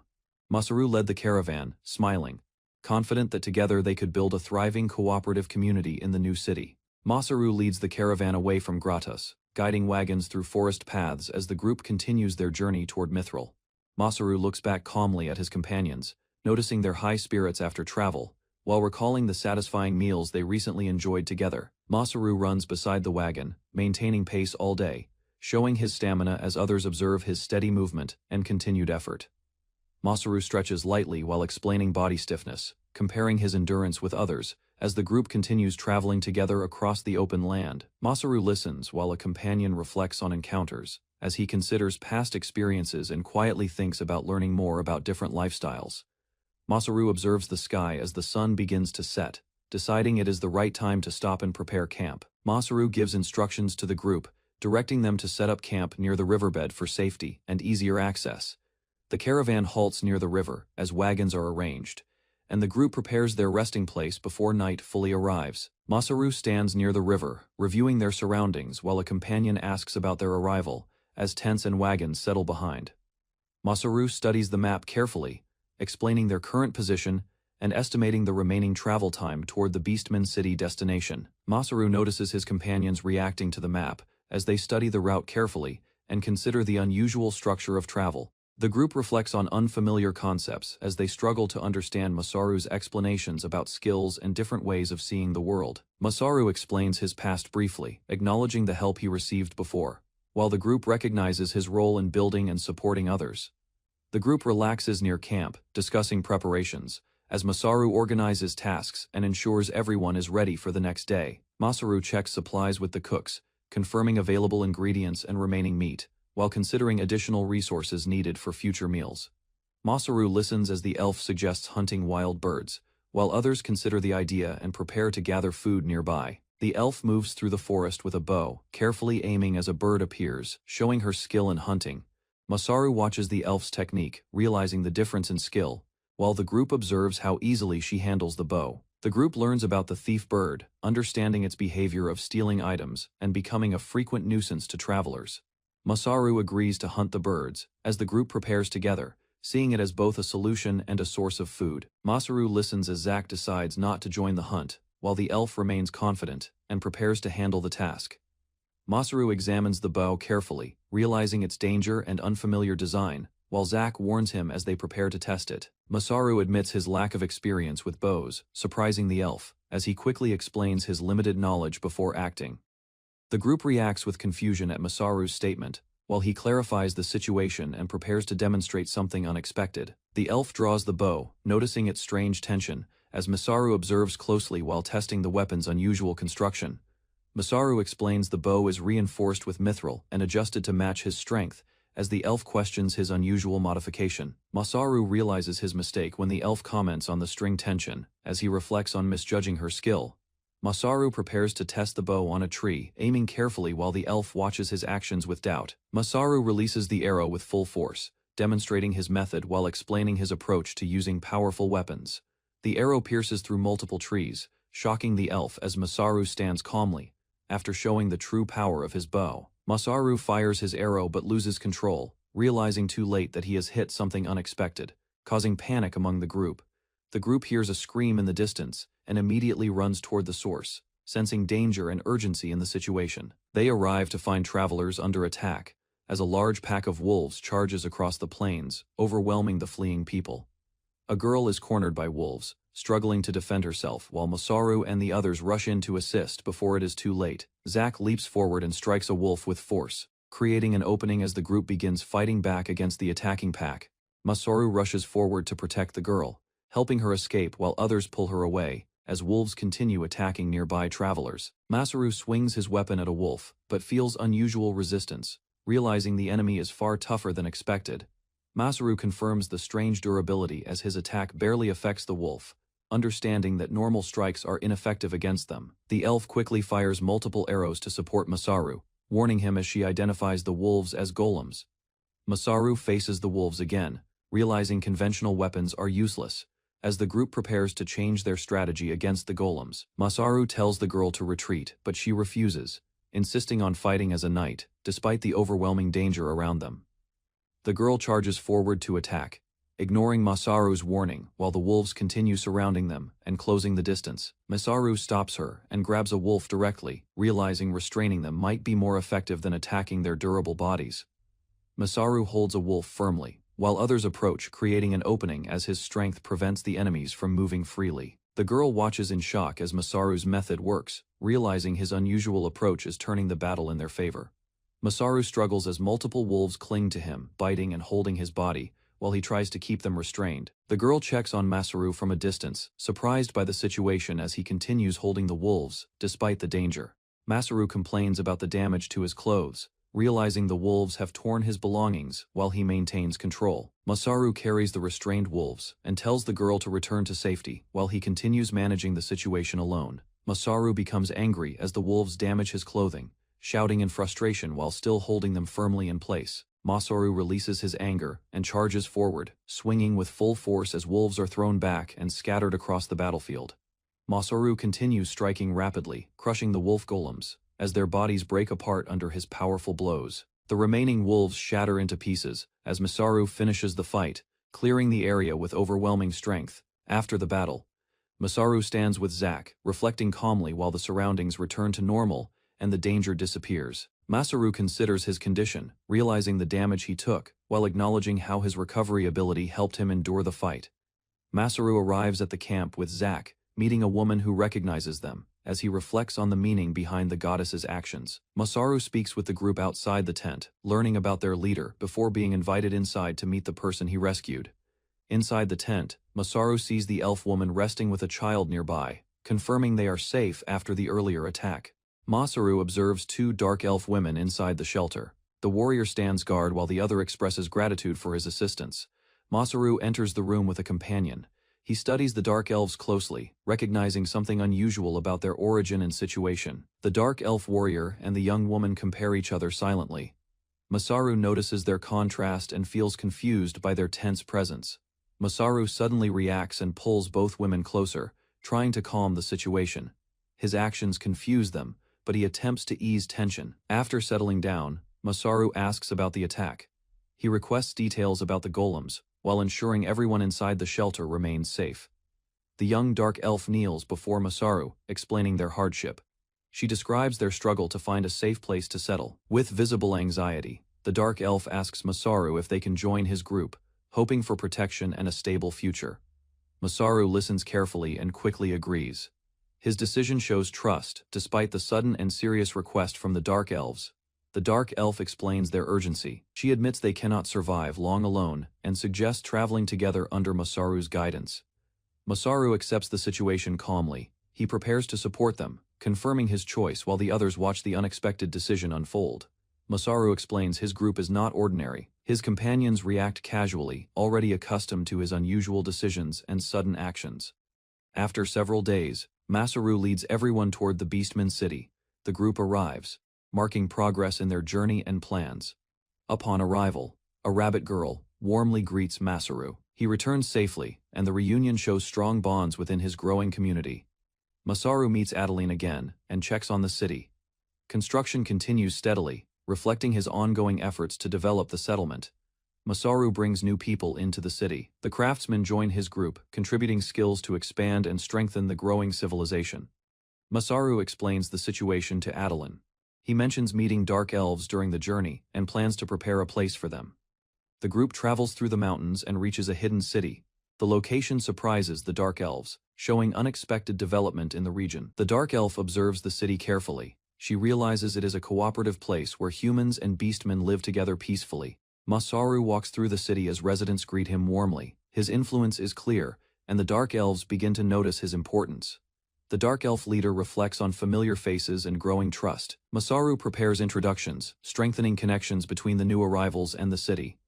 Emeralda introduces herself and Arena to Masaru. Both Dark Elves present themselves calmly, showing trust as they formally join his group. Masaru welcomes them to the city. He introduces himself proudly and allows them to settle, offering a safe place to stay. A large celebration begins at night. The city gathers, food is prepared, and the atmosphere reflects unity between humans, beastmen, and new arrivals. Isla greets Masaru warmly. Children surround her, showing the peaceful life in the city, while Masaru observes the lively environment. Masaru confirms progress in teaching magic. Isla acknowledges the results, showing that the city continues to grow stronger under his leadership. Masaru and Isla stand near the fire as the rabbit children enjoy the moment. The peaceful atmosphere reflects the city's harmony. Isla speaks with Masaru about leaving soon. She expresses her feelings while acknowledging the importance of her responsibilities and decision. Isla stands firmly as a teacher. She confirms she has fulfilled her role and has nothing more to teach Masaru. Masaru recalls Isla teaching magic to the citizens. The lessons followed proper rules, helping everyone understand and use magic correctly. With her duty complete, Isla prepares to leave. Masaru watches quietly as the moment marks the end of her teaching role. Masaru watches Isla as she turns away. He reflects on their time together, realizing the moment marks an important change. Isla states she has fulfilled her contract with Masaru. She prepares to leave, maintaining a calm and determined expression. Masaru proposes continuing magic lessons. He asks Isla to teach him directly, showing his desire to keep learning. Masaru explains his reasoning clearly. He believes learning magic himself will allow him to better support the city and its people. Masaru insists on continuing the arrangement. Isla considers his words, as the situation shifts from farewell to a new agreement. Isla questions Masaru's decision to focus on her instead of city work. Masaru listens calmly, treating her concern as something simple. Masaru explains his reason clearly. He values their time together and chooses to cooperate with Isla, which changes her perspective. The next morning, Isla begins special training. Masaru joins without hesitation, showing commitment, despite the sudden start of lessons. Isla teaches the basics of magic control. Masaru understands quickly, following instructions and grasping the concept faster than expected. Masaru releases magic immediately during practice. Isla notices he skips steps, showing his unusual ability and surprising progress in learning. Masaru follows Isla's guidance and releases magic into the air. He tests controlling all his magic power at once. Masaru's body becomes surrounded by floating magic. Isla observes closely, recognizing his unusual ability and the nature of his reincarnated body. Masaru grows confident in using magic. He begins experimenting freely, feeling improvement as he tries applying it in different ways. Masaru creates a powerful wind attack. The sudden force surprises everyone nearby, showing the scale of his uncontrolled output over several days. Masaru continues training. Isla guides him steadily as he improves control, gradually mastering his growing magical power. Masaru waits in the training area, calling for Isla. He notices her absence and feels something unusual about the quiet surroundings. Masaru recalls Isla mentioning training plans. He reflects on her strict attitude, realizing she is not the type to arrive late. Victinias suddenly appears before Masaru. Her presence interrupts the moment, signaling a new development beyond Isla's training schedule. Masaru sat in the forest while Isla approached, explaining her request for help with magic studies that day. Victinias appeared confidently, deciding to train Masaru strictly because the request involved Isla, whom she favored greatly. Masaru reflected on Isla's earlier behavior, realizing her focus came from determination, though he still felt uncertain about himself. Victinias led Masaru and Isla to a training area, maintaining strict discipline while ensuring they worked together without slowing down. Under her guidance, Masaru began magic compression training, struggling but gradually understanding the process through effort and observation each day. Masaru recalled his past at the home center, remembering how a damaged gas cylinder released pressure and flew like a projectile, giving him an idea about compression. Back in the forest, Isla instructed Masaru to gather his magic again and attempt the process one more time under her guidance. Masaru focused and formed a sphere of magic between his hands, trying to control and compress the energy carefully. The magic became unstable, as Masaru struggled to reduce its size, while Isla observed closely and urged him to maintain control. The spell failed and burst outward. throwing Masaru back as he realized he still did not understand how magic compression truly worked. Masaru failed again during training, and Victinius showed clear frustration, noting his lack of progress compared to expectations. Victinius questioned Masaru directly, reminding him she understood his abilities well and was chosen to guide him properly. She explained that his failure came from not visualizing how to use magic, emphasizing that imagination was essential for controlling and compressing it. Masaru reflected on his strengths, realizing his experience in creating and managing items could relate to shaping magic. Following her guidance, Masaru imagined a vessel to contain magic, understanding that compression depended on structure, control, and the amount of energy gathered. Masaru understood Victinius's advice, realizing he needed to connect magic with something familiar from his own experience. He focused on his strength, deciding that his ability to create and build things would guide how he controlled magic. Masaru imagined a vessel like his past creations and poured magic into it, forming a stable and controlled sphere. The magic compressed successfully, transforming into a powerful form as Masaru finally grasped the method through his own understanding. After succeeding, Masaru thanked Victinius, while she observed him calmly and prepared to discuss the next step in his training. Victinius reacted awkwardly after Masaru thanked her, showing irritation as she tried to hide her feelings about his progress. Training continued as Masaru controlled his magic more steadily, while Victinius watched and corrected him when he lost focus. Victinius suddenly showed embarrassment, overwhelmed by the situation, while Masaru remained confused by her reaction. Masaru apologized, thinking he caused trouble, but Victinius quickly regained composure and dismissed the moment. Masaru refocused on the situation, recalling Victinius had something important to discuss, especially about how she left the city to meet him. Masaru shifted the topic, explaining he still had guidance to give about craftsmanship, and acknowledged the effort put into developing the city.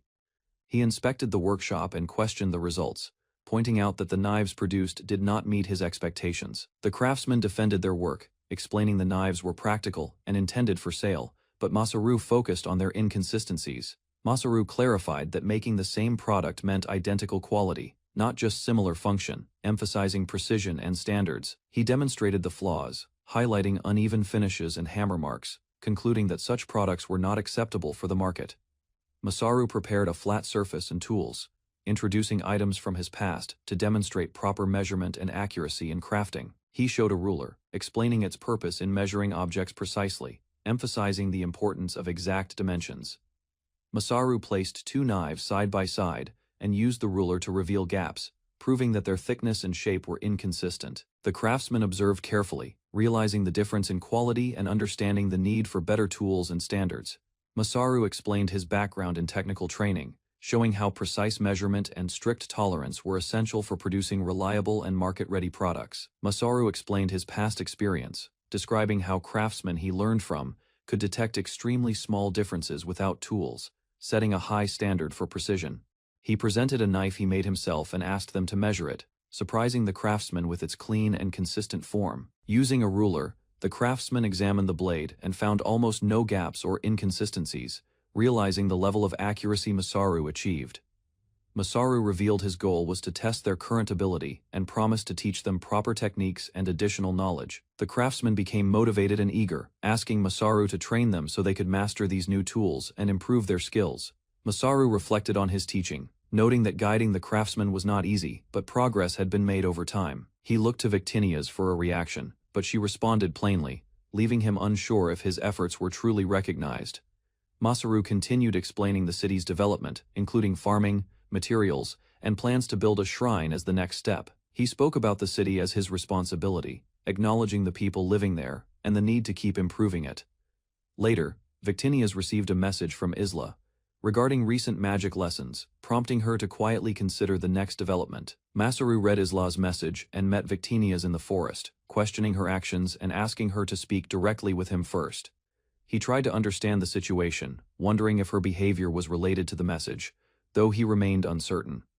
Victinius returned and stood before him, quietly announcing her presence, while Masaru reacted with surprise. Masaru questioned her actions, but Victinius responded calmly, explaining her thoughts while maintaining a composed attitude. Victinius welcomed Masaru back with a gentle expression, showing a softer side as she reflected on seeing him again. Masaru avoided answering Victinius directly, deciding to keep his thoughts to himself while she questioned his reaction. He tried to change the subject and leave, but Victinius followed closely, sensing he was hiding something important. Victinius reflected on the situation, realizing there was something more meaningful she wanted to say, but could not express clearly. She decided to focus on Isla's request instead, shifting her attention to investigating the incident Masaru was involved in. Using her abilities, Victinius analyzed recent events and gathered information, preparing to understand the group Masaru had helped and the situation surrounding them. Victinius attempted to analyze the incident using her abilities, but the information returned incomplete, showing an unknown error she could not access. She grew serious, realizing something beyond normal understanding existed, and decided to investigate the matter more deeply. Reviewing fragments of the event, Victinius saw signs of an attack involving dark elves and unknown forces, leaving her concerned about what was truly happening behind the scenes. Irina patrols the forest and confirms safety. Villagers receive smoked meat. Masaru's support improves life, and the settlement remains stable. Emeraldia greets their return in town. She finishes work early. Different races move freely, showing steady cooperation and daily activity. Masaru walks through the streets observing growth. Beastmen and elves cooperate well, and the town continues developing into a stable community. Irina considers staying in the town permanently. She feels uncertain but understands supporting the town is important for its future. Masaru meets a young man requesting help. Despite being busy, he listens carefully, knowing responsibilities increase as the town continues growing. Irina patrols the forest and confirms safety. Villagers receive smoked meat. Masaru's support improves life, and the settlement remains stable. Emeraldia greets their return in town. She finishes work early. Different races move freely, showing steady cooperation and daily activity. Masaru walks through the streets observing growth. Beastmen and elves cooperate well, and the town continues developing into a stable community. Irina considers staying in the town permanently. She feels uncertain, but understands supporting the town is important for its future. Masaru meets a young man requesting help. Despite being busy, he listens carefully, knowing responsibilities increase as the town continues growing. Masaru listens as Aramalda discusses possible survivors. He recalls their earlier meeting and questions whether she was escaping during that time. Masaru and his companion reflect on her story. They question the strength of the golems and understand that an entire country was destroyed. Aramalda explains they needed time to think. Months passed after reaching the Beastman city, which led her to finally speak now. Aramalda struggles with her decision. She considers staying safely or returning to rebuild, but feels she must confirm the truth herself. Aramalda expresses her resolve to learn what happened. She asks Masaru to take them back to Stenzen, despite the danger involved. Masaru questions Aramalda about the sudden attack. She admits they do not know the cause, as everything happened too quickly. Masaru considers possible reasons behind the attack. He suggests a grudge, but his companion doubts that explanation and remains uncertain. Irina listens and reflects on the Dark Elf's nature. She finds the situation strange and asks Aramalda to explain events clearly. Aramalda describes the invasion. Enemies crossed the moat and attacked from inside. Knights resisted, allowing only a few citizens to escape. Masaru focuses on details about the golems. He asks about their size, numbers, and characteristics to better understand the threat. Irina struggles to recall details about the attackers. She mentions many types of creatures, but cannot clearly remember their appearances during chaos. Masaru suddenly realizes something important. He identifies the creatures as spiders, reacting strongly as he connects the details together. Masaru stands up abruptly, surprising everyone. His reaction draws attention, as others begin to question if he has understood the situation. Masaru avoids continuing the discussion. He quickly steps away, leaving responsibilities behind, showing discomfort after realizing the creatures involved were spiders. Masaru reveals his fear and allergy toward spiders. His reaction becomes intense, causing concern among others as they process his sudden change. Masaru reacts nervously as others notice his fear of spiders. His companions tease him, exposing his weakness, despite his usual confidence. Masaru admits his fear openly. Zack and others laugh, while the group wonders if this weakness will affect their ability to handle threats. Masaru regains composure and thinks seriously. He considers unknown dangers behind the attack and the importance of protecting the town's development. A sudden message appears before Masaru. The group reacts with confusion as he realizes it is a communication from the gods. Masaru reads the message carefully. The gods request investigation of unknown monsters and offer a reward, forcing him to consider accepting. Masaru makes a firm decision. He declares responsibility and promises full support to resolve the incident. showing determination to take action. Aramalda and others react with surprise. They question Masaru's sudden resolve, unsure if he truly intends to help them. Masaru confidently states he will escort Aramalda to Stenzen. He overcomes his fear and commits to facing any obstacles ahead. The group discusses preparations for the journey. Masaru suggests a test, reassuring everyone while planning carefully for the upcoming trip. Masaru reveals a special carriage he created. It moves without horses, showing his invention will support their journey to Stenzen. Masaru presents improved carriage designs. He explains suspension systems to reduce impact, planning upgrades to ensure stability and safety during travel. The group gathers for testing. Masaru prepares to collect data while allowing Aramalda to observe, ensuring the carriage performs as intended. The test begins with tension. Everyone reacts nervously as Masaru starts movement, while others step aside to avoid potential danger. Masaru drives at high speed. The carriage moves smoothly, impressing Aramalda as the system proves effective, without instability or major issues. During the test, goblins appear ahead. Masaru continues forward, demonstrating confidence as the group prepares to handle the sudden threat. After the test, Zack lies exhausted. Masaru reviews performance calmly, noting improvements needed while others recover from the intense experience. The group discusses results. Despite high speed, the carriage remains stable. Aramalda hesitates, unsure about relying on it for travel. Zack acknowledges Masaru's skill. He explains that magical support played a key role, making the carriage safer than expected. Masaru plans further improvements. He appears confident, thinking carefully, while others decide to trust his judgment and wait for completion. Masaru continues working alone at night. As he finishes adjustments, he suddenly senses a presence, recognizing the voice of Victinia's nearby. Masaru finishes work for the day. He calmly explains resource plans, then decides to rest, leaving remaining tasks for later. At night, Victinia's appears before Masaru. Her expression is serious, and she reveals she has an important request to make. Victinia's asks Masaru to eliminate the remaining threats in Stenzen. Her words carry deeper meaning, suggesting danger beyond normal enemies. Masaru listens closely as Victinia's shows concern. The situation becomes heavier, and he realizes the mission may involve difficult consequences ahead. Masaru stands in village, preparing departure, while companion watches, sensing change. As his new project signals beginning of journey ahead, Masaru explains his flawless creation, attributing improvements to guidance from Goddess. Though companion notices his unusual mood and distant focus, he reveals upgraded carriage, demonstrating features showing structure and durability. As observe, realizing his craftsmanship continues to evolve beyond expectations. Elena reminds Masaru about long journey ahead, warning limited luggage, while maintaining leadership, ensuring preparation remains sufficient for travel period. Masaru reassures Elena on dimensional storage, confirming supplies are ready, confidence as departure begins, marking phase of his expanding achievements. Masaru instructs companions to load Irina's luggage into carriage, organizing departure, while group prepares efficiently under his direction near village entrance. Erinal shows calm expression, silently processing departure, her gaze steady as she accepts responsibilities tied to upcoming journey and separation. Masaru and others notice Erinal's decision to stay behind, confirming arrangement already discussed as atmosphere becomes serious among group members. Erinal expresses duty to protect future and guide dark elves, accepting mission to remain while entrusting others to carry purpose forward.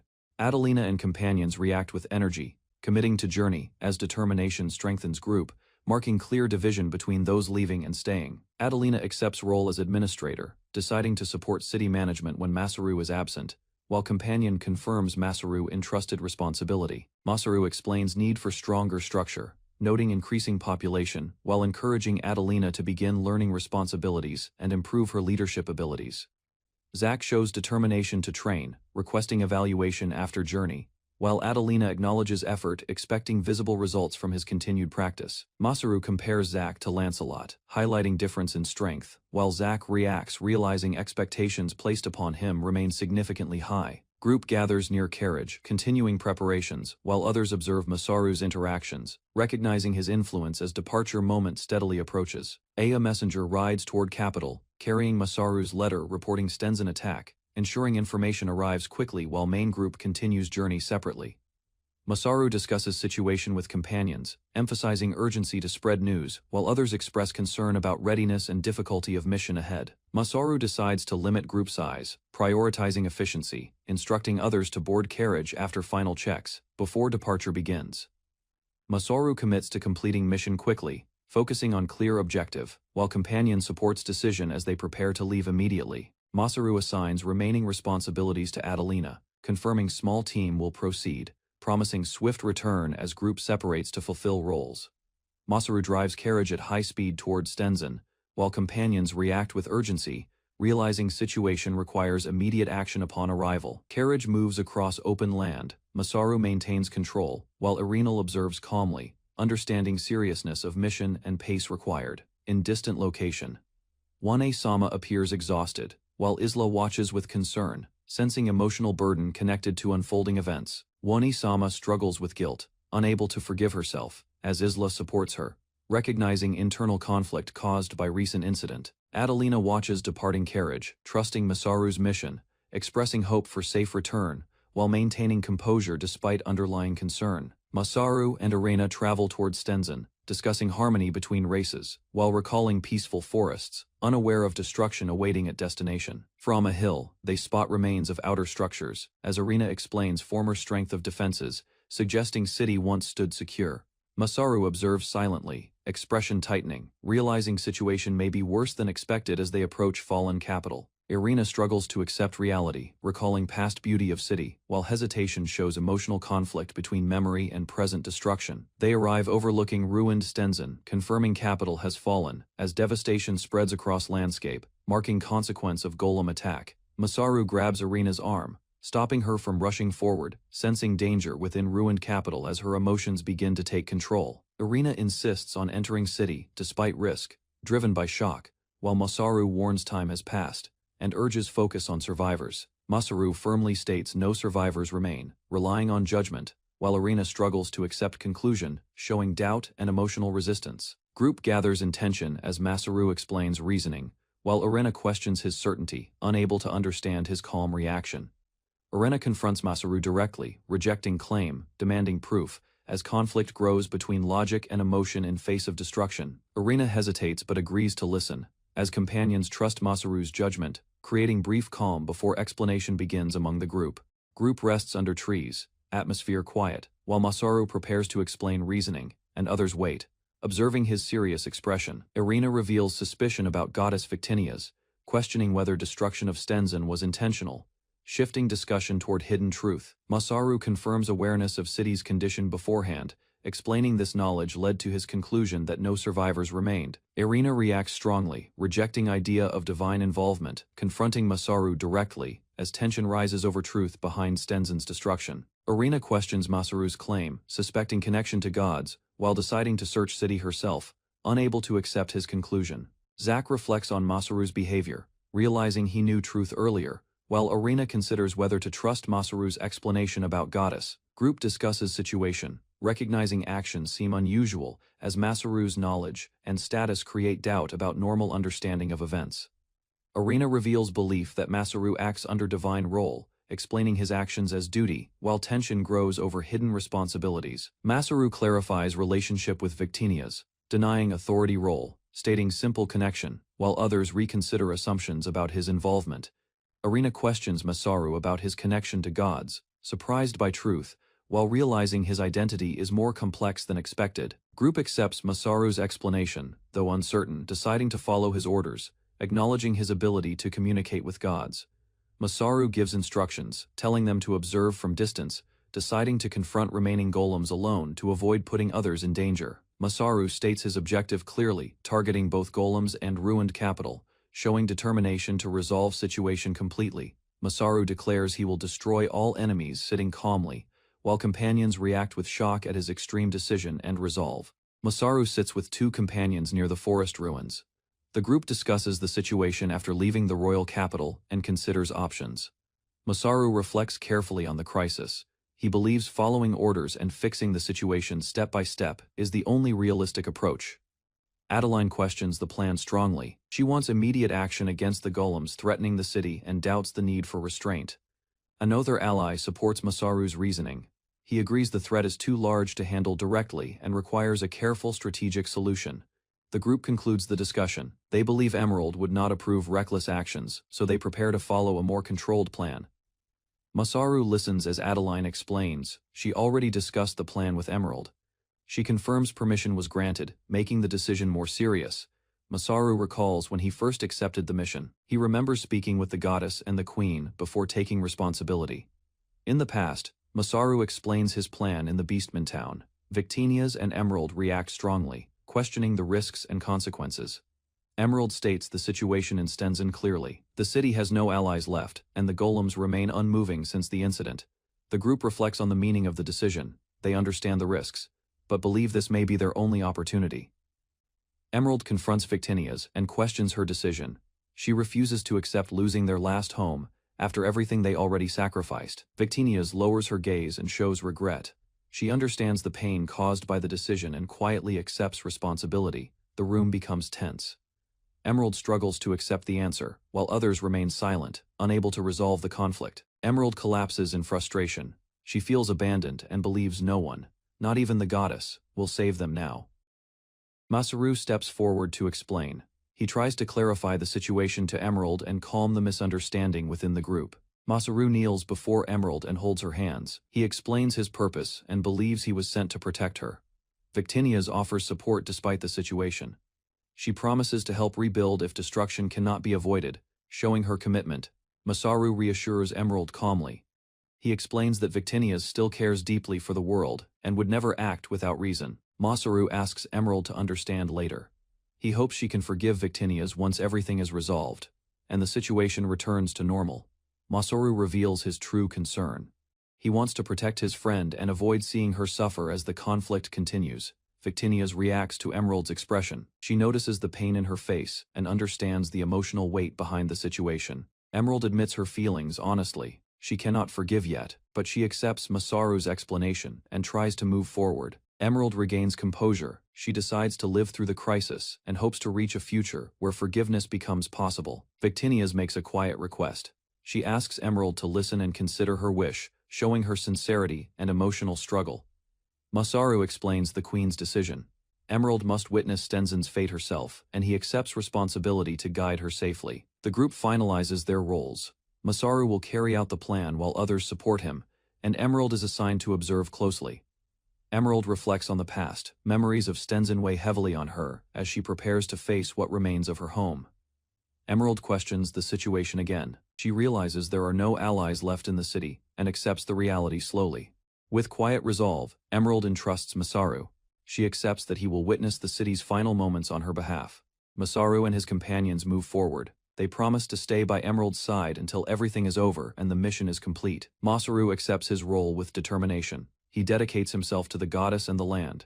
Fully committing to the mission ahead, Masaru organizes the team quickly. He assigns roles to each member and prepares to move alone toward the dangerous objective. Masaru advances at high speed across the terrain. He pushes forward despite exhaustion, relying on his training and experience. Masaru reaches the ruined area. He observes the aftermath and identifies the golems responsible for the destruction of the region.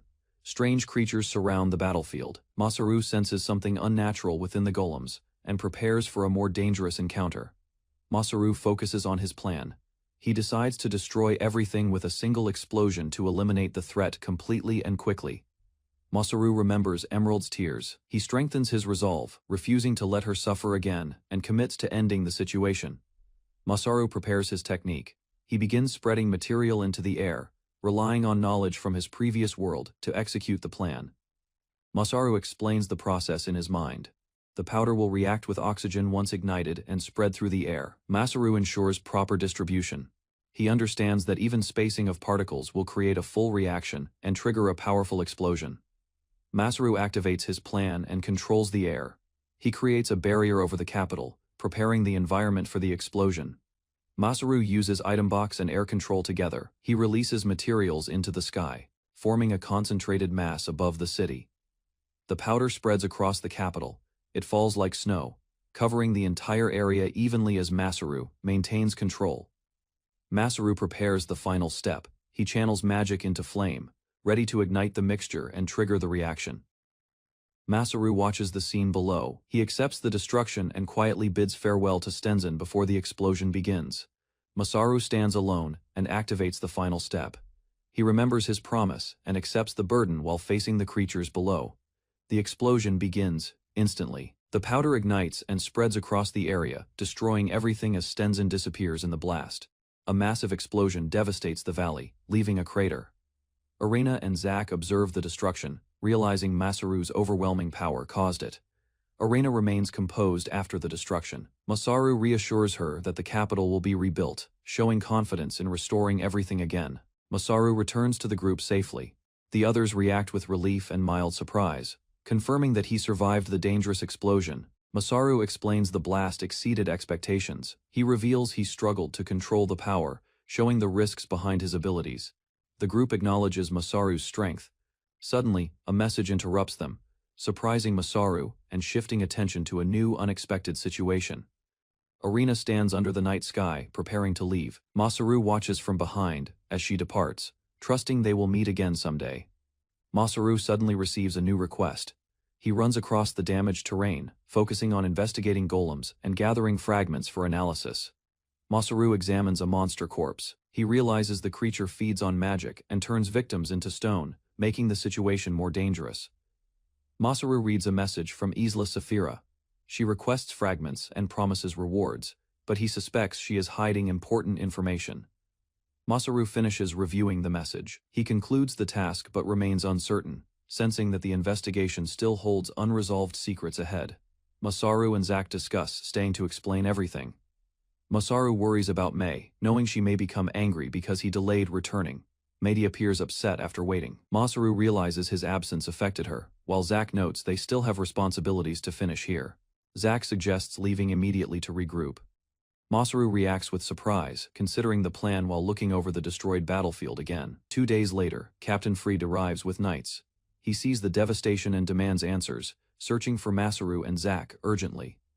Masaru stands before the knights and admits responsibility. He explains that he destroyed the monsters, taking accountability for the ruined town. Captain Fried reacts strongly to Masaru's message. He orders him to meet at a nearby coastal town to explain everything clearly. Masaru considers the plan and notes another town nearby. He decides they can wait there while thinking about their next move. Masaru suggests asking for help rebuilding the capital. Zack questions the idea, but Masaru confidently decides to handle negotiations himself. Masaru and Zack arrive at a busy town. Their presence causes attention, and the surroundings become lively as people notice them. People recognize Masaru in the town. His name spreads quickly, drawing attention as locals react to his sudden appearance there. Masaru meets Captain Cook and Erdam in town. They recognize him immediately and greet him warmly after a long time apart. Masaru and Zack walk through the street. The townspeople gather around, showing surprise and curiosity about their sudden arrival there. Zack speaks politely to the locals. He apologizes on Masaru's behalf and explains their presence, trying to maintain a good impression. Arena appears with them, drawing attention. The townspeople notice her unusual appearance, becoming curious about her identity and background. The group observes construction around the town. Masaru learns many changes happened recently, as people continue building and improving their surroundings. The townspeople explain their progress. They mention using tools Masaru provided, showing how everyone is actively working to build new structures. Masaru gives advice on construction. He suggests improving drainage and paths, guiding them to build more efficiently with better planning. Masaru becomes absorbed in ideas. He explains how thinking about building naturally drives him to create, showing his strong passion. The townspeople gather around Masaru. They ask for more help and guidance, showing excitement and trust in his knowledge and abilities. Captain Cook and Erdam intervene calmly. They remind Masaru to handle his condition first, deciding that other matters can be addressed later. Masaru leaves the group cheerfully, promising to return soon. He moves quickly, showing confidence, while heading off to handle his next task. Arena watches Masaru leave. Zack notices her expression, sensing something is wrong while she avoids explaining her thoughts clearly. Arena reflects on Masaru's actions. She realizes he helped the beastmen through building, seeing a different side of him than expected. Arena remembers how she viewed Masaru before. She once saw him as a strong warrior, but now understands his true strength lies elsewhere. Masaru smiles confidently despite doubts. Arena feels uncertain about herself, realizing she cannot help him in the same way as before. Masaru prepares to help everyone. The townspeople call him one by one, and he agrees, planning to return after finishing tasks.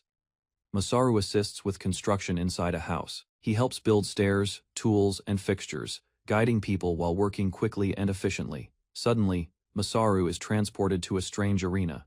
He looks around in confusion, questioning why such a place appeared unexpectedly. A powerful figure confronts Masaru. The situation becomes tense as the opponent assumes Masaru has come to negotiate again. Masaru remains calm under pressure. He responds firmly, showing confidence while acknowledging the situation and preparing to deal with the confrontation.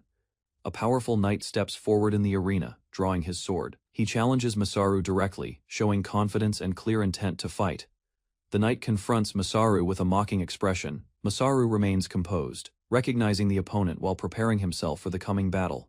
Masaru faces Lancelot inside the arena. Lancelot questions Masaru's attitude, noting he ignored duties and focused only on training and fighting. Masaru appears calm and prepared. His allies observe from a distance, realizing he has changed and returned stronger, ready to face Lancelot seriously. Lancelot smiles with excitement. He prepares his weapon, showing eagerness for battle and confidence in testing Masaru's growth and determination. Masaru stands firm before Lancelot. Lancelot is introduced as a fierce commander who loves combat, making the confrontation tense and unavoidable. Masaru remains composed and signals readiness. He intends to fight first, then handle other matters, showing responsibility and resolve. Despite Lancelot's dangerous nature, Masaru reviews his updated status. His level and abilities increased greatly, showing major growth after recent battles and accumulated experience from fighting. Masaru recalls the explosion at the arena. He realizes he gained unexpected experience, leaving him confused about the sudden increase in power. Masaru compares his past strength against Lancelot. He understands the gap has changed and becomes cautious to avoid causing serious harm. Lancelot acknowledges Masaru's restraint. He believes holding back is disrespectful, showing his desire for a full, honest battle without limitations. Masaru accepts the challenge seriously.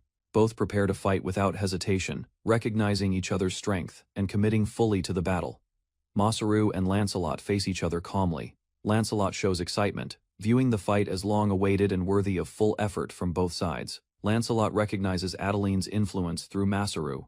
He observes similarities, linking Masaru's behavior and growth to her presence and guidance. Masaru acknowledges Adeline's importance. He reflects on her actions, recognizing how she supported him and contributed greatly to his current path. Adeline is shown working with others. She actively helps develop the town, strengthening bonds and playing a major role in its growth. Masaru prepares for the fight seriously. He sets a condition before continuing, showing determination and careful intent before the battle begins. Lancelot sets his condition. If he wins, Masaru must bring Adeline, as he wants to confirm her thoughts and intentions directly. Masaru responds with his own condition. If he wins, he plans to request support, showing his focus on development rather than personal gain. Lancelot agrees and finalizes the rules. The duel will continue until one surrenders, ensuring a decisive and serious confrontation. Allies watch the arena nervously. They worry about the commander's intensity and question whether Masaru can safely handle the situation. Masaru and Lancelot stand ready with weapons drawn. Both acknowledge the risk, yet remain determined to proceed with the battle. Lancelot strikes the ground with force. His fighting style reflects his nature, using battle as a way to express himself and communicate. Masaru reacts with focus and tension. He realizes the intensity of Lancelot's attack and prepares himself to respond without hesitation. Both clash with powerful swings. Their attacks create shockwaves across the arena, showing their strength and causing destruction around them. Lancelot smiles during the clash. He enjoys the fight, confirming his desire for a serious battle against a worthy opponent like Masaru. Observers watch in shock. The force reaches them, making them question the duel's danger as both fighters continue their overwhelming exchange. Masaru and Lancelot clash at close range. Lancelot overwhelms him with strength, confidently asserting that Masaru cannot win in this fight. Masaru stays composed despite pressure. He attempts to shift the situation, showing confidence and hinting at a hidden strategy during combat. Lancelot reacts instantly and attacks again. Masaru's unexpected move surprises him, but Lancelot refuses to lose control of the battle. Lancelot launches a sudden kick. Masaru is caught off guard, realizing Lancelot's fighting style includes unpredictable and fast physical attacks. Masaru recovers quickly and notices an opening. Despite the danger, he prepares to counterattack, focusing on Lancelot's exposed position during movement. Masaru launches a sudden tackle and strikes Lancelot's body. The unexpected move disrupts Lancelot's stance and creates an opening for attack. Lancelot quickly regains balance and swings his sword. Masaru is forced back, struggling to defend against the powerful counterattack. Lancelot continues aggressive strikes. Masaru blocks carefully, but the speed and force push him into a defensive position under pressure. A heavy strike hits the ground, shaking the arena. Masaru steps back, maintaining distance as Lancelot controls the flow of battle. Lancelot declares the end approaching. Masaru realizes the weapon carries magic, understanding the danger and preparing to respond carefully. Masaru blocks Lancelot's powerful attack. The clash creates intense shockwaves, forcing Masaru to defend carefully against the overwhelming force. Allies watch with concern. They realize the battle is more dangerous than expected, and even Masaru appears pressured by Lancelot's strength. Observers admit they cannot follow the fight. Masaru struggles to keep up, while Lancelot maintains control with precise and relentless movements. Masaru loses balance during an exchange. Lancelot prepares to strike again, taking advantage of Masaru's unstable position in the fight. Masaru pushes forward despite pressure. He increases speed and strength, surprising Lancelot, and showing improvement gained from past experiences. Masaru decides to use everything he has. He activates his skill, preparing to change the battle by relying on his unique abilities. Lancelot analyzes Masaru's action. He recognizes the rare item creation skill and predicts Masaru will produce weapons during combat. Masaru creates distance. He begins using his manufacturing ability, preparing tools, while keeping space between himself and Lancelot. Masaru recalls ideas from his original world. He draws inspiration from knowledge of weapons and combat styles seen before. Masaru attacks from range, using created weapons. Lancelot is surprised, realizing Masaru's fighting style has changed into something unfamiliar and unpredictable. Masaru explains his limitation. He cannot directly use the skill for combat, but he can control the size and position of the item box. Masaru recalls Isla's teachings. He focuses and remembers how to properly use his ability, preparing to apply it in battle. Masaru realizes the potential of his skill. Inside the item box, he can access materials and create anything needed for combat. Masaru activates his ability fully. He combines his knowledge from his past life and his granted skill to change the battlefield. Masaru summons multiple constructed weapons. He brings them out from the item box, turning the fight into a large-scale ranged attack. Masaru remains calm and confident. He prepares his next move, satisfied with his setup and ready to fully execute his strategy. Multiple constructed weapons activate around the arena. Lancelot looks up in shock as Masaru's large-scale attack begins, testing his ability to endure. Masaru stands before the arena gate as structures appear around him. Wooden siege machines line the walls, newly created without preparation. A knight watches carefully as Masaru calmly gestures. The machines look freshly built, surprising everyone with their sudden existence inside the arena. Masaru raises his hand from above, facing the lone knight. The arena fills with weapons, showing his ability to create tools instantly. The knight charges forward with determination, while others watch in shock. They realize Masaru's power surpasses normal skill, resembling divine creation. Masaru remains composed on the platform, observing calmly. He rejects the idea of being godlike, focusing only on using his abilities practically. Masaru explains his ability calmly, stating he only uses available materials. He denies creating from nothing and identifies himself as a normal worker. Masaru questions the knight's resolve while recalling his past role as Port Acklam's commander. The arena remains filled with weapons he created. The knight recalls past battles against overwhelming enemies. His confidence shows experience, proving he does not fear Masaru's constructed weapons or tactics. Masaru activates the ballistas using his control ability. The machines release their shots simultaneously, aiming directly toward the knight in the arena. Multiple projectiles fly across the arena toward the knight. Spectators react in shock as the attack closes in, forcing him to face it directly. The knight swings his sword rapidly, deflecting incoming projectiles. Multiple bolts surround him, yet he continues advancing through the barrage without stopping. He blocks another attack and feels pressure from Masaru's power. His confidence wavers as he realizes the overwhelming control behind each strike. Masaru commands a second barrage. More ballistas fire simultaneously, filling the arena with projectiles and creating a massive explosion at the center. Smoke spreads across the arena. Masaru stands calmly above, watching. The spectators stare in disbelief at the scale of destruction below. The knight remains standing within the aftermath. Though surrounded by debris, his stance shows resilience, proving his strength exceeds normal expectations. Masaru prepares the final attack, raising his hand with urgency. He releases the last command, directing every remaining weapon toward the knight. Projectiles rain down across the arena. The knight stands at the center, surrounded by impacts, maintaining his position despite the overwhelming assault. The knight reflects on his experience, recognizing the situation feels familiar. He remains calm. Relying on instincts developed through countless battles, he begins moving precisely, avoiding attacks by sensing their approach. His body reacts naturally, allowing him to navigate through the continuous barrage. Masaru watches in shock as the knight adapts. The spectators observe silently, realizing the battle has shifted beyond simple overwhelming force. The knight smiles and demands more from Masaru, excited by the battle. He refuses to forget the feeling and seeks greater challenge. Masaru watches carefully and realizes his current approach is insufficient. He begins reconsidering his strategy as the knight continues pressing forward confidently. The knight approaches steadily, acknowledging Masaru's effort. He believes the fight could have ended earlier, but now expects something more decisive. Masaru kneels and gathers himself, deciding to take a risk. He prepares to use a new method, aiming to secure victory. A powerful force spirals through the arena, forming a massive attack.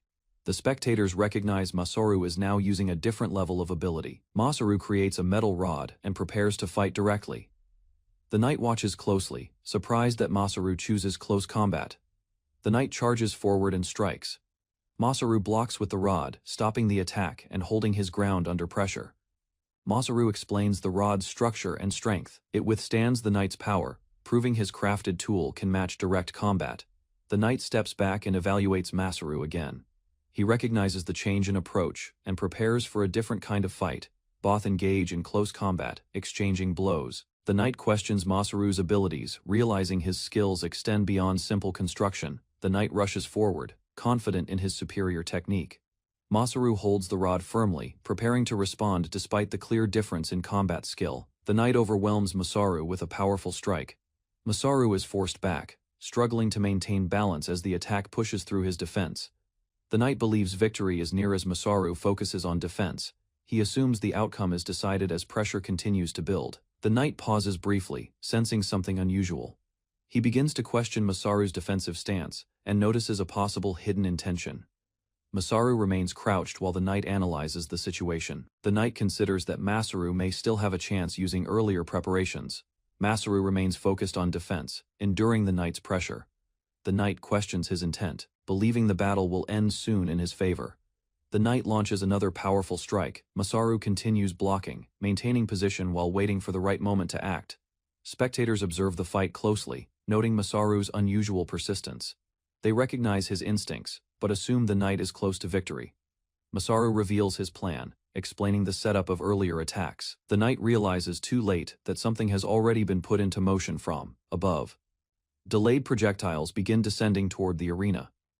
The knight looks up, understanding Masaru's strategy as the final attack approaches. Masaru reveals his strategy, explaining he dropped a massive rock from high above using storage space and guided it toward the arena.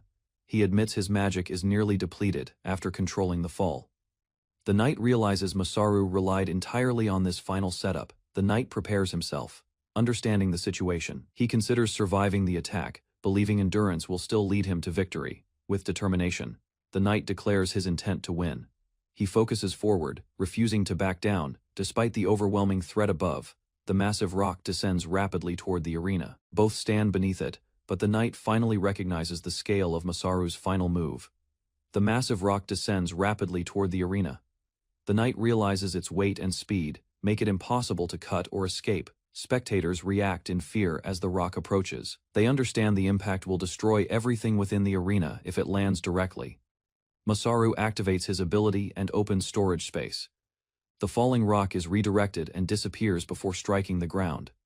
The arena remains intact as the rock vanishes. The knight looks up in shock, realizing Masaru controlled the outcome completely. Masaru admits he pushed himself to win. The knight accepts the result, recognizing Masaru's strategy secured victory. Masaru stands calmly and explains his actions. He emphasizes that a win is still valid, even if achieved through unconventional methods. Masaru observes the arena as competitors argue about earlier moves, recalling how one jumped to the spectator level during the match. Masaru watches two participants accuse each other of using an item box and summoning materials unfairly during the intense competition. Masaru notes the tension rising as both fighters deny cheating, each insisting victory was deserved, despite unclear actions during the match. Masaru sees the argument escalate into a physical struggle as the two competitors grab each other while officials attempt to intervene. Masaru realizes the fight continues without resolution, both sides exhausted yet stubborn, refusing to stop despite the prolonged conflict. Masaru watches as Lancelot and others calm down, their argument ending, though tension remains between them after the intense match. Masaru is called into a room where officials prepare to discuss the outcome, as Lancelot accepts the result reluctantly. Masaru notices Lancelot approaching again, questioning him about earlier actions, still suspicious about what truly happened during the match. Masaru joins a meeting with Adeline and others, where an official prepares to deliver an important incident report to the group. Masaru hears shocking news that the neighboring city Stenzen has fallen, leaving everyone in the room surprised and concerned about consequences. Masaru listens as others explain Stenzen's fall, noting it is the royal capital and the safest city, now unexpectedly destroyed. Masaru observes Lancelot angrily blaming him, insisting the duel was careless and mistimed, despite the serious situation surrounding them. Masaru notices the group questioning him, assuming he already resolved the crisis, while Lancelot continues pressing him for responsibility. Masaru calmly explains his actions, stating he destroyed the monsters before arriving, though the overall situation remains unresolved. Masaru reveals the truth, admitting he caused massive destruction with an explosion, leaving others shocked and uncertain about his actions. Masaru explains he cleared the forest around Stenzen before arriving, admitting the situation is complicated, but believing his actions were necessary. Masaru listens as Lancelot questions his purpose, doubting whether he only came to report the destruction without offering further solutions. Masaru states his goal clearly, requesting support from Stenzen's neighboring city, and asking assistance for refugees and the Dark Elves. Masaru observes hesitation from the knights, as they explain their limits, despite understanding the seriousness of the crisis and his request. Masaru proposes cooperation through trade with the Beastman town, suggesting it will provide materials needed to rebuild Stenzen and restore stability. Masaru reassures the group, explaining Beastmen are not enemies, though others worry about humans' past actions, causing distrust and possible conflict. Masaru confidently offers himself if a fight is needed, showing trust in Lancelot while trying to ease tension within the group. Masaru watches as Lancelot considers the situation carefully, deciding not to seek outside help and thinking through possible solutions. Masaru observes others discussing trade benefits, realizing cooperation could improve the town's condition and help rebuild nearby areas. Masaru sees the group gradually agree, acknowledging the plan as reasonable and accepting trade as a practical step forward. Masaru sees the group reach agreement, as they decide they cannot abandon people and must act together to help others. Masaru watches Lancelot accept the proposal, recognizing cooperation will benefit both Port Arium and neighboring regions in rebuilding efforts. Masaru continues the meeting, bringing up additional needs, including workers, as the group prepares to organize support and resources. Masaru requests to use the meeting room temporarily, planning further actions while others observe his unusual but focused approach. Masaru hears Lancelot agree to assist further, acknowledging his earlier promise and showing commitment to supporting the plan moving forward. Masaru cheerfully asks to hold a small party with friends, shifting the serious atmosphere into a lighter moment after the agreement. Masaru requests help finding food sources, suggesting hunting grounds, while others listen. Surprised by his sudden change of focus, Masaru becomes excited about crabs, asking where to find many of them, imagining gathering seafood for the planned party. Masaru hears the group explain local fishing spots, noting crabs are available, though their reactions show confusion at his priorities. Masaru watches as Lancelot considers the idea, realizing this unexpected request might create an opportunity within their current situation. Masaru is guided to his lodging, feeling confused as plans suddenly shift, while others decide to prepare for the next day. Masaru rests at night as Lancelot reassures him, promising to show him where to find crabs the following morning. Masaru arrives at the coastal town, observing the harbor and realizing this is where fishermen work and gather resources. Masaru studies fishing methods, noting ropes and nets, trying to understand techniques despite only knowing basic ideas beforehand. Masaru notices Lancelot and knights arriving in full gear, realizing their presence signals something more serious than simple fishing plans. Masaru arrives at the coast and learns fishing is dangerous now, as killers from a nearby island have appeared and threatened the area. Masaru suddenly encounters giant bees emerging from the island, realizing these creatures are far larger and more dangerous than expected. Masaru watches Lancelot and the knights engage the bees, as the group begins fighting to protect the sea and nearby fishermen. Masaru listens as the knights explain the bees' behavior, noting they hunt in groups and appear during certain times of the year. Masaru understands the threat clearly, realizing the bees are deadly monsters that paralyze prey and pose serious danger to everyone nearby. Masaru stands firm as Lancelot questions him, while the situation escalates and the group prepares to face the approaching threat together. Masaru watches Lancelot command the knights into formation as a swarm of giant bees flies toward the coast, signaling the start of battle. Masaru observes the knights engaging the enemy, coordinating their attacks as the large bees land and begin their assault. Masaru joins the fight, facing the incoming bees directly while the others hold their ground against multiple enemies. Masaru sees Arena targeted by a fast attack, realizing the danger is increasing as the bees strike with speed and precision. Masaru watches as Arena skillfully defeats a giant bee, turning the tide momentarily while the knights continue resisting the swarm. Masaru observes Zack using a special weapon given earlier, showing its effectiveness against the dangerous enemies during the battle. Masaru hears the others discuss his tools, realizing his knowledge and items are influencing the fight more than expected. Masaru disappears from the battlefield, leaving confusion behind as the others search for him, while continuing to fight the bees. Masaru's message is revealed, stating he went toward the island alone, causing concern among the knights about his sudden decision. Masaru suddenly heads toward the island, leaving everyone shocked as he moves alone across the sea toward the source of danger. Masaru's message reaches Victinias, who reads it while resting, surprised by his unexpected action and sudden decision to leave. Masaru prepares for his plan, confirming his arrival on the island and sending word while thinking about the next steps. Masaru equips old tools and gear, recalling abilities from earlier, preparing himself carefully for the task ahead. Masaru completes his preparation and stands ready on the island, determined to hunt the dangerous creatures and carry out his plan. Masaru entered the massive hive carefully, using smoke to subdue the giant bees. He observed the structure and collected resources efficiently inside. Outside, the remaining bees became aggressive. The swarm gathered around the hive, reacting to the disturbance and preparing to attack Masaru. Masaru steadied himself despite fear. He focused on his goal, maintaining control while planning how to escape the dangerous situation. The next day, Goddess Victinias arrived at the meeting location. She followed Masaru's instructions, expecting to find him there. Victinias searched the area but found no sign of Masaru. She grew worried, imagining he might have failed to survive. Masaru welcomed Victinias inside his home. He prepared a meal with Isla, showing he safely returned after surviving the dangerous hive mission. Victinias confirmed Masaru was alive. The prepared table revealed a planned gathering, surprising her as Isla cheerfully joined the dinner setting. Masaru explained he searched for Isla earlier and brought her along. He followed his promise, arriving before Victinias at the meeting place. Victinias questioned Masaru's actions after answering Grata's call. Her attitude turned cold, reminding him about obligations and unfinished responsibilities. Victinias expressed regret about coming to this world. Masaru responded firmly, warning her that such words would only lead to consequences later. Victinias sat before the prepared dish as Masaru placed the food on the table. The dinner party began in a calm atmosphere. Masaru explained the meal and the storage item he used.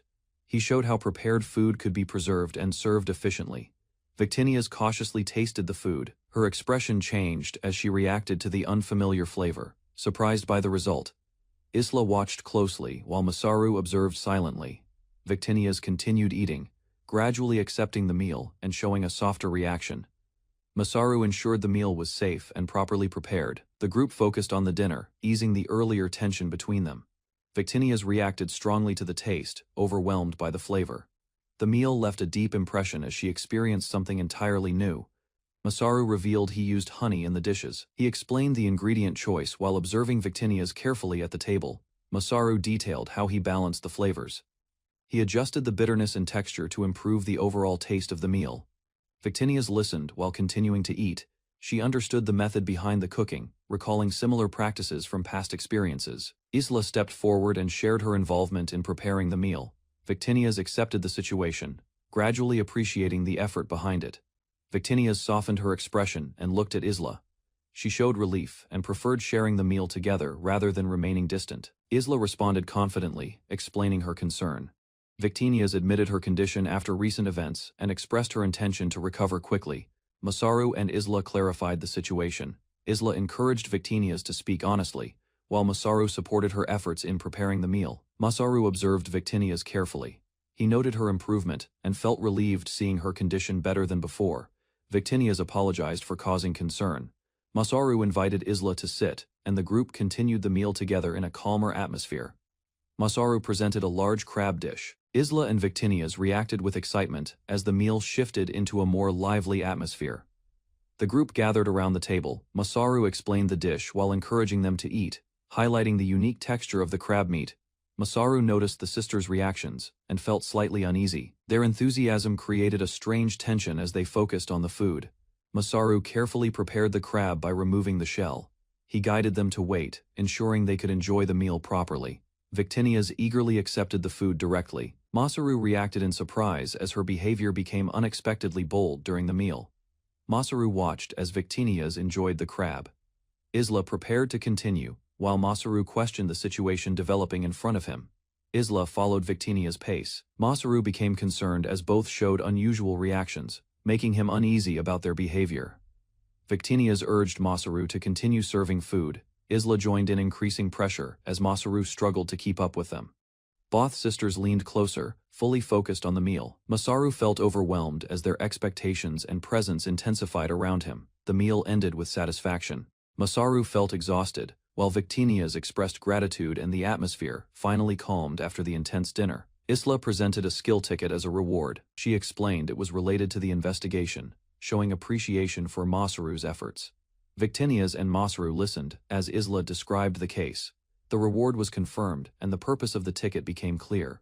Masaru considered using the item. He recalled similar concepts and began thinking about how the system would function. Isla activated the process. Cards appeared around her as she prepared to assign a skill based on Masaru's choice. Masaru focused on the floating cards. He prepared to select one, understanding that his decision would determine his new ability. Masaru selected a card and energy surrounded him. Isla confirmed the process was complete, granting him a new skill from the ticket. Masaru examined the result and identified the ability as Precision 6. He focused on understanding how the new skill functioned. Masaru opened his status and noticed additional abilities. Multiple techniques appeared, expanding beyond the single skill he expected. Isla reacted with surprise as Masaru revealed the extra skills. Victinias observed quietly while Masaru questioned the unexpected outcome. Victinias explained the ticket's origin. The item contained strong divine power, which resulted in Masaru receiving multiple abilities instead. Masaru expressed gratitude for the skill he received. He reassured the others, showing appreciation for their support and kindness during the gathering. Isla reacted playfully to Masaru's words. She interpreted his gratitude differently, showing a teasing attitude while observing his response. Victinias became visibly upset. She questioned the situation and reacted strongly, creating tension as emotions rose between the group. The argument escalated briefly. Masaru tried to calm the situation while Victinias expressed frustration, warning about consequences before the mood shifted. 2 weeks later, new figures arrived at the Beastman town. Their appearance signaled the beginning of a new development. Masaru stood tense as the situation confirmed Victinia's earlier warning. He realized the prophecy had become reality and could no longer be ignored. New arrivals confronted Masaru at the town entrance. They questioned his absence, showing concern about his delayed return. Masaru explained his actions and recent activities. He described negotiations, meetings, and events that kept him occupied during his absence. The group reacted to Masaru's explanation. Some doubted parts of his story while others focused on more important matters requiring attention. Preparations began across the Beastman town. Carriages arrived and workers moved quickly, signaling a major event that required immediate organization. Masaru oversees the settlement as former Beastman slaves arrive. Adeline organizes them, guiding each group toward new homes in orderly lines. Masaru explains plans for work, food, and trade. The villagers listen as he outlines farming, livestock, and cooperation with nearby regions. A sudden call interrupts Masaru and Adeline. They turn toward the voice, noticing villagers approaching with urgency from another part of town. 2 young Beastman children approach Masaru, expressing gratitude. They now have a home and begin to think about their future in safety. Masaru accepts their gratitude calmly and asks them to help with construction, encouraging them to contribute to rebuilding and improving the settlement together. Masaru stands with 2 beastmen as they look around the town. They begin thinking about a suitable name for it. Inside the elder's house, Masaru and Adeline discuss plans. They organize trade, road repairs, and cooperation with Port Oram for supplies. The group continues planning food production. They consider fish processing, preservation methods, and ways to ensure stable meals for everyone in town. Masaru becomes silent and focused, thinking deeply. His serious expression shows he is carefully considering an important decision for the settlement. Adeline and others realize Masaru is thinking about naming the town. They watch him, understanding the importance of this moment. Masaru insists that naming the town is important. Adeline watches him, slightly concerned as he becomes distracted during the meeting discussion. Masaru explains his reasoning seriously, believing the town's future depends on its name. The others listen as he emphasizes its importance. Masaru overthinks the idea, recalling past experiences. His thoughts become overwhelming, showing how deeply he is affected by the decision. Adeline steps in and reminds everyone that Masaru should decide. The group agrees to discuss the town's name together to support him. Masaru takes a break and works with the villagers. He helps with construction, clearing his mind while continuing to support the town's growth. Masaru works on new devices and checks livestock areas. He continues improving daily life, while villagers help with tasks around the settlement. After some time, Adeline observes Masaru. She notices he is still distracted, despite progress in construction and daily operations. Masaru becomes overwhelmed again, struggling to decide the town's name. His thoughts spiral as he continues overthinking the responsibility. Zack calls Masaru to focus on a new discovery. Adeline prepares to test something, drawing attention away from Masaru's worries. Masaru regains composure and joins Zack and Adeline. He shifts focus to the discovery, temporarily setting aside the naming problem. Masaru activates his map skill and checks the excavation progress. He monitors the digging site while coordinating with Adeline nearby. Adeline tests the digging tool and confirms its efficiency. The device works independently, making excavation easier compared to manual labor. The tool drills through solid ground using magical power. It forms a stable tunnel, though it consumes energy from the user. Masaru explains the idea came from a worm monster. He worked with Itzla to recreate its underground movement using magic. Masaru admits the process required rare materials. Despite difficulty, the tool proves effective, reducing labor and improving overall construction efficiency. Masaru instructs Adeline to deploy the tool carefully. He monitors fuel use and ensures the experiment continues under controlled conditions. The drilling machine activates and digs rapidly into the ground. Adeline observes its power while maintaining control of the operation. Masaru calculates the route using his map skill. He believes continuing forward will lead them to an important underground location. Masaru suddenly senses something ahead. He reacts quickly, focusing on the direction as he confirms the presence of something underground. Victinias appears and interferes with Masaru's movement. The sudden action surprises him, interrupting his focus during the excavation process. Masaru is confronted by Victinias, who suddenly appears. She questions him about his decision, focusing on the unresolved issue. Victinias directly demands an answer about the town's name.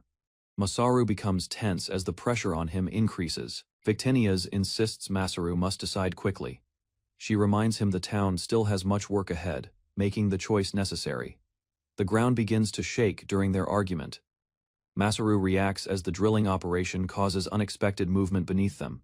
The drill breaks through, releasing a powerful hot spring. Masaru and Adeline witness the successful discovery, shifting attention from the naming problem. The hot spring erupts strongly, but Victinias creates a barrier to control it. Masaru and Adeline observe the situation safely. The group confirms the hot spring's value. They consider turning it into a tourist attraction, while Victinias shows interest in testing it. They discuss managing the geyser and preparing the area. Plans are made to stabilize the ground and develop proper water flow. Masaru becomes overwhelmed again. Focusing on the town's name, his thoughts return to the pressure of making the right decision. Adeline and the others notice Masaru's condition worsening. They observe him carefully as his stress continues to affect his behavior. Masaru apologizes and decides to rest. Adeline watches him as he steps away from the ongoing work and responsibilities. Masaru lies on a hill near the place where he first arrived. He quietly reflects on his journey and memories. Victinias appears beside Masaru. She approaches him while he remains resting, observing his condition and mood. Masaru explains his thoughts and the pressure he feels. Victinias listens as he reflects on decisions he has delayed. Victinias stays beside Masaru as he rests. She admits her feelings, while Masaru remains calm, looking up at the sky. Victinias admits her feelings while Masaru listens. She envies his role in choosing the town's name, revealing her own limitations. Masaru reflects on the world and explains that names are decided by its people. He acknowledges his role but questions its meaning. Victinias explains her position as a creator. She loves the world but cannot directly shape it or leave a lasting mark. She accepts that her presence will only remain in stories. Masaru listens quietly, understanding her situation and emotions. Masaru suggests another path for her influence. Victinius considers his words as they both look over the land they helped shape. Masaru suddenly reaches a conclusion. Victinius watches as he realizes the answer and prepares to announce the town's name. Masaru declares the name, Vintalia. He stands proudly as the town spreads below, marking a new beginning for everyone. Masaru explains the name's origin. Victinius listens, understanding that it reflects meaning and leaves a mark on the world. Masaru points out the future of the town. He explains how the hot spring and development will attract people and create opportunities. Masaru walks forward with Victinius beside him. They move together, continuing their work as the town begins its new chapter. Victinius quietly thanks Masaru. He does not notice at first and continues walking, unaware of her soft expression. Masaru reacts with confusion and asks if she said something. Victinius avoids answering directly, keeping her feelings subtle. Victinius teases Masaru and acts boldly. Masaru becomes flustered while she maintains a confident and playful attitude. Victinius looks over Vintalia from a distance. She begins to feel more connected to the world and considers her place in it. Masaru and Victinius stand apart on the hill. Their interaction is observed from afar, hinting at unseen attention. A mysterious figure watches them through a vision. The name Vintalia is spoken, suggesting interest from an unknown powerful being. Masaru arrives at a settlement under construction near Vintalia. Beastmen discuss progress, while he observes workers and meets Zack inside. Zack approaches Masaru and formally greets him. He reports gathering supplies and requests a proper meeting to discuss important matters. Masaru travels by wagon through a forest road. He plans to visit the capital and report about Stenzen and returning borrowed soldiers. During the journey, Zack reflects on Masaru's departure. Masaru considers bringing a goddess statue gift, showing concern for future relations with the king. Masaru realizes workers are leaving his settlement. He feels frustrated as people who depended on food and lodging begin disappearing. Zack informs Masaru that everyone, including the soldiers, will return within a month, reassuring him about the temporary situation in the village. Masaru walks beside the wagon, planning future developments. He considers building a temple and hot spring as the town continues progressing steadily. Zack tells Masaru he will handle matters with Commander Lancelot, allowing Masaru to focus fully on construction and development without concern. Zack reveals he received a warning from Lancelot after their duel, hinting at hidden intentions and possible tensions surrounding Masaru's growing influence. Commander Lancelot discusses Masaru with another soldier, suggesting surveillance. He believes Masaru is significant and orders careful observation of his actions. Reports describe Masaru's abilities as overwhelming. His power to create weapons from the sky makes others compare his actions to those of a god. Zack and Lancelot discuss Masaru seriously. They acknowledge that if he wished, he could destroy the entire land without resistance. Zack explains Masaru's nature. He believes Masaru chooses restraint, showing a difference between someone capable of harm and someone willing to act. Lancelot listens, but remains cautious. He treats the situation as a warning and prepares for the possibility that Masaru could become a threat. Lancelot declares his duty as a knight. He resolves to act for the kingdom, prioritizing responsibility over personal judgment regarding Masaru. Masaru reacts nervously after overhearing Zack and Lancelot's serious discussion. The weight of their concerns makes him uneasy about his growing influence. Zack approaches Masaru directly. He explains that he wanted to warn him and act as a bridge between Masaru and the king. Zack expresses trust in Masaru and calls him a dear friend. He reminds him to stay careful while he is away. Masaru sees Zack off as the wagon departs. He tries to stay composed but feels the impact of their farewell. Masaru notices a warning sign he created about nearby monsters. Realizing danger is close, he quickly prepares to act. Masaru and the group move through a forest path when multiple figures approach. He quickly senses danger and prepares everyone for incoming attacks. Winged monsters strike from above, with sharp wind attacks. The group struggles to defend themselves as the sudden assault forces them to take cover. The attackers are identified as dangerous creatures from grottas. The environment becomes chaotic as powerful wind blades cut through the area. The group realizes they are surrounded. Fear spreads as the monsters close in from every direction, limiting their chances of escape. Exhausted and injured, the group faces overwhelming pressure. Despite reaching this far, they struggle to survive against the relentless enemy assault. Masaru appears and controls the birds, stopping their attacks instantly. The group is shocked as he stands calmly, taking control of the situation. Masaru explains the area is dangerous and warns them. He points out they ignored his sign and entered a monster breeding zone. Masaru questions the group's intentions. He notices they are not robbers and listens as they explain why they came to this area. The group reveals they are former adventurers from Stenzen. They describe their city being destroyed by golems falling from the sky. They explain they were heading toward a rumored town but ran out of supplies. Masaru listens as they share their difficult situation. Masaru considers the situation calmly. He realizes many displaced people are arriving and understands his town is becoming a place for those seeking refuge. The group worries about entering without permission. They fear punishment and uncertainty as they wait for Masaru's decision about their future. Masaru reassures them and offers guidance. He decides to lead them himself, believing they deserve safety after escaping destruction from Stenzen. Masaru brings them to Vintalia. The town appears large and organized, showing the results of his continuous building and planning efforts. The group is amazed by the city. They observe clean streets, active residents, and proper infrastructure, realizing the rumors were true or even understated. Masaru walks through Vintalia as residents recognize him. The newcomers notice how everyone respects him and begin to understand his importance.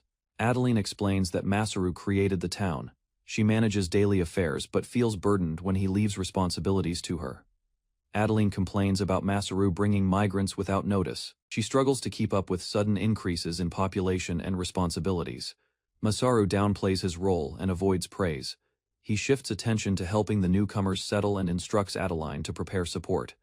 Masaru explains his simple lifestyle. He lives in the temple and focuses on creating and supplying resources for the town's growth. Masaru thinks about his true reason for living in the temple. He hides that he maintains contact with the goddess Victinias. Masaru reassures the newcomers. He tells them their situation is normal and encourages them to relax after arriving safely in Vintalia. Masaru explains that they can stay freely without hunger. He mentions important residents like the queen from Stenzen.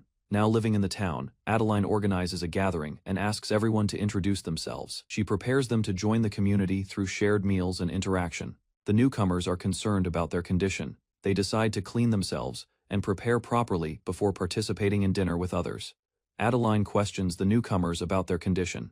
They admit they have not bathed or washed their clothes for many days. Masaru suggests using the hot spring. He agrees to open it early and allows everyone to clean themselves comfortably. Masaru gives instructions for the evening. He plans a formal check later, while telling them to go to the hot spring first. The group arrives at the bathhouse. Steam rises from the building, showing that the hot spring is ready for use. Masaru enters the hot spring himself. He tests the water first, confirming it is suitable before allowing everyone else to use it. Masaru relaxes in the hot spring he created. He reflects on how it resembles those from Japan, and feels satisfied with his work. Masaru thinks about the town's future. He considers using the newcomers to help expand and revitalize the area further. Masaru realizes the settlement is growing beyond a town. He begins to see it as a developing nation with increasing responsibility. While bathing, Masaru senses something unusual. He reacts with confusion as a presence interrupts his moment of rest. Masaru becomes alarmed as he realizes someone else is there. He is shocked but prepares to confront the unexpected situation. Masaru watches Goddess Victinias, relaxing in the hot spring, noticing her calm expression while she enjoys the water near the quiet area. Masaru sits in the hot spring, feeling the warmth, while Victinias observes him closely, aware that he senses the same comfort. Victinias acknowledges Masaru's effort, feeling satisfied with his work, though she rarely expresses approval toward others in such a direct way. Masaru becomes overwhelmed by the situation, reacting suddenly in the water, unable to stay composed while sharing the hot spring with her. Victinias remains calm and confident, while Masaru reflects on her nature as a goddess, noticing her lack of human hesitation. Victinias playfully moves closer while Masaru tries to stay calm, but her teasing behavior makes him uneasy and unable to relax. Masaru explains the hot spring area, noting it is man-made and unfinished, while Victinias listens and observes the surroundings carefully.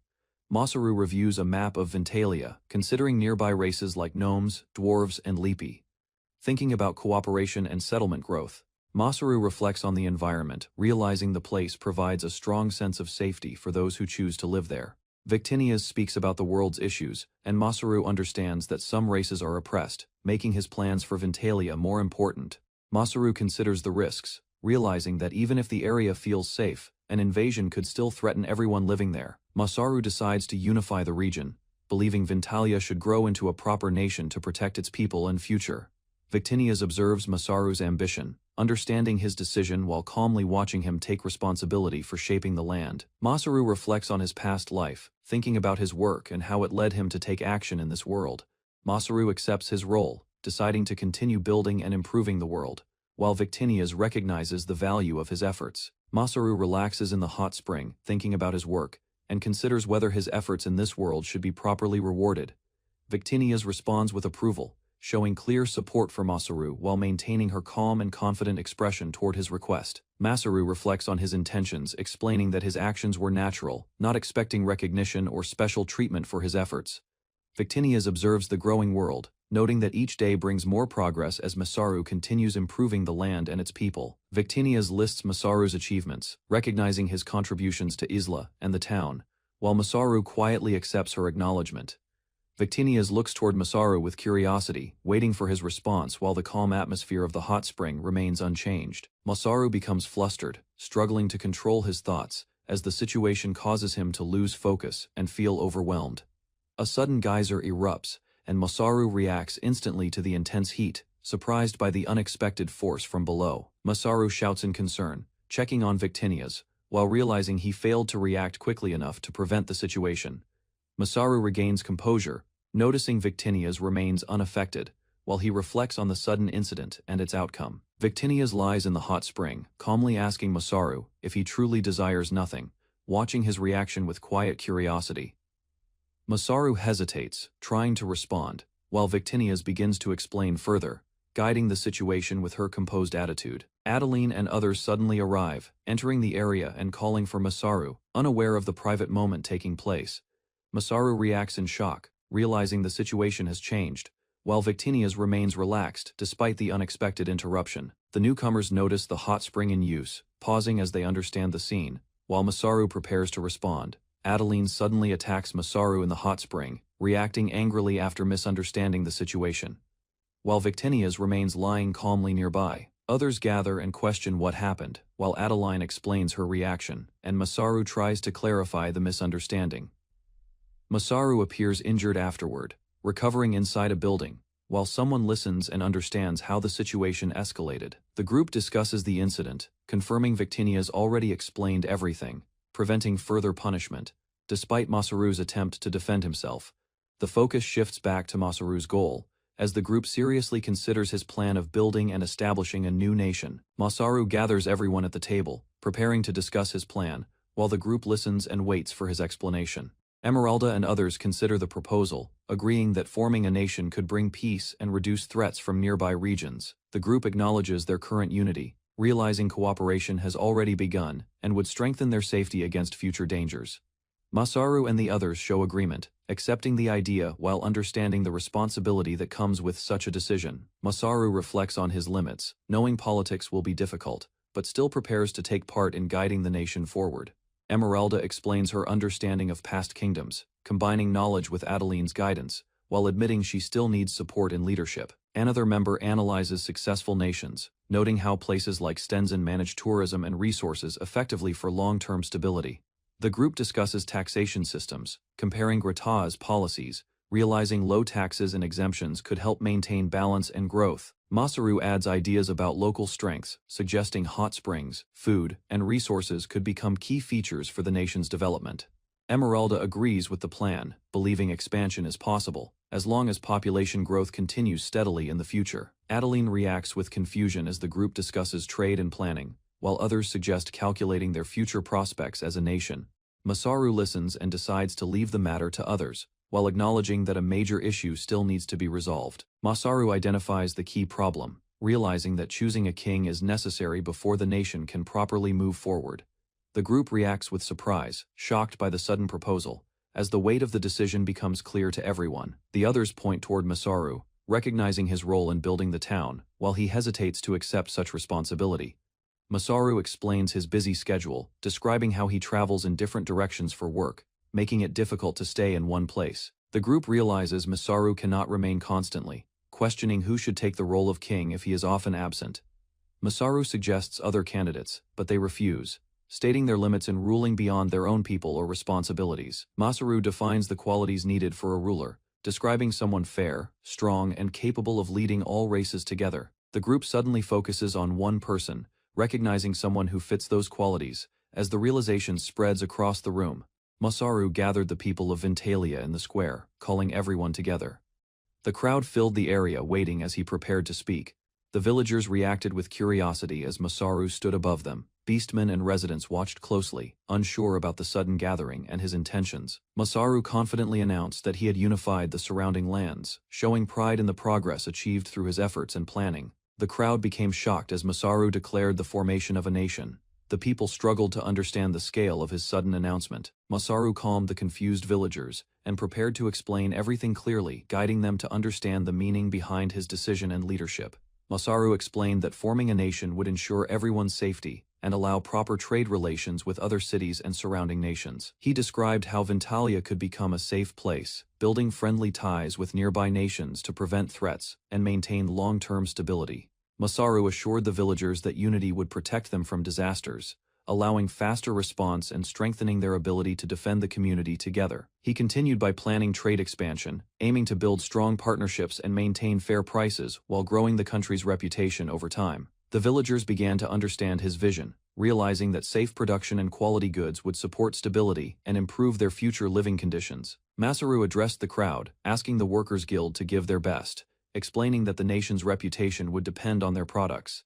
The villagers reacted with excitement and doubt, but the guild members showed confidence, accepting responsibility despite the sudden change from a small settlement. The crowd grew noisy as people questioned who would lead the new nation, raising concerns about leadership and the future direction.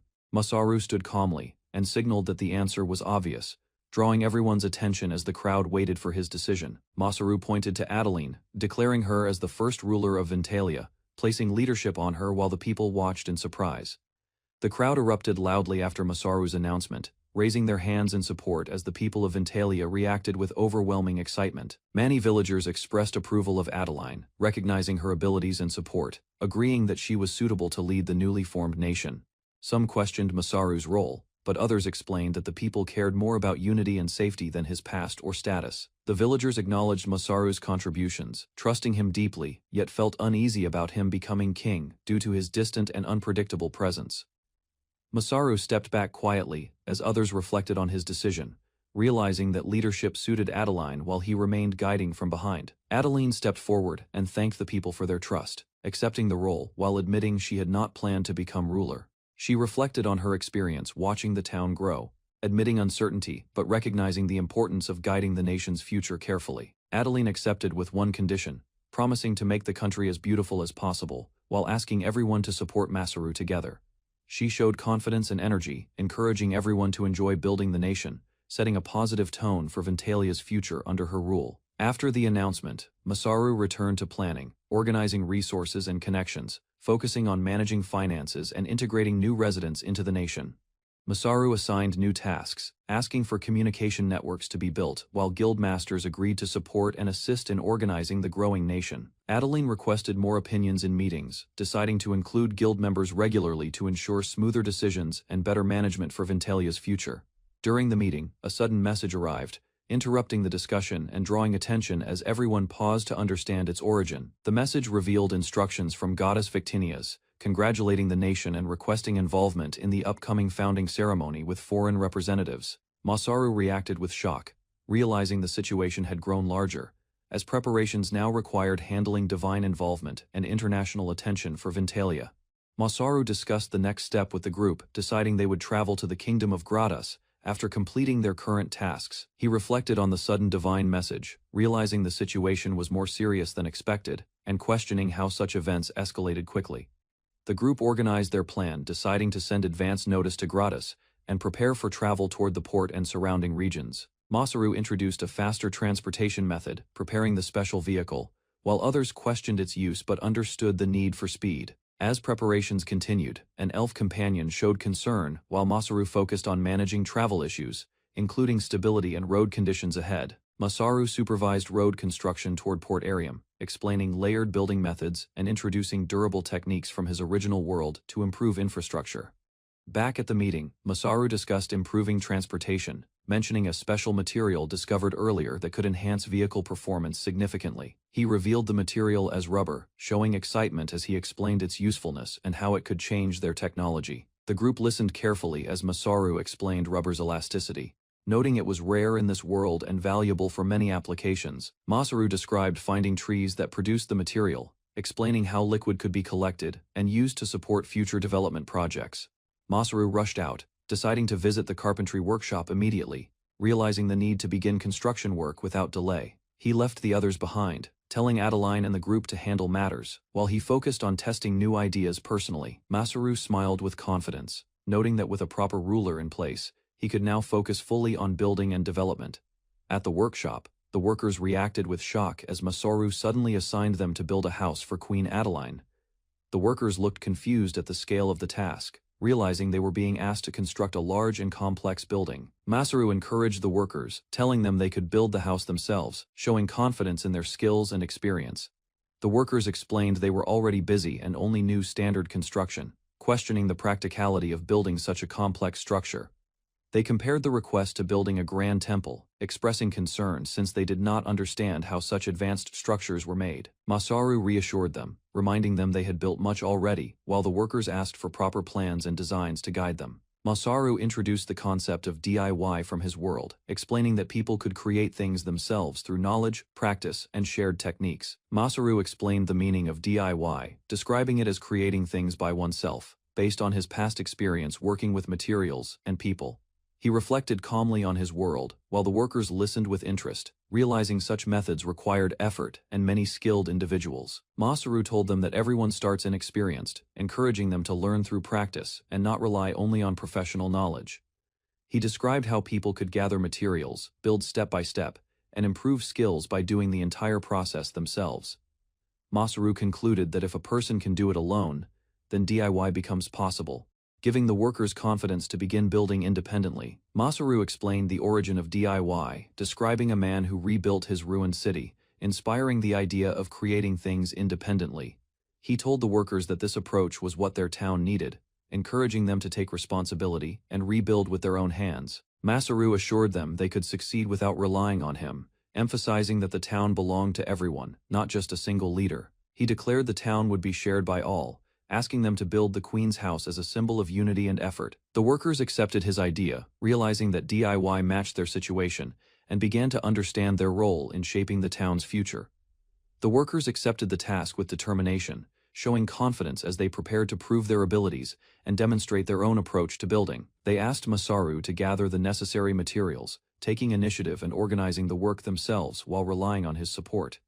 Masaru declared he would work alongside them as a fellow resident, committing fully as everyone united under the shared goal of building together.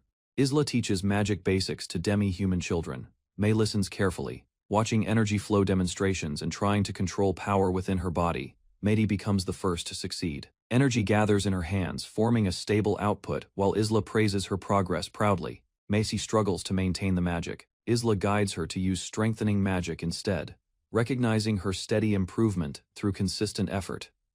Meiti feels determined.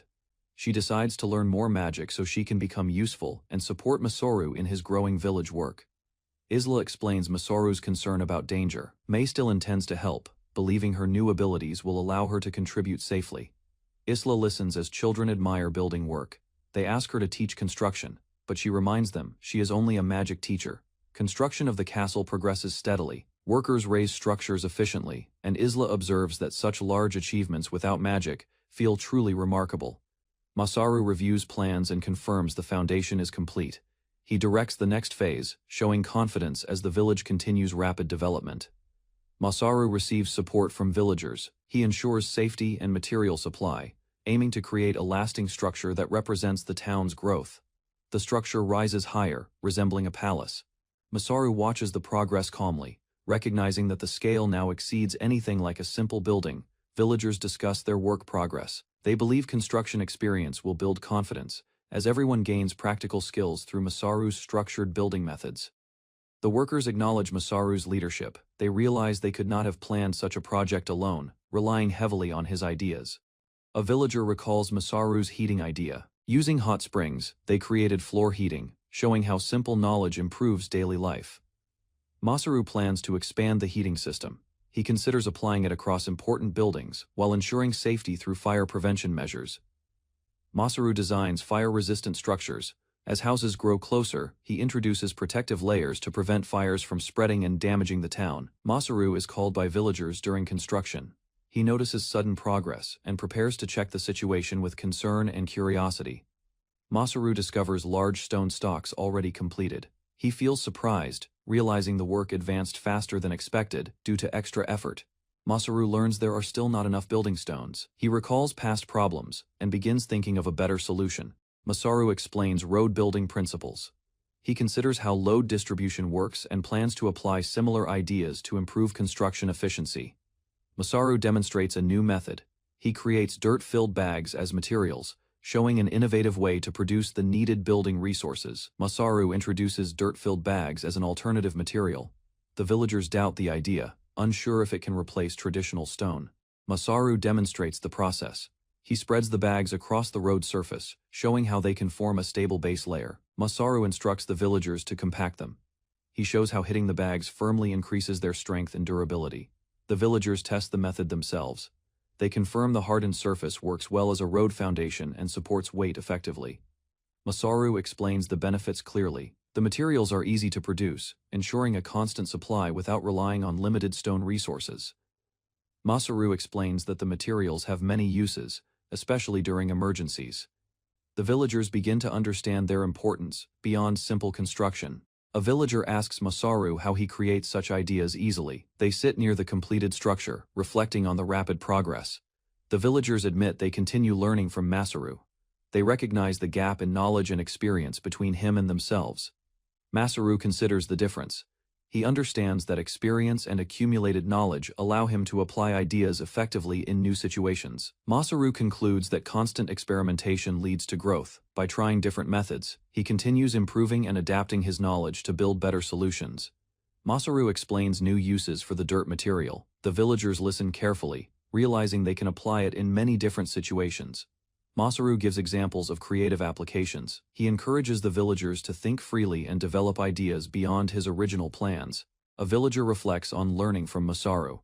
He understands that they can also create new tools and methods through practice. Masaru returns to planning, surrounded by materials. He thinks about new projects, showing his strong interest in continuous creation. Masaru gathers everyone and begins teaching. He demonstrates the process clearly, preparing the villagers to complete the remaining work independently. Masaru and villagers continue preparing dirt-filled bags.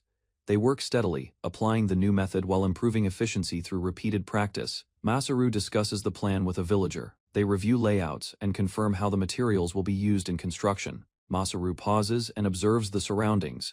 He checks the progress carefully, thinking about how the project is developing overall. The road construction advances well. A villager reports progress, and Masaru confirms that the results meet his expectations. Masaru receives feedback from a villager. The workers are more motivated, and the project continues smoothly with growing confidence among everyone involved. A villager thanks Masaru for motivating everyone. Masaru listens while considering the next steps for the ongoing construction work. The villager shows the prepared dirt storage area. Masaru observes the location carefully, questioning its purpose and long-term use. Masaru explains his intention. He wants villagers to secure materials independently, ensuring future work continues even without his direct support. Masaru prepares to leave after finishing his tasks. He mentions the need to visit the royal capital for Adeline's coronation.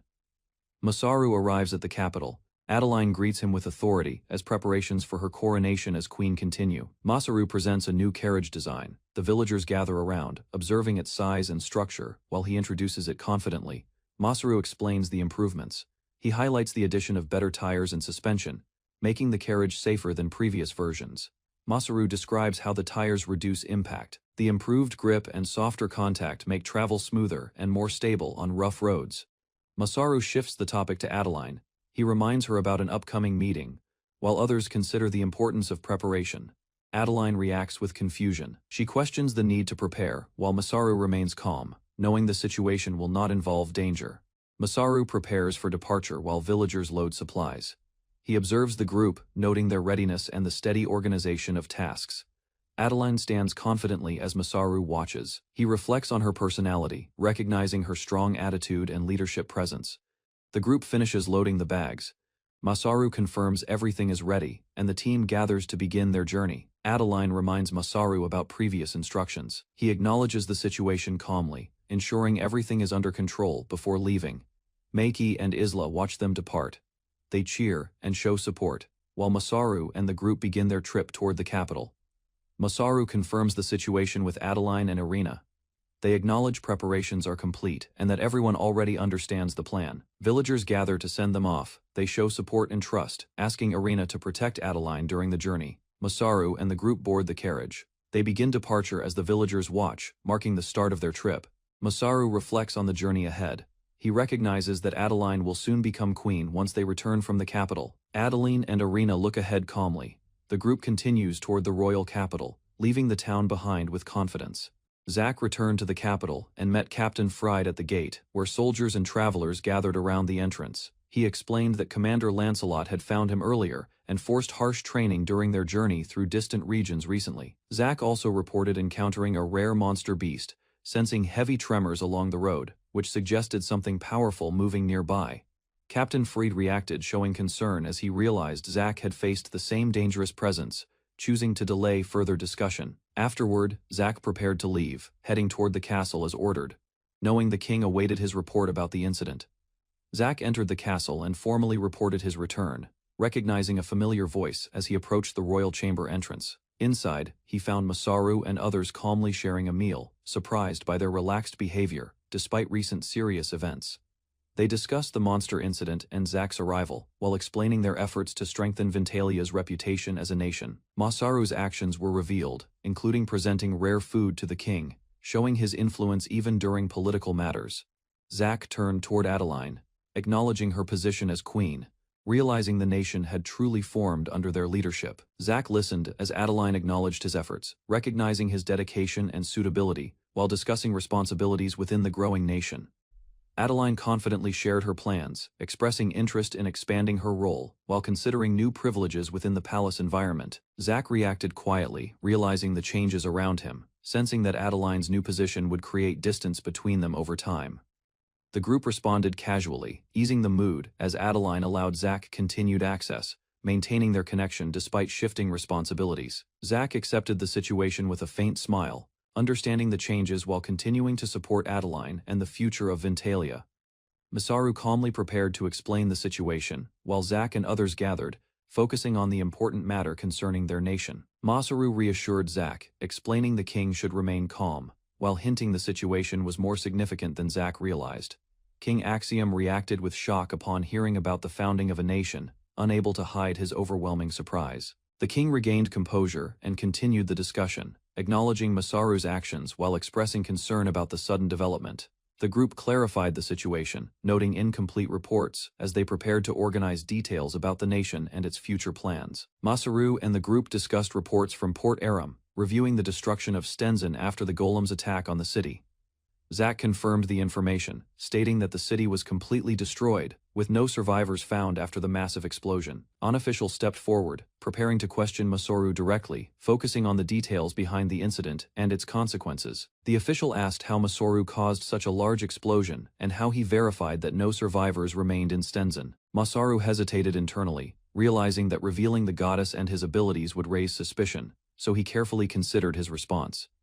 Masaru refused to reveal further details, insisting the matter remain confidential, while tension rose among officials questioning his involvement in the incident. King Axiom intervened, assuring Masaru of his trust and protection, declaring that his actions in Stenzen would not be questioned further. The king acknowledged Masaru's power, admitting uncertainty but expressing confidence that such strength would not be turned against Gratius. Discussion shifted as Lancelot's claims were mentioned, raising doubts, while Zack confirmed Lancelot had tested Masaru's strength personally. The meeting continued with Lady Emeralda speaking, focusing on Ventalia's future while considering the fate of the fallen Stenzen. King Axiom declared Gracias would assist the investigation, shifting focus toward future alliances, while acknowledging the current situation remained uncertain. Masaru and his group responded positively, expressing their desire to maintain a good relationship with Gracias despite recent events. The king showed interest and amusement, preparing to discuss the unexpected topic of founding a new nation. The meeting shifted fully, as the king requested a detailed explanation about how the nation was formed. Masaru explained simply that guidance from another person led to the development, turning their town into a growing nation. Masaru suggested forming a new nation within Gradius, surprising everyone as King Axiom reacted with strong interest to the idea. Masaru explained that refugees needed support, proposing the land remain under Gradius while ensuring the people could live safely. King Axiom understood Masaru's intention, realizing he planned to take responsibility for managing and protecting those displaced people. Masaru clarified that if the burden became too great, authority could shift, ensuring Gradius would not be overwhelmed. The plan aimed for a peaceful solution, allowing both sides to benefit while preventing resentment and maintaining stability within Gradius. Masaru displayed his power openly, warning that any attempt to oppress beastmen again would be met with overwhelming force. The others reacted with concern, noticing his sudden intensity as the atmosphere in the room became tense and uncertain. Masaru explained that showing strength was necessary, ensuring equality and preventing future conflicts between Gratias and his nation. He emphasized that his actions aimed to protect everyone, even if it created discomfort during negotiations with the king.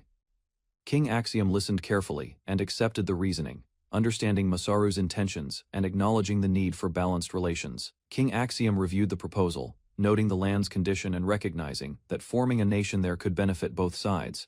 Masaru confirmed the plan clearly, emphasizing that official recognition would be necessary to establish Ventalia as a proper nation. The king raised a serious question, considering whether he should formally recognize this newly formed nation. He challenged Masaru directly, demanding proof that he was worthy of founding and leading such a nation. Masaru remained calm while the king observed him closely, concluding that Masaru himself was the true foundation of the nation. King Axiom defined the roles within a nation, explaining the importance of those who support it and those who confirm authority. He challenged Masaru directly, demanding proof that he was worthy of creating and leading a new nation. Masaru's companions reacted with concern, watching closely as pressure built around him during the king's test. Masaru felt overwhelmed, struggling to understand how he could prove his worth in such a situation. He then explained that Adeline would rule, showing his intention to entrust leadership, while he remained a supporter. Masaru struggled internally, recalling his past life and realizing he lacked a clear way to prove his worth in this world. He suddenly decided on an idea and presented his identification card, offering it as proof of who he truly was. The others reacted with confusion and surprise, unsure how such an item could answer the king's challenge. Masaru hesitated, uncertain if his decision was correct, while the king examined the card with interest. King Axiom smiled, satisfied with Masaru's response, recognizing it as the answer he had been waiting for. Masaru stood before the king, presenting his answer while others observed, unsure if his method would be accepted. King Axiom considered the situation, noting that Masaru was trying to prove himself, but questioning whether it would truly succeed. The king became more interested, realizing that Masaru's approach might reveal something deeper about his character and intentions. Examining the guild card, the king reflected on Masaru's achievements, connecting them to the strength behind his actions.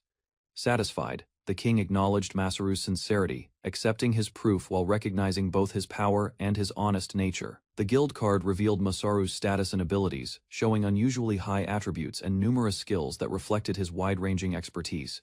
King Axiom reacted with shock, overwhelmed by the information. Struggling to process the extent of Masaru's capabilities, he realized Masaru was far beyond normal humans, recognizing that his strength and potential surpassed common understanding. The comparison showed Masaru exceeding heroes and generals, confirming that his power stood at an exceptional level. Masaru remained uncertain, asking for the king's judgment, while others acknowledged that such abilities were unprecedented in their records. King Axiom accepted Masaru's proof, declaring him worthy and officially agreeing that Grayas would become an ally to his new nation. Masaru expressed gratitude, while the king internally decided maintaining peace was the best choice for the kingdom at that moment. The king called for someone to enter, planning further actions while reconsidering how seriously he should handle Masaru's growing influence. An interruption caused tension, as the king reacted angrily to an unexpected situation disrupting the meeting. The situation settled quickly, and preparations began, with soldiers moving to organize a ceremony for the newly recognized nation. As the meeting reached its conclusion, a divine presence suddenly appeared as goddess Victinias descended, shifting the atmosphere instantly. Victinias reassured everyone calmly, confirming the situation, while her arrival shocked the king and those present in the hall. In Grata's public square, Masaru stands with Adeline during a ceremony. Citizens gather as Ventalia's founding is announced before everyone present. King Axion observes calmly, believing the event must be proper. After witnessing the goddess, he ensures the ceremony proceeds with full respect. Inside the hall, Axion begins the ritual. Masaru and Adeline step forward as a new alliance is declared before nobles and citizens. Axion raises a ceremonial cup, continuing the formal pledge. He acknowledges their union, marking the official start of cooperation between their nations. Axion declares Ventalia a recognized nation. The crowd reacts as Masaru stands below, witnessing the moment that establishes his country's legitimacy. Masaru watches the ceremony beside Adeline. He reflects on King Axion's conduct, realizing Ventalia can learn from his leadership example. Masaru grows concerned about Victinia's. He understands her nature as a goddess and worries she might disrupt the ceremony's serious atmosphere. A divine light descends suddenly. The crowd reacts as Victinia's appears, confirming the ceremony has received recognition and approval from a god. Victinia's steps forward, gracefully, and grants permission for Ventalia's founding. Masaru watches as the divine authority formally acknowledges their nation's creation. Adeline accepts her role as Ventalia's first ruler. The crowd celebrates while Masaru observes, marking the completion of the nation's formal establishment. Victinia's announces a sudden order before everyone. She declares that Noah Ziltak will marry Adeline and serve as prince consort of Ventalia. King Axion, Adeline, and Masaru react with shock. The unexpected declaration leaves them confused as they try to understand Victinia's decision. The crowd erupts in surprise. Citizens shout loudly as the announcement spreads, turning the formal ceremony into a moment of chaos. Noah Zeltak panics and steps forward, insisting he is unfit. He questions the decision while others recognize him as a recently arrived knight. Victinia's remains calm and explains her action. She reveals receiving a divine message, confirming her decision despite the confusion around her. Masaru smiles confidently, while others remain shocked. His reaction contrasts with the confusion around him, drawing attention from Adeline and nearby witnesses. The ceremony halts as Masaru calls for attention. Everyone turns toward him, waiting as the unexpected situation begins to shift direction. Masaru explains his reasoning calmly. He reveals he asked Victinia's to help Noah, believing the situation would support both Adeline and him. King Axion questions the decision seriously. He considers Noah's position and responsibilities, showing concern about elevating him to such an important role. Masaru insists the goddess approve the arrangement. He emphasizes divine involvement, leaving Axion and others to reconsider the situation carefully. Masaru and others turn toward Adeline, asking for her opinion. She hesitates briefly while everyone waits for her decision. Adeline responds calmly. She accepts the situation, showing little resistance as she considers the arrangement acceptable for the future. Adeline approaches Noah and expresses approval. She acknowledges him positively, surprising him while Masaru observes the interaction carefully. Adeline adds a condition lightly. She states they can separate if needed, treating the arrangement with a relaxed and flexible attitude. Masaru reflects on Adeline's personality. He recalls similar behavior before, realizing her unpredictable nature may still lead to unexpected outcomes later. Masaru presses Noah for an answer. Noah hesitates, feeling pressured as everyone watches, unsure how to respond to the sudden situation. Noah gathers his resolve and makes a firm decision. He declares his determination to improve himself and stand beside Adeline properly. Adeline reacts positively to Noah's resolve. She acknowledges his effort, showing approval as others nearby observe the growing connection. King Axion accepts the outcome and resumes the ceremony. He announces a celebration, marking the successful progression of the event.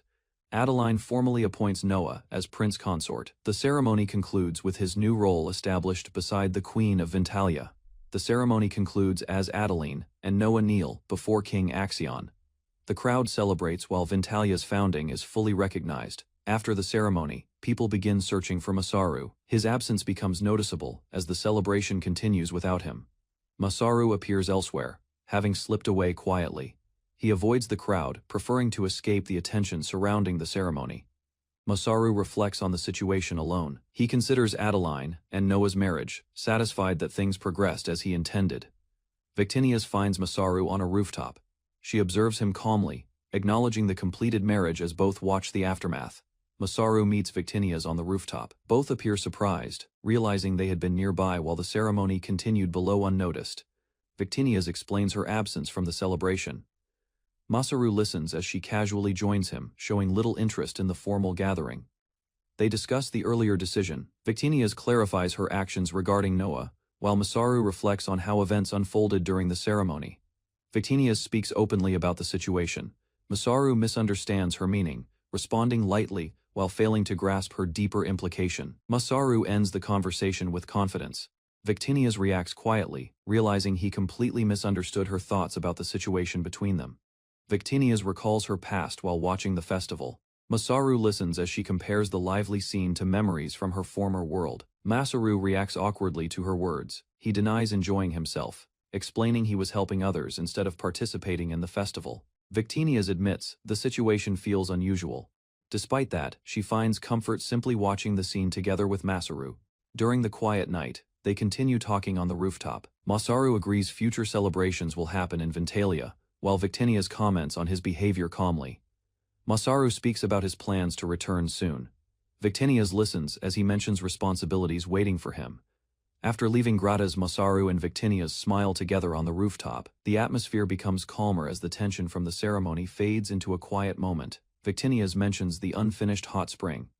She reflects on its progress while observing the night, showing mild interest in ongoing developments. Masaru comments on the confusion earlier. He notes how events became complicated, linking it to the unexpected actions during the ceremony. Another goddess appears briefly and interrupts. Victinias responds while Masaru prepares to leave, returning attention to their responsibilities after the event. Masaru declares his next plan enthusiastically. He focuses on preparing food for the upcoming celebration, marking a shift toward Ventalia's future activities.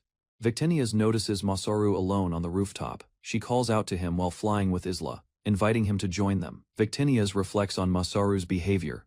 She considers his unchanged nature, then decides to continue her duty with Isla as a goddess.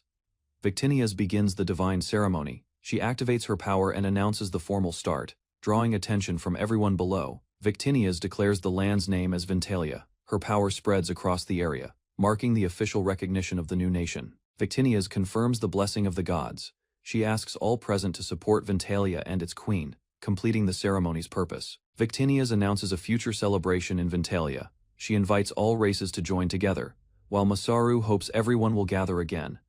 Victinias spreads her power across the land.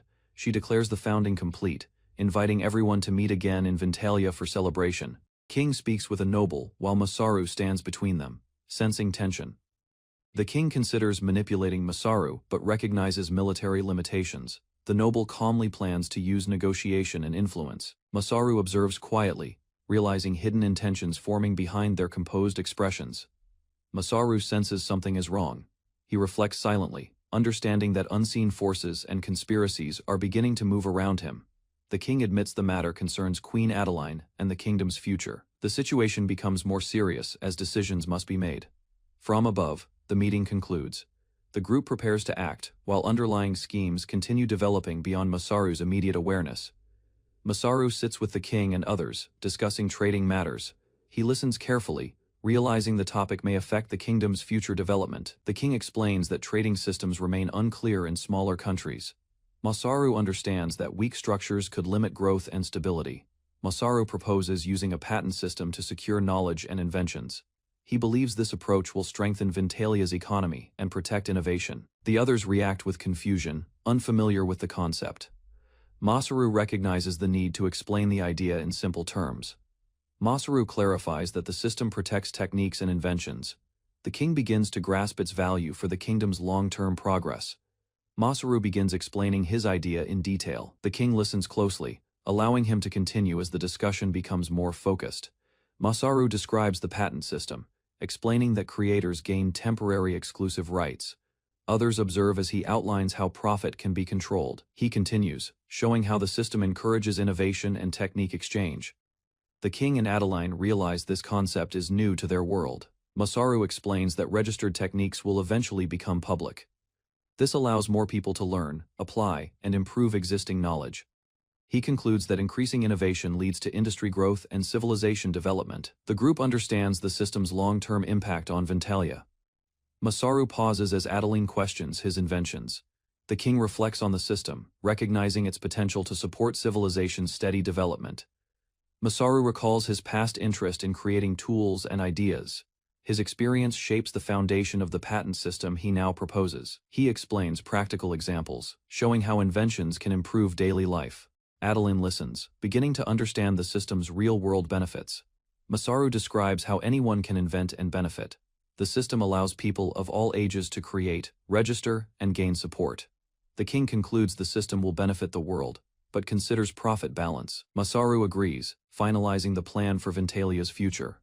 Masaru asks the king and Adeline to decide fair conditions. He prepares to adjust the patent system based on their opinions. The king suggests a 10-year term with high profit share. Masaru listens, realizing the proposal may be too strict. Adeline proposes a longer term with reduced profit percentage. Her idea aims to balance reward and sustainability within the system. Masaru reacts strongly, understanding that excessive profit demands would harm workers and weaken the system's purpose. He revises the plan, setting balanced profit rates over time. The group accepts a fair structure to support Ventalia's growth. Adeline worries high costs may discourage people from using the system. Masaru explains it will limit excessive control and encourage sharing. Masaru reassures them that the system benefits users most. He explains improved quality and better living conditions will result from shared techniques. Masaru proposes expanding the idea into an overseas study system. He aims to spread knowledge for the benefit of everyone. He explains a network where engineers can study and share skills across regions. The king considers the financial burden of supporting it. From above, the group agrees to use human resources effectively. They begin planning long-term development for Ventalia's future growth. Masaru explains the gap between countries and how study abroad can reveal differences. The king reacts with concern after hearing this. Masaru points out the disparity between Ventalia and Gratus. Adeline and others realize the scale of the problem is larger than expected. Adeline describes poor conditions in Gratus, including sanitation and living issues. Masaru listens, recalling the importance of cleanliness from his past. Masaru encourages them to observe directly and understand reality. He suggests cooperation, asking if King Axion will support their efforts. The king agrees on improving human resources and hygiene management. Masaru adds a condition, proposing both engineering and magical learning for Ventalia. The king acknowledges Masaru's ideas as solid evidence. Adeline and Masaru react, realizing their proposals are being seriously considered. The king reflects on Masaru's techniques and Adeline's claims. He admits both suggestions are difficult to fully accept but worth examining. Masaru clarifies limits on profit for certain techniques. The king expresses concern about whether the system can function properly in practice. Masaru compares the situation to confirming a policy's effectiveness. He prepares to convince King Axion again to ensure the plan succeeds. The king agrees progress has been made, but notes stricter conditions are needed. The discussion moves forward with clearer requirements for implementation. Masaru proposes proving the system by teaching craftsmen in Gratus. He plans to demonstrate practical results within a limited time. The king accepts the idea but demands clear results. He promises authority if Masaru can successfully show the system's effectiveness. Masaru understands the responsibility placed on him. Despite pressure, he prepares to meet the king's expectations and move forward carefully. Masaru confidently declares he will succeed. He commits himself to clearing the king's doubts through action and results. Later, Masaru faces the reality of limited funds. He realizes managing resources will be essential as he begins implementing his plan. Masaru arrives at the Craftsman Guild in Gratus. He observes the workers and listens as they explain why they gathered. Masaru realizes he has little money left. He explains his situation while thinking carefully about how to proceed with his plan. The craftsmen consider his proposal, they see potential benefits, and begin to view Masaru's idea as a valuable opportunity. The craftsmen recognize Masaru's previous inventions. They connect his reputation with improvements already seen in their daily work. They confirm his techniques are effective through experience. Masaru gains their trust, marking the first step toward proving his system. Masaru speaks with the craftsmen and gains their trust. They begin accepting his role and prepare to follow his guidance. Masaru reacts nervously but agrees to continue. He decides to take responsibility and move forward with teaching them. The craftsmen gather with strong motivation. They show determination, ready to learn and improve their situation under Masaru's direction. Masaru considers what to teach first. He decides that building houses will directly improve their daily lives. Masaru observes the slums of Gratus. He understands the poor conditions and confirms his plan to begin construction and reform. Masaru explores the undeveloped slum area of Gratis. He observes ruined buildings and learns it is where unemployed people have settled. The craftsmen explain that despite orders to improve conditions, the area remains neglected. Masaru questions why no real change has happened. Masaru decides to take responsibility for improving the area. He plans to include the slums in his project and create visible results. A young resident confronts Masaru, rejecting outside help. Masaru realizes the people value independence and do not easily trust outsiders. The child introduces himself as Ryuri. Masaru recognizes him as a key figure and understands change must begin by gaining local trust. Masaru arrived in a damaged town and met Ryuryu, a young dwarf girl. He observed poor conditions and listened carefully. Masaru followed Ryuryu into a building where adults argued. They doubted her actions and questioned her behavior and responsibility. An adult grabbed Ryuryu harshly. Masaru reacted calmly and protected her, showing his role as an engineer guiding craftsmen properly. The adults were confused by Masaru's words and actions. They began to realize his thinking was beyond his young appearance. It was revealed Ryuri belonged to a skilled dwarf tribe. Despite her age, her abilities surpassed many adults in craftsmanship. Masaru and Ryuryu walked through the slum area. Ryuryu explained the renovation project and pointed out many similar neglected places. Ryuryu stood firmly and expressed her determination. The craftsman listened as she showed belief in Masaru's ability to improve the town. Masaru observed the surroundings and asked for ideas. Ryuryu considered the situation carefully and prepared to share her thoughts on rebuilding. Masaru proposed clearing land and constructing new houses. He explained that proper planning would gradually solve the slum conditions effectively. The craftsmen hesitated due to limited manpower and materials. They considered Masaru's plan while questioning whether others would support the effort. Masaru noticed hesitation among the craftsmen. He observed their reactions while Ryuryu waited, sensing uncertainty about the renovation plan. Masaru acknowledged the risks, but viewed the project as an opportunity. He considered studying the slum conditions while gaining recognition if successful. Ryuryu watched Masaru closely, curious about his intentions. Masaru decided to proceed, focusing first on understanding the slum's real situation. Masaru explained that slums reflected deeper social and economic problems. He emphasized that discrimination and lack of resources worsened living conditions. Ryuri summarized the plan clearly. She concluded that rebuilding alone was insufficient and that addressing the root causes was necessary. Masaru explained that residents lacked choice due to poor conditions. He proposed housing, jobs, and infrastructure to truly improve their lives. Masaru warned that rebuilding alone was ineffective. Without solutions, it would only displace residents and repeat the same problems elsewhere. The craftsmen argued that such changes required government involvement. They believed the issue was beyond their authority and responsibility. Ryuryu strongly rejected their thinking. She believed crafting was meaningful work that could protect lives and improve people's dignity. Masaru reflected on his intentions.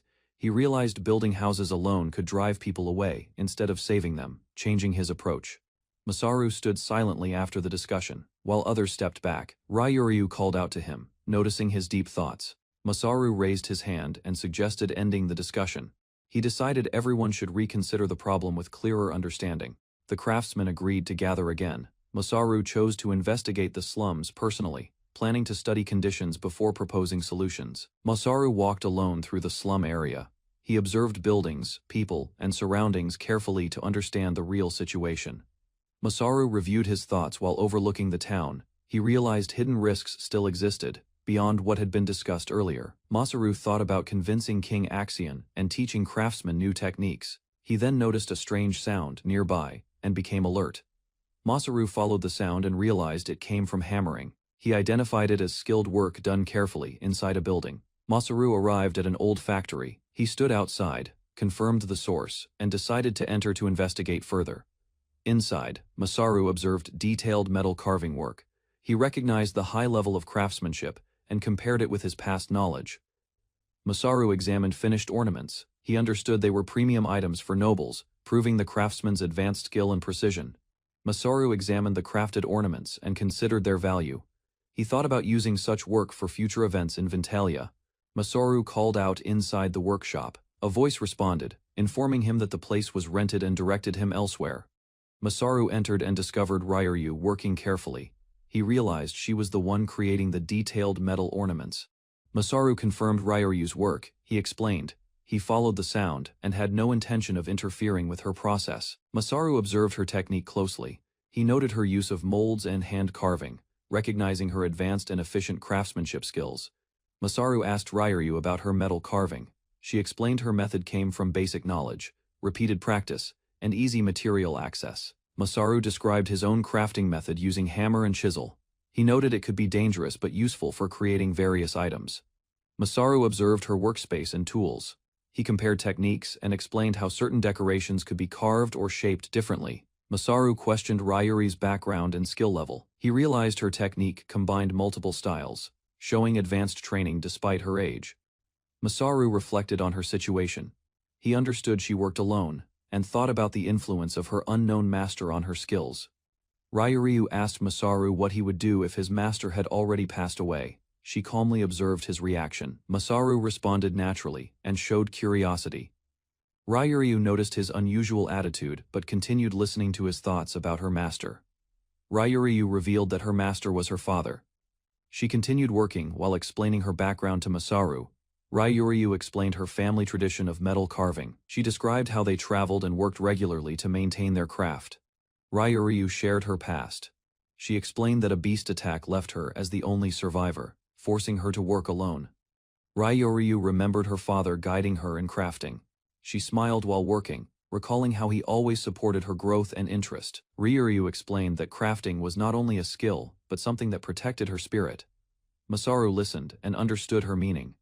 Masaru observed Ryuryu closely and realized her dedication to crafting was genuine.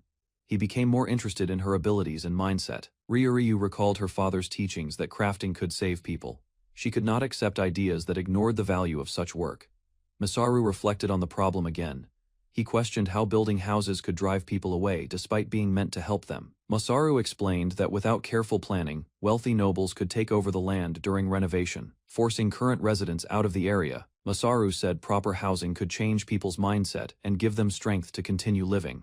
Ryuryu listened and considered his perspective. Ryuri questioned Masaru's confidence in solving the slum problem. She remained cautious while observing his calm attitude and steady approach. Masaru admitted trust would take time. He invited Ryuryu to join the craftsmen's meeting to discuss improvement plans and techniques together. Masaru pointed out Ryuryu's talent. He believed her skills were being wasted and encouraged her to consider a better path forward. Masaru created a detailed metal ornament with precision. The pattern was clean and balanced, showing his high level of control and skill. Ryuri was surprised as Masaru worked while talking. She realized he could carve efficiently without losing focus on the conversation. Masaru finished and prepared to leave. Ryuryu watched him closely, still processing his ability and the meaning behind his actions. At the Craftsmen's Guild, Masaru presented his ideas. He explained that housing, employment, and safety were essential to improving the slums. Masaru pointed out structural issues in buildings. He emphasized that proper foundations and safe construction were necessary to prevent fear and collapse. The craftsmen admitted they were unprepared, especially regarding job creation. Masaru listened carefully while considering how to address their limitations. Masaru proposed increasing carriers and creating jobs within the slums. The craftsmen doubted the idea, believing it exceeded their capabilities. Ryuryu suggested organizing work that many people could handle. She supported a practical approach that would involve more residents directly. Ryuryu approached Masaru again, wanting to confirm her thoughts. She showed interest in working together on a new solution. Masaru accepted the direction and resumed the meeting. He encouraged everyone to focus and continue discussing concrete plans. Masaru emphasized using their abilities to improve the slums. The group looked toward the town, preparing to take action together. Masaru introduced a new woodworking method by connecting wooden beams with special joints. The pieces locked firmly together, creating a strong structure that would not easily come apart. The next day, construction continued across the town. Craftsmen carefully assembled the prepared materials and examined the unusual joining technique. A messenger arrived and found the workers discussing the method, while Masaru had already moved on to teach other workshops. The builders praised the stability and practicality of his construction knowledge. Soon, news arrived from the royal court. The king approved Masaru's proposal and agreed to recognize safety standards and technical qualifications for craftsmen. After hearing the announcement, the workers wondered where Masaru had gone.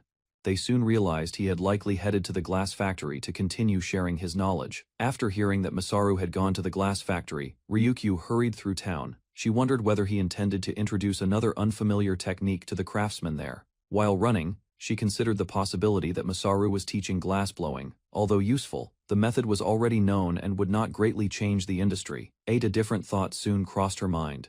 If Masaru planned to create sheet glass, the situation would be far more significant because the process relied on rare materials and specialized knowledge. Ryukyu recalled that only the dwarves possessed the secret required for such production. Even so, Masaru's past achievements with construction and craftsmanship had already surprised many guild leaders, making his next innovation difficult to predict.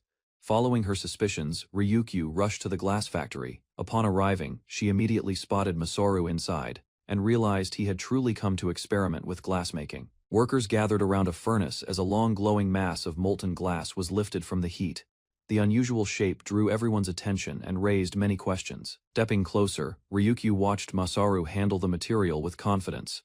Although the process looked strange, he insisted that the result would eventually become sheet glass. The craftsmen stared at the elongated glass in disbelief. None of them could understand how such an object could be transformed into a flat sheet. Rather than revealing everything at once, Masaru explained that he was adapting a known glass blowing technique. Curious about the dwarves' methods, he planned to demonstrate a new application that might change glass production.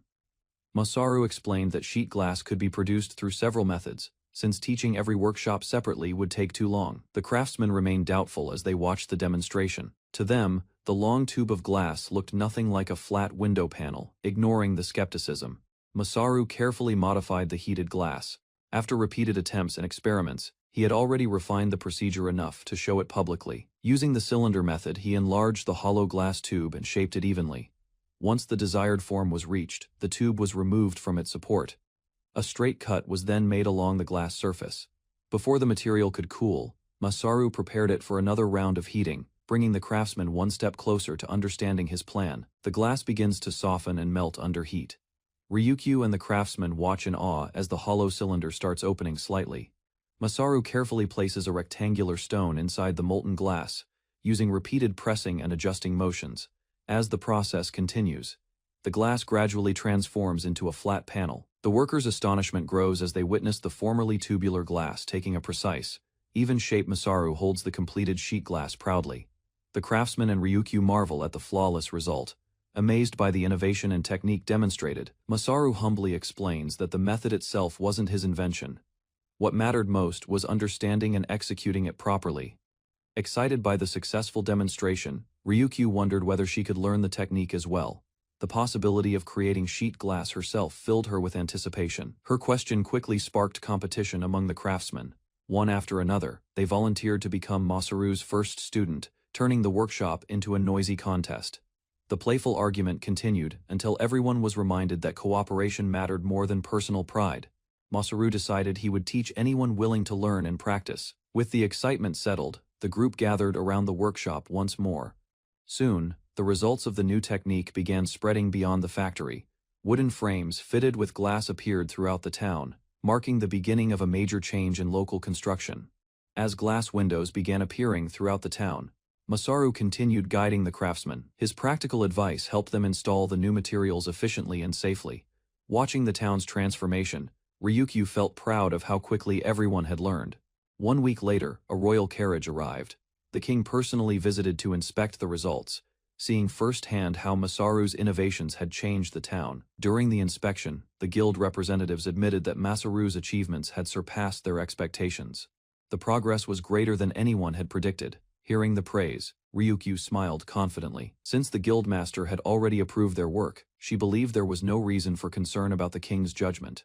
Masaru demonstrated the completed sheet glass to the king and guild members. Everyone observed carefully, examining the craftsmanship and consistency of the new material. The king's attention shifted to the young apprentices. Ryukyu and the craftsmen smiled, proud of their work, and the progress made under Masaru's guidance.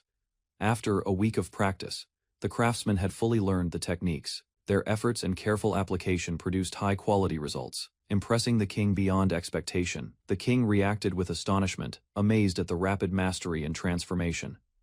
The combined dedication of Masaru and the team had exceeded all prior expectations.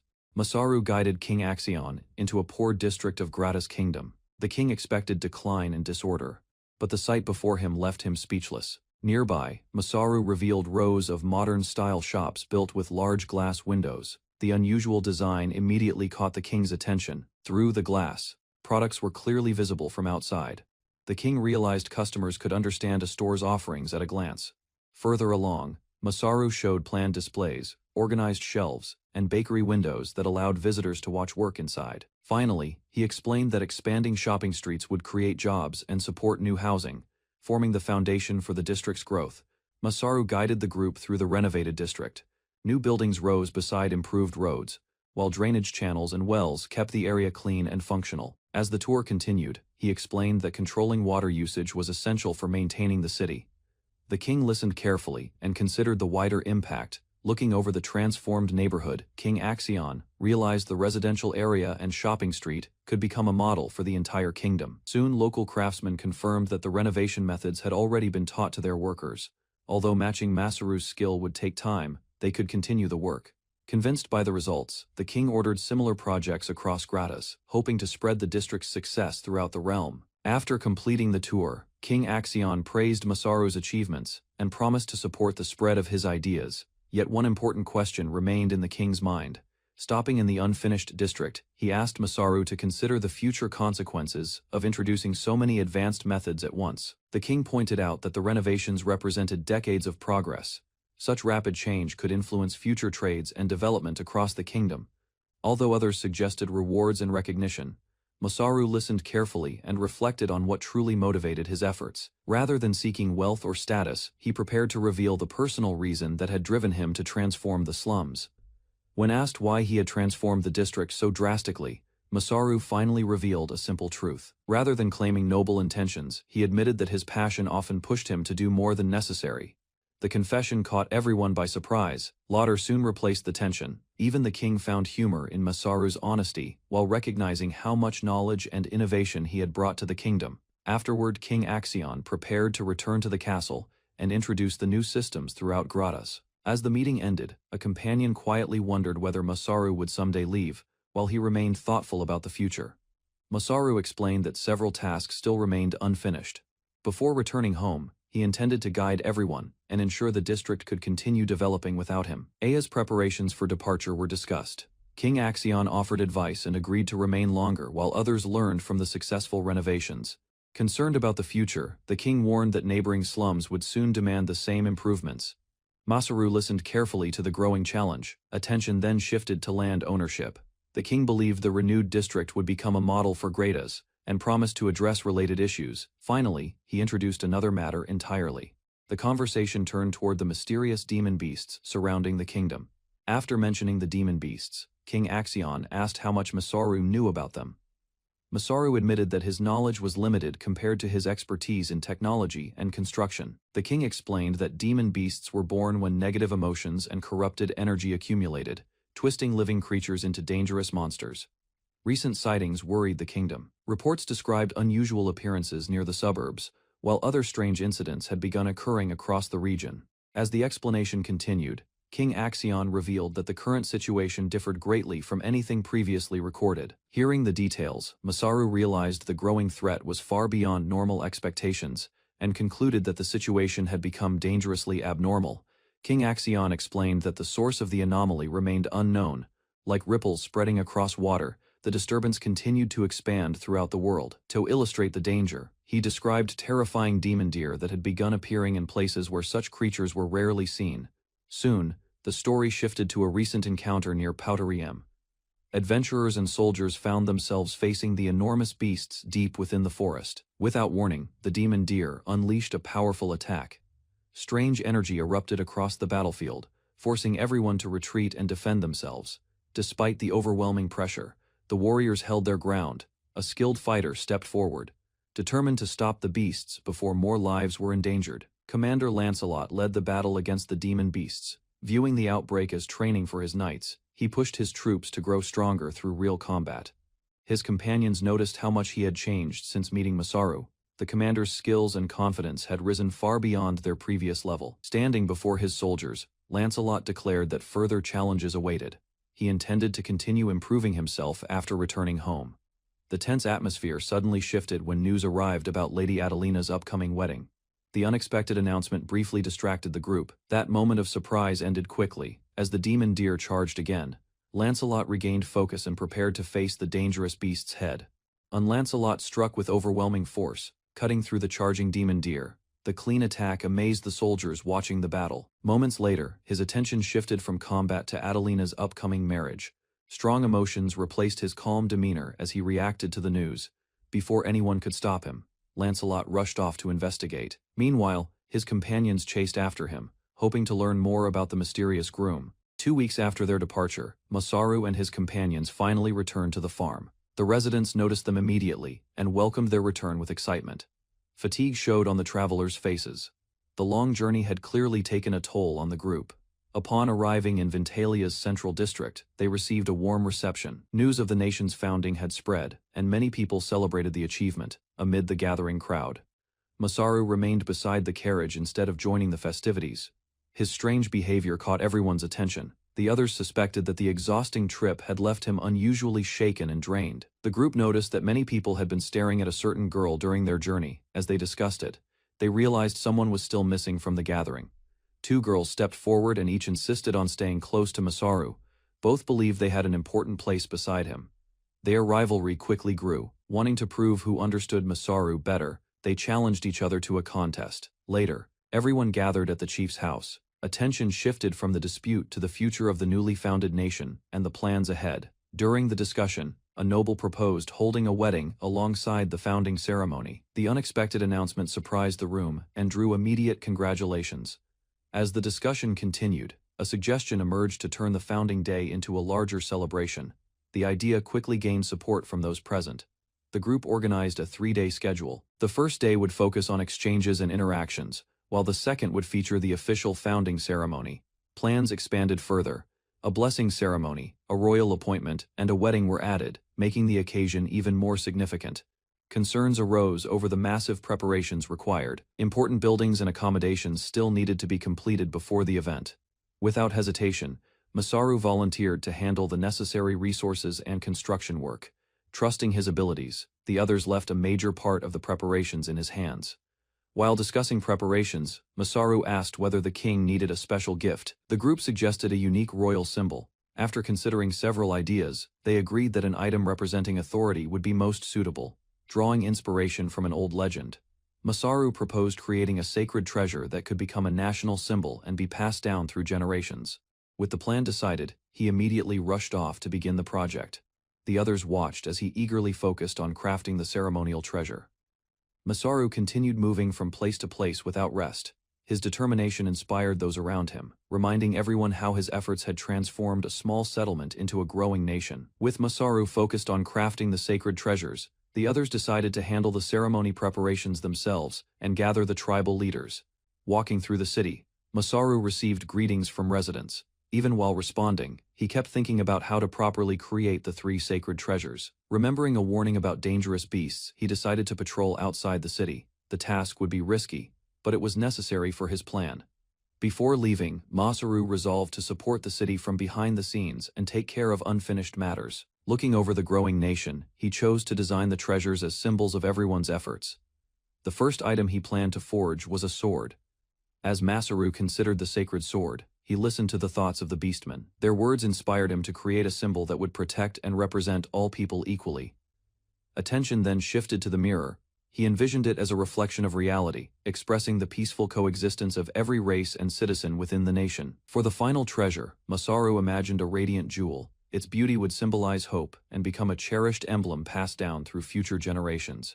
Although the concepts were clear, creating them remained a challenge. Standing above the city, Masaru looked over the nation he had helped build. Seeing how far it had grown, he felt a renewed sense of purpose and responsibility. While looking over the city, Masaru decided that after completing the sacred treasures, he would prepare a special gift to thank the goddess who had brought him to this world. After summarizing his plans, he suddenly realized that the gift would become yet another major task on his growing list of responsibilities. The workload continued to pile up. Although overwhelmed, Masaru searched for ways to manage everything and keep the project moving forward. Just as he gathered his thoughts, he sensed someone nearby. The unexpected presence immediately caught his attention. Following the sound, Masaru cautiously approached a dark corner of the room. Seeing a figure hidden beneath a cloth, he prepared himself for an unexpected encounter. Investigating the hidden presence, Masaru came face to face with an impossible sight. Standing before him was another Masaru. After discovering his double, Masaru faced the mysterious figure. Instead of attacking, the duplicate acted confidently and seemed to know exactly who he was. As the encounter continued, Masaru carefully observed the copy. The existence of two identical people raised troubling questions about the nature of the world. Rather than panicking, he analyzed the situation. Suspecting a creature that could imitate others, Masaru decided to uncover the truth behind the imposter. To expose the copy's limits, he proposed a challenge. The test would reveal whether the duplicate truly possessed all of his knowledge. Soon, the contest began with construction plans for the upcoming ceremony. Through practical tasks and design work, Masaru prepared to determine which of them was the real expert.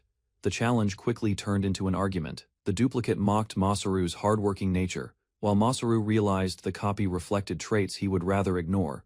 Soon, the imposter revealed knowledge that should have been impossible to know. That discovery convinced Masaru that the situation was far more serious than he first believed. Their dispute escalated as both exchanged accusations and complaints. Despite the tension, Masaru continued searching for clues about the stranger's true identity. Without warning, the duplicate drew a weapon and revealed hostile intentions. The encounter shifted from an investigation into a direct threat. As strange magic filled the room, Masaru sensed a familiar presence behind the attack. The realization suggested that the mysterious double was connected to a power he had encountered before. Recognizing the strange power behind the attack, Masaru connected the enemy to previous incidents involving mysterious creatures and lingering dark energy. Instead of rushing forward, he questioned the imposter to learn more about the mastermind controlling him. Without warning, the battle erupted. Furniture and materials crashed across the room as the two figures exchanged attacks and tested each other's abilities. The imposter seized an opportunity and launched a decisive strike. Believing victory was near, he attempted to finish the fight in a single blow. At the last moment, Masaru countered. Using the enemy's own tactics against him, he turned the surprise attack around and forced the battle into a new phase. The imposter suddenly grabbed Masaru and tried to gain the upper hand. Despite the pressure, Masaru stayed calm and searched for a way to counter his opponent. Moments later, the duplicate revealed that he could use strengthening magic. The display proved that he possessed abilities beyond simple imitation. Another surprise followed when the enemy demonstrated healing magic as well. Seeing multiple skills copied so easily, Masaru realized the threat was growing. The battle intensified as both sides exchanged attacks and strategies. Each move was met with a response, turning the fight into a contest of adaptation. During the clash, the imposter revealed the source of his strength.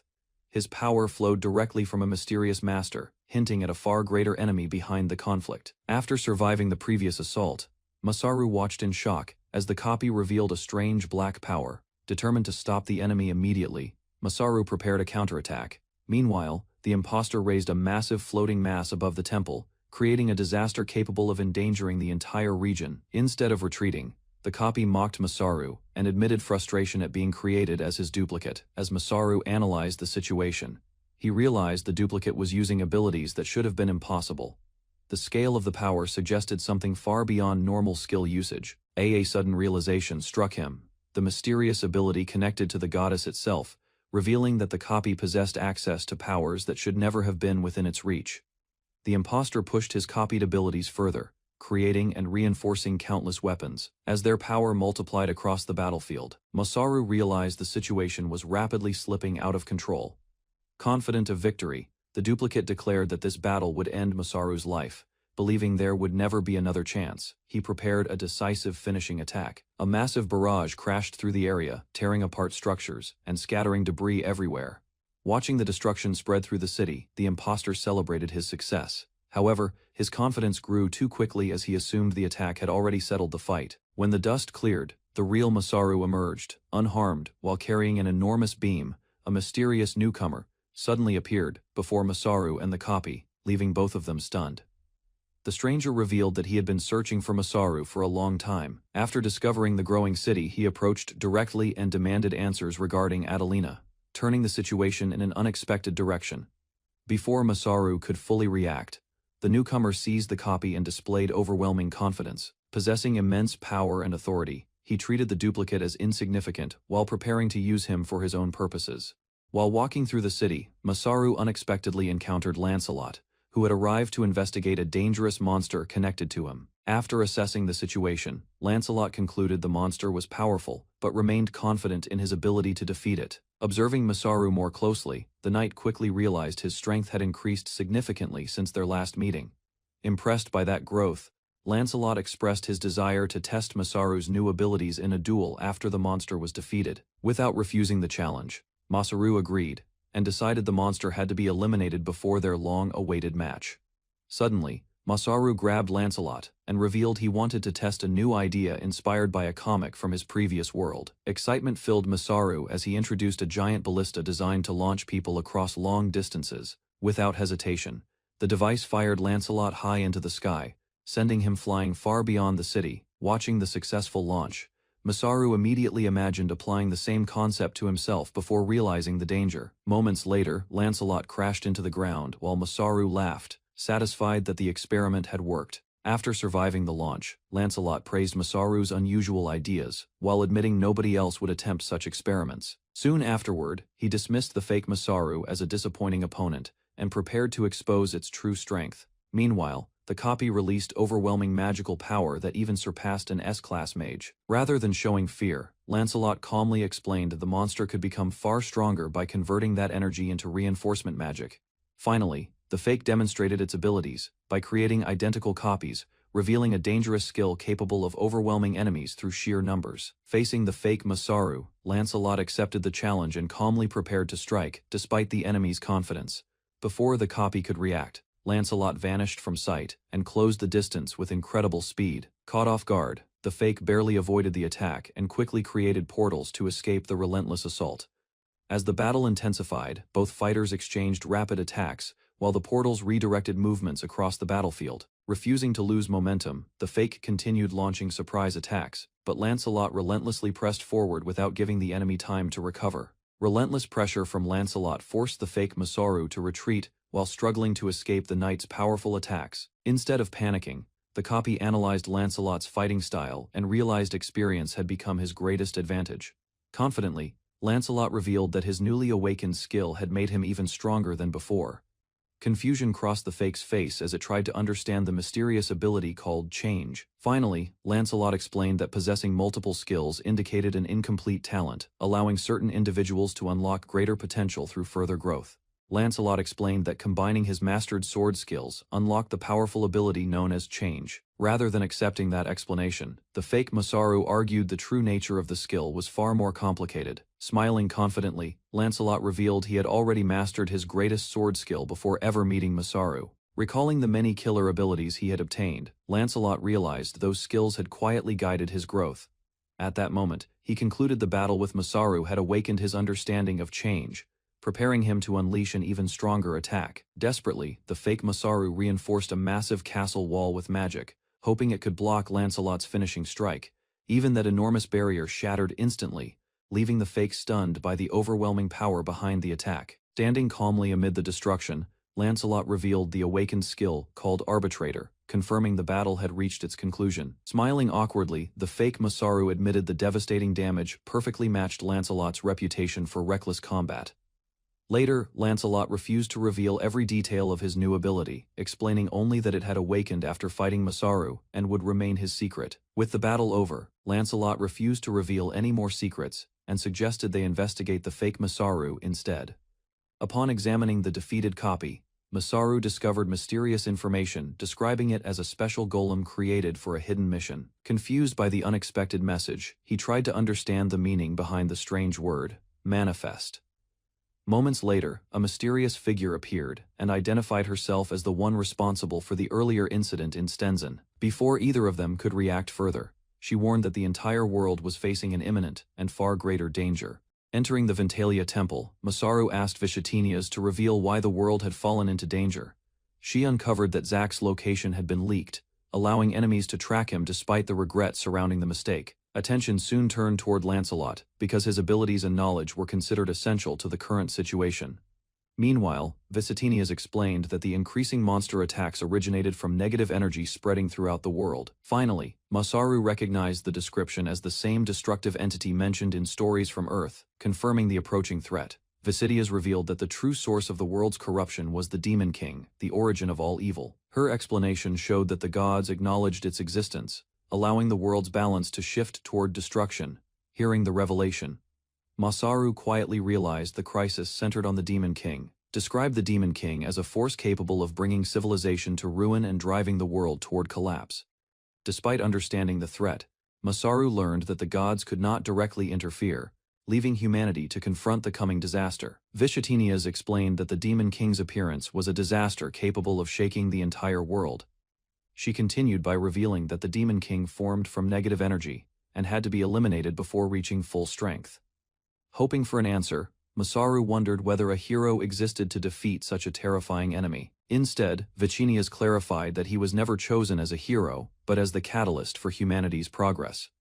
Finally, she warned that the Demon King had already taken interest in Masaru, making him an important target in the coming conflict. Faced with the overwhelming threat, Masaru jokingly suggested leaving him out of the conflict, though he knew the Demon King sought to stop civilization's growth. Instead of relying on a hero, he proposed forming a powerful squad led by fighters like Lancelot to battle the demon beasts. Vicinias pointed out that protecting the people remained the highest priority, despite every possible strategy. Further details revealed that the Demon King could create a powerful duplicate, making its capture and identification far more difficult. In the end, both realized the Demon King's true identity remained completely unknown. Visitinias urged Masaru to strengthen their cooperation until the Demon King crisis was resolved, knowing both he and Ventalia would become major targets. Remembering the upcoming ceremony, Masaru accepted the situation and hoped everything would proceed without trouble. Standing beneath the moonlit sky, Vicinias expressed quiet anticipation for the ceremony, while reassuring Masaru before departing. Confidently, Masaru promised to protect the ceremony and continue resisting the Demon King, no matter the danger ahead. Their meeting ended on a lighter note as Masaru joked about his declining faith, easing the tension before the challenges to come. Before leaving, Vicitinias encouraged Masaru to focus on his work while reminding him to act like a proper god, despite his nervousness. Moments later, Masaru discovered a new job request from Vicitinias, scheduled for after the founding approval ceremony. The assignment required him to deliver letters to regions beyond the reach of the Gospel of God. Rather than treating it as a simple errand, Vicitinias explained the mission would also help prepare useful supplies for the upcoming ceremony. Satisfied with the proposal, Masaru accepted the request, and Vicitinias promised to prepare a suitable reward after the task was completed.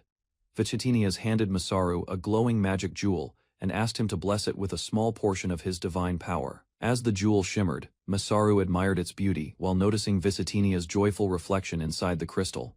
Curious about her tastes, he gently asked whether she liked beautiful accessories, hoping to understand her better. After a brief pause, Vicitinias admitted she enjoyed items such as earrings, necklaces, and rings like anyone else. Smiling to himself, Masaru decided to prepare a meaningful gift for Vicitinias instead of offering an ordinary reward. After considering the request, Masaru decided he wanted to prepare the gift himself, leaving Vicitinias quietly surprised by his answer.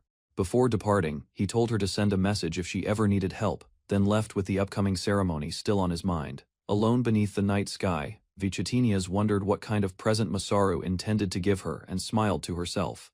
Suddenly, Masaru called out to her once more, catching Vicitinias completely off guard as she turned around in surprise. Embarrassment quickly replaced her composure, leaving her flustered after being unexpectedly stopped again.